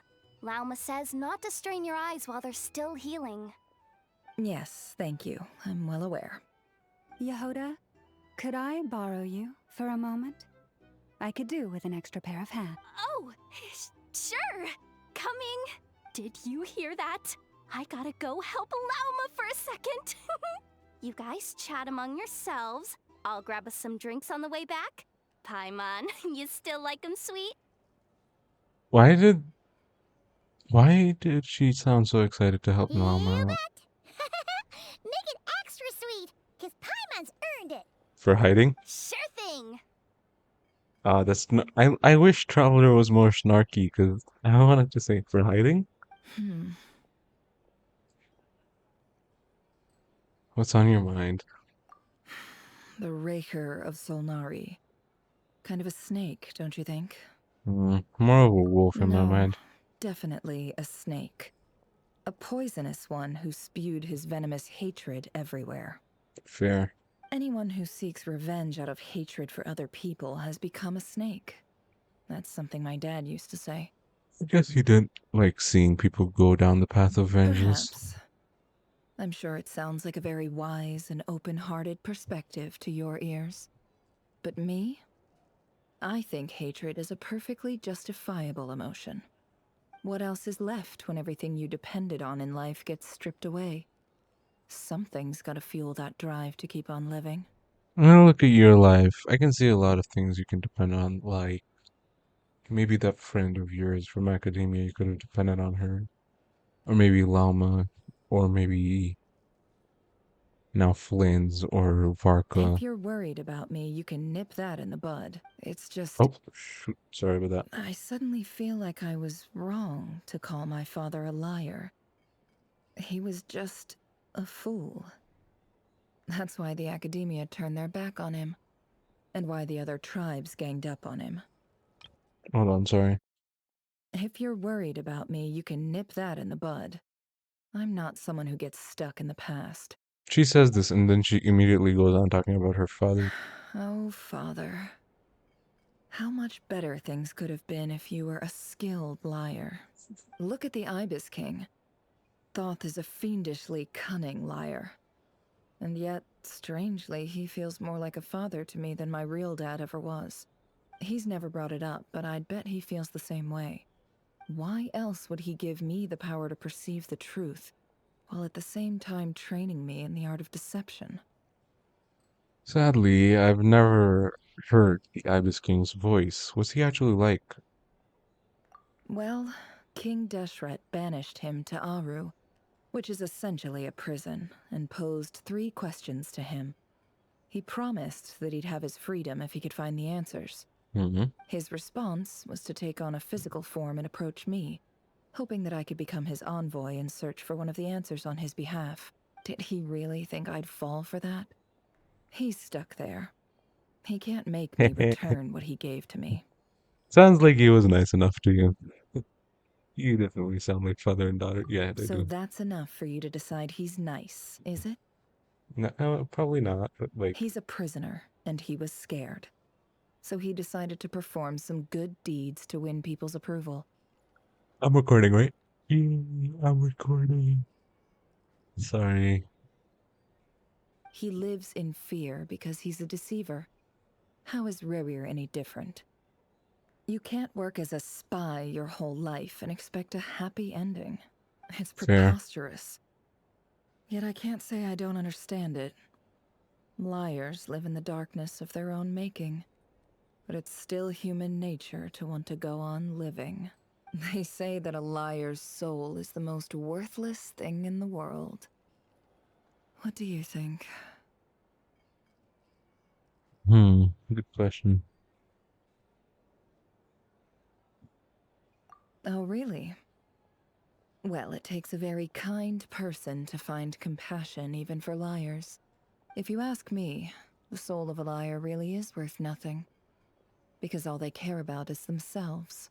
For example, when something good falls into my lap, I don't go sharing the news around. Stops other people trying to steal it from me. I have a feeling some people there might have overheard that. So be it. They have sharp ears. I can't keep anything from them. Is that your way of saying you've warmed up to them now? Oh, is that what it looks like? What it looks like is you're starting to see us as your friends. Well, you all know my past now. And I can't simply eliminate everyone who knows too much. So I guess I just have to put up with you. For the foreseeable future, at least. Excuse you, that's mean. When you find yourself in a situation you can't control, the safest play is to keep calm and start monitoring everyone involved like a hawk. In the intelligence world, you need to have a sense of perspective and play your hand accordingly. If you understand what's at stake, please ensure my secret is safe with you. Sure. I trust you. Very good. Oh, wait! Now that the panic's over and we've all calmed down, Paimon suddenly remembered something. She wants to try the meat and berries, isn't she? After all that build-up, our mystery ally never showed up even once. Oh, what mystery ally? What mystery ally are they talking about? Oh, a noise is coming from indoors. Huh? Am I imagining things?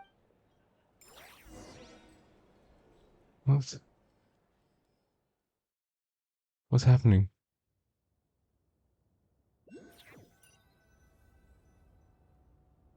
So, that close colleague who stayed behind with you? What's he been up to recently? The doctor? Don't know, don't care. I get more normal human interaction from hanging out with Bosco 2 than him. Although, now you mention it, he hasn't bothered me in a while. I wonder if... Who are they talking If he's about? disappeared without a trace, it's the biggest gift he ever gave to the world. But I somehow doubt that's what's going on. Who does Arlecchino hate so much to say that? He won't lie low forever. So we'd better stay Wait a on minute. guard. Who are they talking about? Wait, no, don't end it here. No.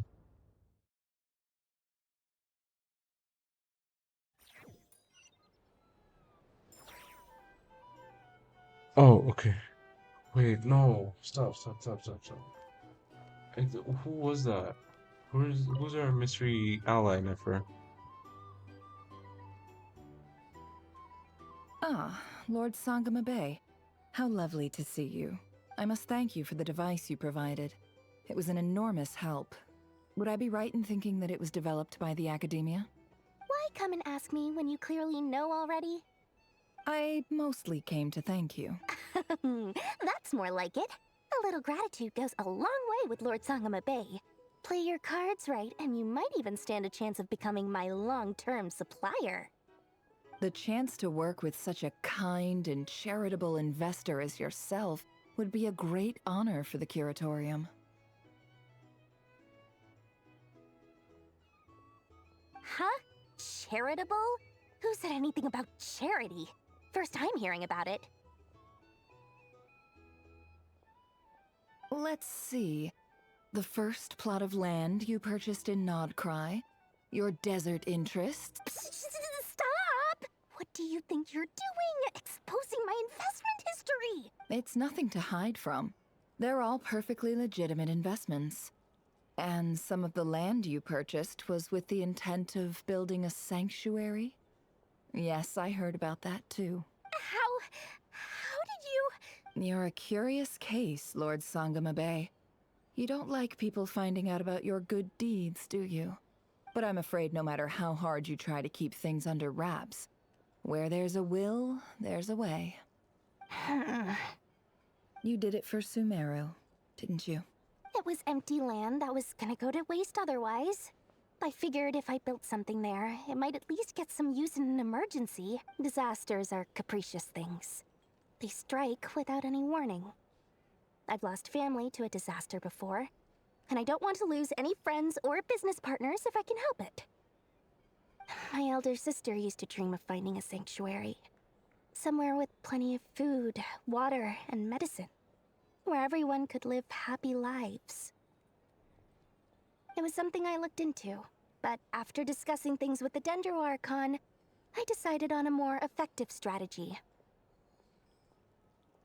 Building the sanctuary The yourself. tech people handled the tech, and Moneybags provided the Mora. It just made the most sense. It's a pity that so few people know the truth about you. Everyone says that you view everything in terms of Mora, and all you care about is growing your own wealth. So, what's the problem with that? Everyone wants to be rich. It's human nature. So yes, I love Mora, and it's nothing to be ashamed of. But surely you have dreams of your own, beyond just making Mora. You don't get it, do you? My dream is to invest in other people's dreams. And, you know, make a nice little slice for myself along the way. Dory's an overall decent character, now that we know her, like, serious side. For me, Just at least. thinking about it makes me happy. That sweet, sweet sound of Mora. Thank you. For the device? And the pendant. Oh, that. I was just returning a favor. Don't worry about it. Seems like we've both been away from home for a very long time. Yeah. So long that I barely remember what my family even looked like. That would be your mother, father, and sister? Yeah, though it's been years since my sister passed away. Oh. It's not like I want to forget them, obviously, but memory can be even more ruthless than the most calculating business person. Beyond a certain point, if something isn't helping you, it just gets rid of it. My sister can't help me now. Slowly but surely, her face is fading from my mind's eye. It's become a vague impression.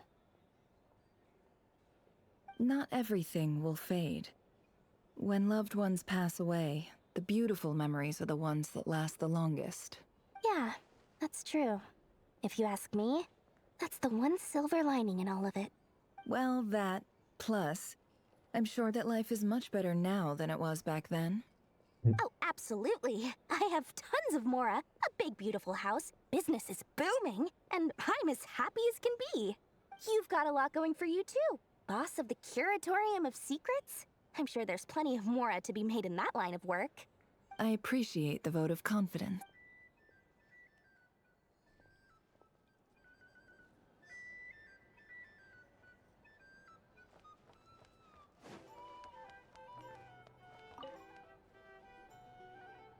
How have you been holding up?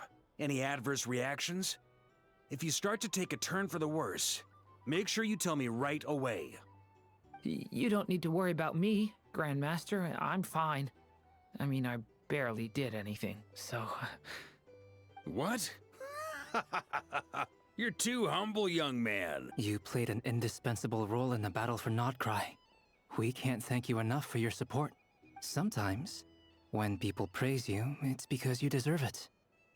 The best thing is to accept it calmly and with grace. Let's do a quick demonstration. Albedo, that was an incredible feat of alchemy. The pressure was on, but you worked flawlessly at lightning speed to get the job done. Thank you. I can't take all the credit, though. Durin played a big part in forming the alchemical array. See? Did you catch that? A masterclass in how to take a compliment.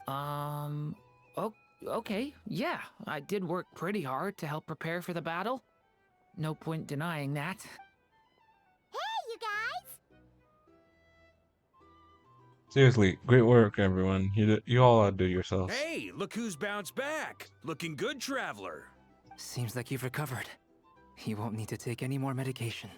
Can I get you a drink? Huh? You know how to order at a bar now? You've sure learned a lot recently. Handling a drinks order is ridiculously simple compared to alchemy. Don't worry, I'll blend into society yet. We're rooting for you, dude. You're clearly a fast learner, just like your brother. To be totally honest, though, Paimon didn't quite follow all the details when you first explained the plan to us. Don't worry, that's completely understandable. Unless you're a student of alchemy, it's hard to grasp the principle and how the process works. To put it in the simplest terms, we saw how our enemy stole the power of Kuvaki. And that gave us the idea of stealing his power to turn it against him. When facing an enemy you have no hope of defeating, it's best not to engage them in battle. So, instead of looking for a way to overpower him, we decided to help Columbina get strong enough to at least stand up to him in a fight. For this to work, we had to analyze his modes of attack, confirm who his main target was, and make sure that he wouldn't go beyond the range of the alchemical array. For added security, we prepared a total of 4 arrays. But to mitigate the impact of the battle, we identified one location in particular as the ideal spot, which is where the confrontation took place. The alchemical array absorbed his abyssal power. Then Durin processed it to render it usable by Columbina. That power enabled her to do what would otherwise have been nigh on impossible. What surprised me was that Dainsleif actually agreed to join us. Yeah. Given his history with Rerir, he had every right to sit this one out. But we're extremely grateful for the decision he made. Confronting a former friend in battle. That can't have been easy. It must have been a painful choice to make. But I'm sure that making a decision was far better for him than staying in limbo. Absolutely. He was torn between 2 paths, but in the end, he made his choice and stuck to it resolutely. He doesn't strike me as the sort of person who'd stay trapped in limbo for long. Anyway, however you cut it, everyone gave a stellar performance. And now, it's time to...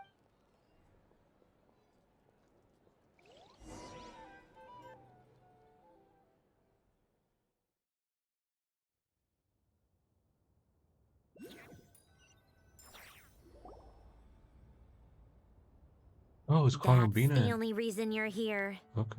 Yes. I've thought a lot about it.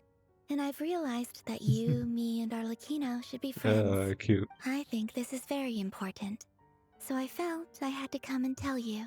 Well, this is a new one. I'm so moved. I can't even hold my teacup. If that's all, you can leave now. Do you not want to be friends with me? Or is it that you prefer being coworkers? What is this, Columbina? Are you deliberately testing my patience threshold? Right now, my politeness module is active. But if you say another word, I swear I'll shut it down. If your politeness module was active, wouldn't you say the word please at some point? Polonia, please see Lady Columbina to the door. Will you still invite me to your next tea party? What? Yes. Oh, this is new. I think you will. Bye-bye, dear Sandrone. Oh, we just waltzed into here. Catching up with a friend? Hope I'm not interrupting. I want to sound like a douchebag Last against time her. the Wild Hunt escorted you out. Would you rather I handled it myself this time? We just wanted No. to, see how you were doing now that it's all over. Why? Out of concern for my safety? I hope you didn't seriously think that the Rahier of Solnari would be able to lay so much as a finger upon me, given how prepared I was. Mostly because you kind of helped us out, so we just wanted to check you were okay. Looks like all your robots are fixed, huh? I spy books in teacups on the table. Afternoon tea, so we are interrupting don't after you all. worry about that. Tea time is already a write-off. The visitor before you managed to kill my appetite. If you're in the mood for tea, go ahead and help yourself. Otherwise, it's going to waste. Yeah, I know. My coasters are still missing in action, though. Use this notebook instead. Whoa! What? Pretty hefty notebook. Look at all those calculations. No. You can ignore those. They're just dumb scribblings. I doodle and write in my free time. Sometimes I remember the distant, dreamlike past. Sometimes I imagine the far-flung future. And other times, I grit my teeth and note down all the crazy nonsense going on in the present. Some people do the crosswords in the newspaper. This is my equivalent of that. Trying to predict the future is like daydreaming. And writing about the present just makes me furious. The past is my favorite. If nothing else, it's already set in stone, so I don't have to rack my brains trying to figure it all out. Although, having said that, the only vaguely interesting memory in my past is probably that guy they call Lord Artificer. Now, I know this name because I've watched Ashikai videos. Lord Artificer, you mean Elaine Guillotine? Who else? Pretty much all the mecha and Fontaine are his personal handiwork. The reason I know it is because I think Elaine Guillotine was one of the friends from a really long quest from Fontaine. I think it was to do with those water mimics who acted like children who were orphans or something. I don't know, but he was one of those Are you friends. saying you know him? Like, personally? As a friend? I mean, I guess we were friendly enough. So you've actually met him, but he lived hundreds of years Yep. ago. In fact, I'm probably the only normal person left who knew him at all. We used to chat occasionally back when he was still around. Before he passed away, he asked me to destroy all his manuscripts. I honored his request, but I did read through everything first before destroying them. I mean, I couldn't let the genius of Lord Artificer Alain Guillotin disappear like that. Would have been such a waste. So, that's where the formulas in your notebook are from? I just told you. Those are my equivalent of crossword puzzles. They're just dumb formulas that I solve for fun when I'm bored. Alain's work was like epic poetry. The formulas in my notebook are just silly little riddles in comparison. Not that there's anything bad about them. I mean, at least, solving those riddles isn't going to hurt anyone. Anyway, while we're on the topic, I might as well tell you about what happened to him and his friends. Alain Guillotin had two close buddies, Renee and Jacob. They Oh my spent their God. childhood years together in the Narzissenkreuz Institute. Yes, this is the one I was talking about, the Narzissenkreuz Institute of something children.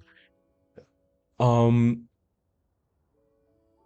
I believe we got to see Renee in one of the Fortress of Meripede quests. He was no, who was the Hilichurl? This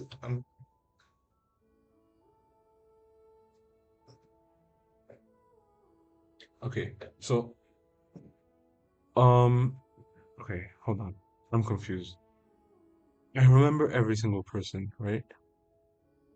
I believe this was the person, Carter, who was the Hilichurl, right? So, Elaine Guillotine had two close buddies, Renee and Jacob, they spent their childhood years together in They were all Narcissus quite competitive, so there was some rivalry between them. But it was a friendly rivalry. But beneath the friendship and the rivalry ran something deeper, a sense of nostalgia for the past. Unfortunately, childhood would end. The prophecy would come true. The apocalypse would arrive, a mad dream that would normally only capture the minds of lunatics, begin to take root in their hearts. A dream of saving the world. And if Renee and Alain had been people of lesser wits, that dream would probably have ended up as something for them to joke about in their older years. But alas, they were some of the sharpest minds around. They nurtured that dream with the full power of their intellect, and it grew into something that ate away at their souls. The first of them to fall under its spell was Renee. Against Alain's wishes, he persisted in experimenting on a mutual friend of theirs to try and save their life. Alain did not approve and parted ways with Renee. Oh, I should probably put this on auto, sorry. It's complicated. Alain wanted to believe that Renee only did what he did for the sake of their friendship. But when he told me about what happened, I could tell he still had some suspicions about Renee's motives. Perhaps the seed that would grow into a nightmare had already sprouted in Renee's mind. Even then. The next time they met, Renee's soul had been completely engulfed by the dream of salvation. His futile attempt to change the tide of fate only resulted in a wave that swallowed up the world, even before the apocalypse came. And although that wave died down eventually, I hear that it just recently came back with a vengeance. As I understand, Renee wanted to live out his dream of salvation once more. But I'm We told fought that the against this. attempted resurgence finally died out for good. At long last, Renee awoke from his deluded dream. Though of course by then it was far too late. What do you think of Renee? Do you admire his transcendent genius? His view that any price was worth paying to achieve the lofty goal of saving the world? Or do you despise him? Dismiss him as an evil madman who wrought havoc on the lives of everyone around him as he pursued his delusional dream? Same difference, really. Just a matter of perspective. What a cop-out. But I suspect you'd have a more incisive and insightful answer if we dug into it further. I don't like fanatics who give up their whole lives for their ideology. Nor do I like fools who let their delusions take control. Maybe I could understand if Renee had just been an ordinary person. But he had a sage-like intellect. And still managed to get himself lost in the labyrinth of his own desire. Anyway, that's enough about Renee. Now, moving on to Alain Guillotin, the Lord Artificer. He managed to put a stop to the first storm whipped up by Renee. But after that, Alain lost his friends and family. To his credit, I suppose, the loss of his family and friends was purely a tragic accident. It's not like Alain sacrificed them for his cause or anything. After that, the only thing supporting his work was the same dream that had dragged his closest friend down to the abyss. But although the desire to save Fontaine drove him to found the Fontaine Research Institute, Alain continued to reject any form of transcendental knowledge or power. He was suspicious and fearful of it, having seen the way it had affected his closest friend. I think that formulas and machines derived solely from human intellect were the only thing that gave him a sense of spiritual comfort. Yet Alain's intellect was simply too great. It barely left him space to breathe in his lifetime. Once he realized that the end of his life was approaching, he finally accepted the truth. The Nazissenkreuz Institute needed someone, and a human being, to see its story through to the end. He quit working on his formulas, trading them in for the fairy tales that had played such a formative role in his childhood, but which he'd barely touched in his adult life. He told me that the director of the Nazissenkreuz Institute used to read those fairy tales to the children as bedtime stories. Apparently, they worked wonders at sending kids off to sleep. I think that all he wanted at that time in his life was to be able to sleep deeply without being plagued by depression. By that point, nothing else really mattered. At the very end, he laid down to rest in the ruins of the former Nazissenkreuz Institute orphanage, while the Fontaine Research Institute he had founded continued tirelessly with its work. Many years after that, tensions over competing dreams would once again cause a rift, this time between members of the Fontaine Research Institute. But the actions of those fools had nothing at all to do with Alain. And that is the story of two people from the Nazissenkreuz Institute who both wanted to save the world. One went all in on his fantasy of salvation without ever looking back, and ended up calmly sinking to the bottom of the deepest sea. The other sought desperately to burn bright in his life, even though he wasn't sure where he was going. I do sometimes wonder, why is it that people like them have such grand hopes of saving the world? Even the grandest tree starts as a tiny seed. So perhaps, for each of them, their mission to save the world began with a very simple desire: to save themselves. They were young children with friends and family who mattered to them, desires to explore the meaning of life, ambitions to have a successful career. They didn't want to see all of that taken away in one fell swoop. Or maybe they just wanted to find something to anchor themselves within the chaos, to stop them getting quietly swept away by the storms of life. But instead, the search for their own salvation took them down the rocky road laid out by fate. Do you think the desire to save oneself is enough of a justification to try and save the world?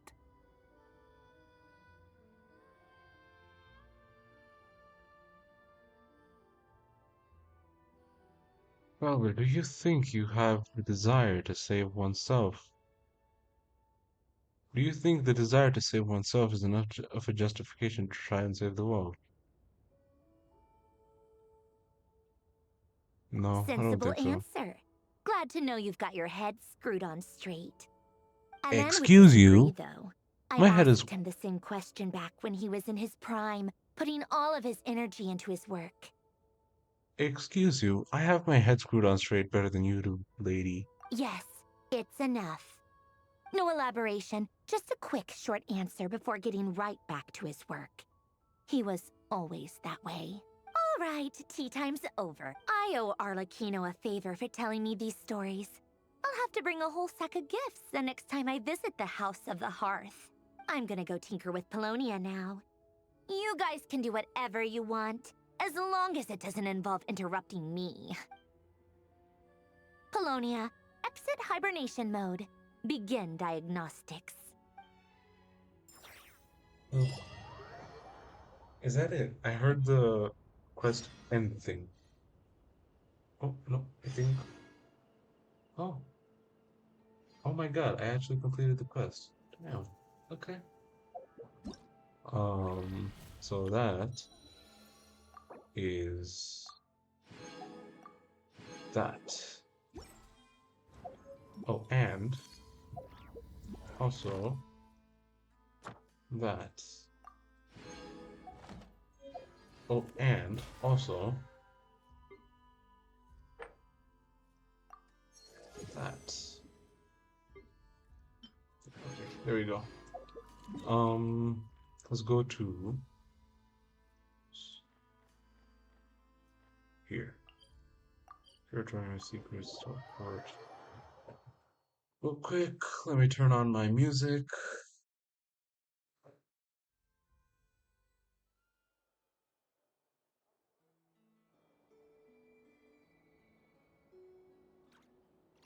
Dang, 4 hours, bro. That is long. All things come to an end, even time itself. But okay. This computer. I think this this person's pretty reliable for soundtracks. So let's play this one then.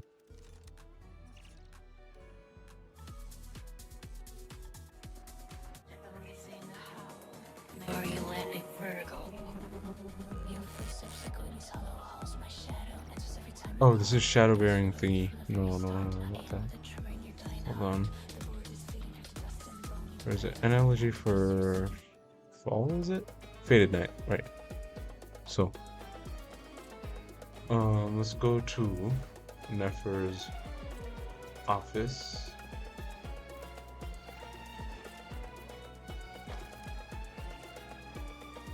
Oh, I fell too far, didn't I? Oh wait, no, I didn't. I had to go here. Right, I should probably mute my in-game music because it overlaps with this place. So let me just do that. Alright.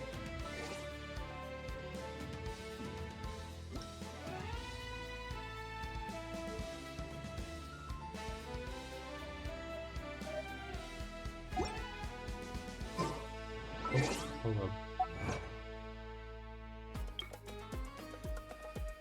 Analogy for a faded moonlight. Okay, so I completed that one. So I'm at 699 achievements. So my next one is my 700th one. So, where we first meet Nefer with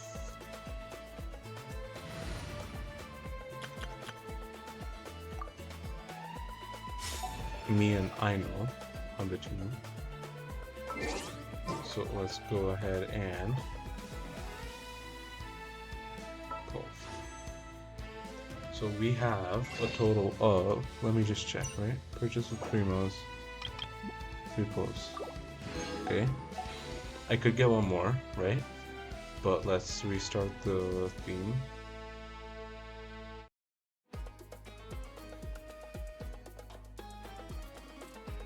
Okay, here we go.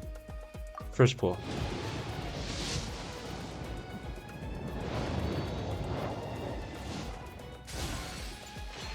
Okay, nope, that is not it.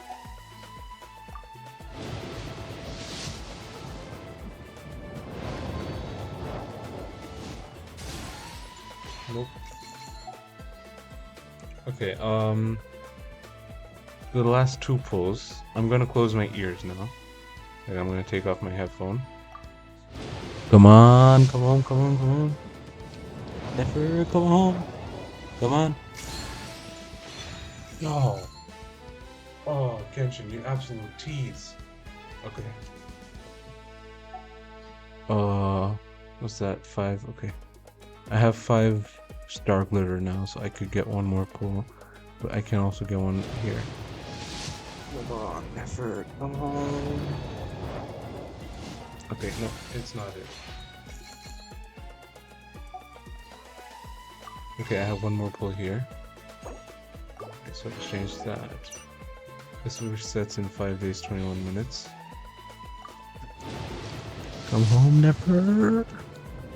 Whoa. Nope. Okay, so that was 5 pulls, right? So how much pity am I at? History.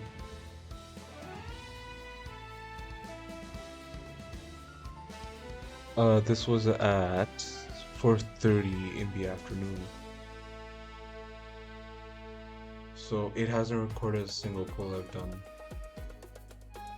Which I have a feeling like I've done 6. So let's count 6. Alright, so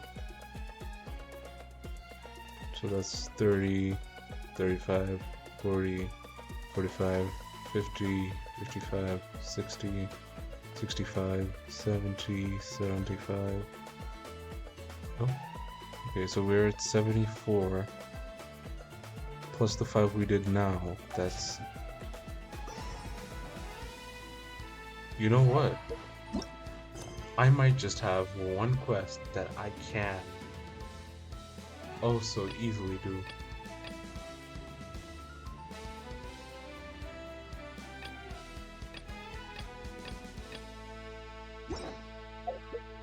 You know what I can do? Oh wait, no, I don't even need to do a quest. I can just do this. Hold on, I'll be right back. I'll be right back, okay?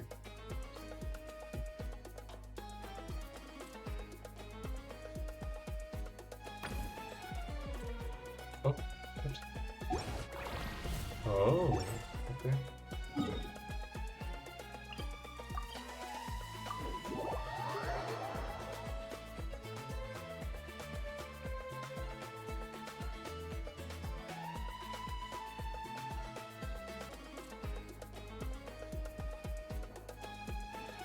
Okay, so the theme has started up again.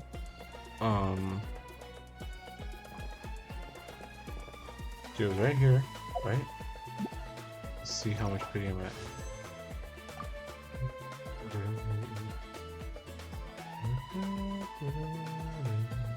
Dang it, it still hasn't reset. Okay. I think I did one pull before starting recording, so this should mean that I'm at.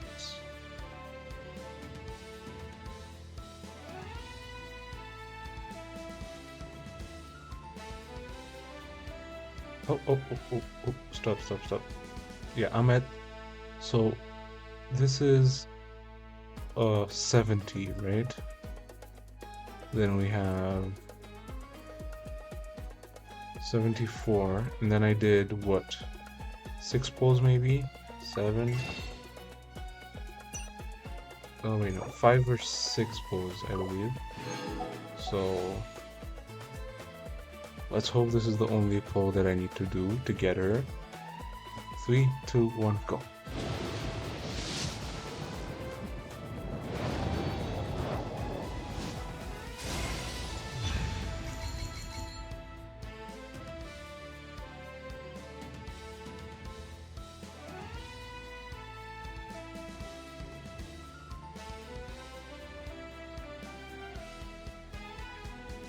Okay.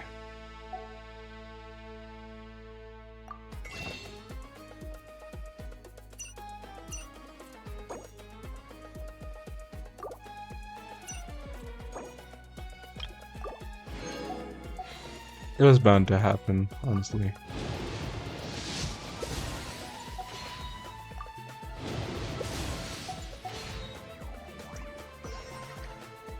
But yeah, that's how it is.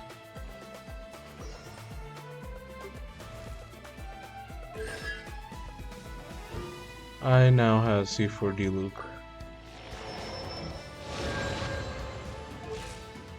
Hey, I mean, at least I got a part of her informant circle, didn't I? So that's that, I guess. Well, I didn't get Nefer. What are you smiling about, bro? I didn't get Nefer, so I guess it's time to save up for Durin. Or if Durin's not a good character, I'll go for Varka. But yeah, that's that, I guess. I was really hoping to get her. She's really fun to play with, but things happen, you know. So yeah, thanks for watching. Hope you guys enjoyed. Be sure to leave a like, comment, subscribe, and see you guys in the next episode, because I am just as sleepy as this guy on screen right now. Peace!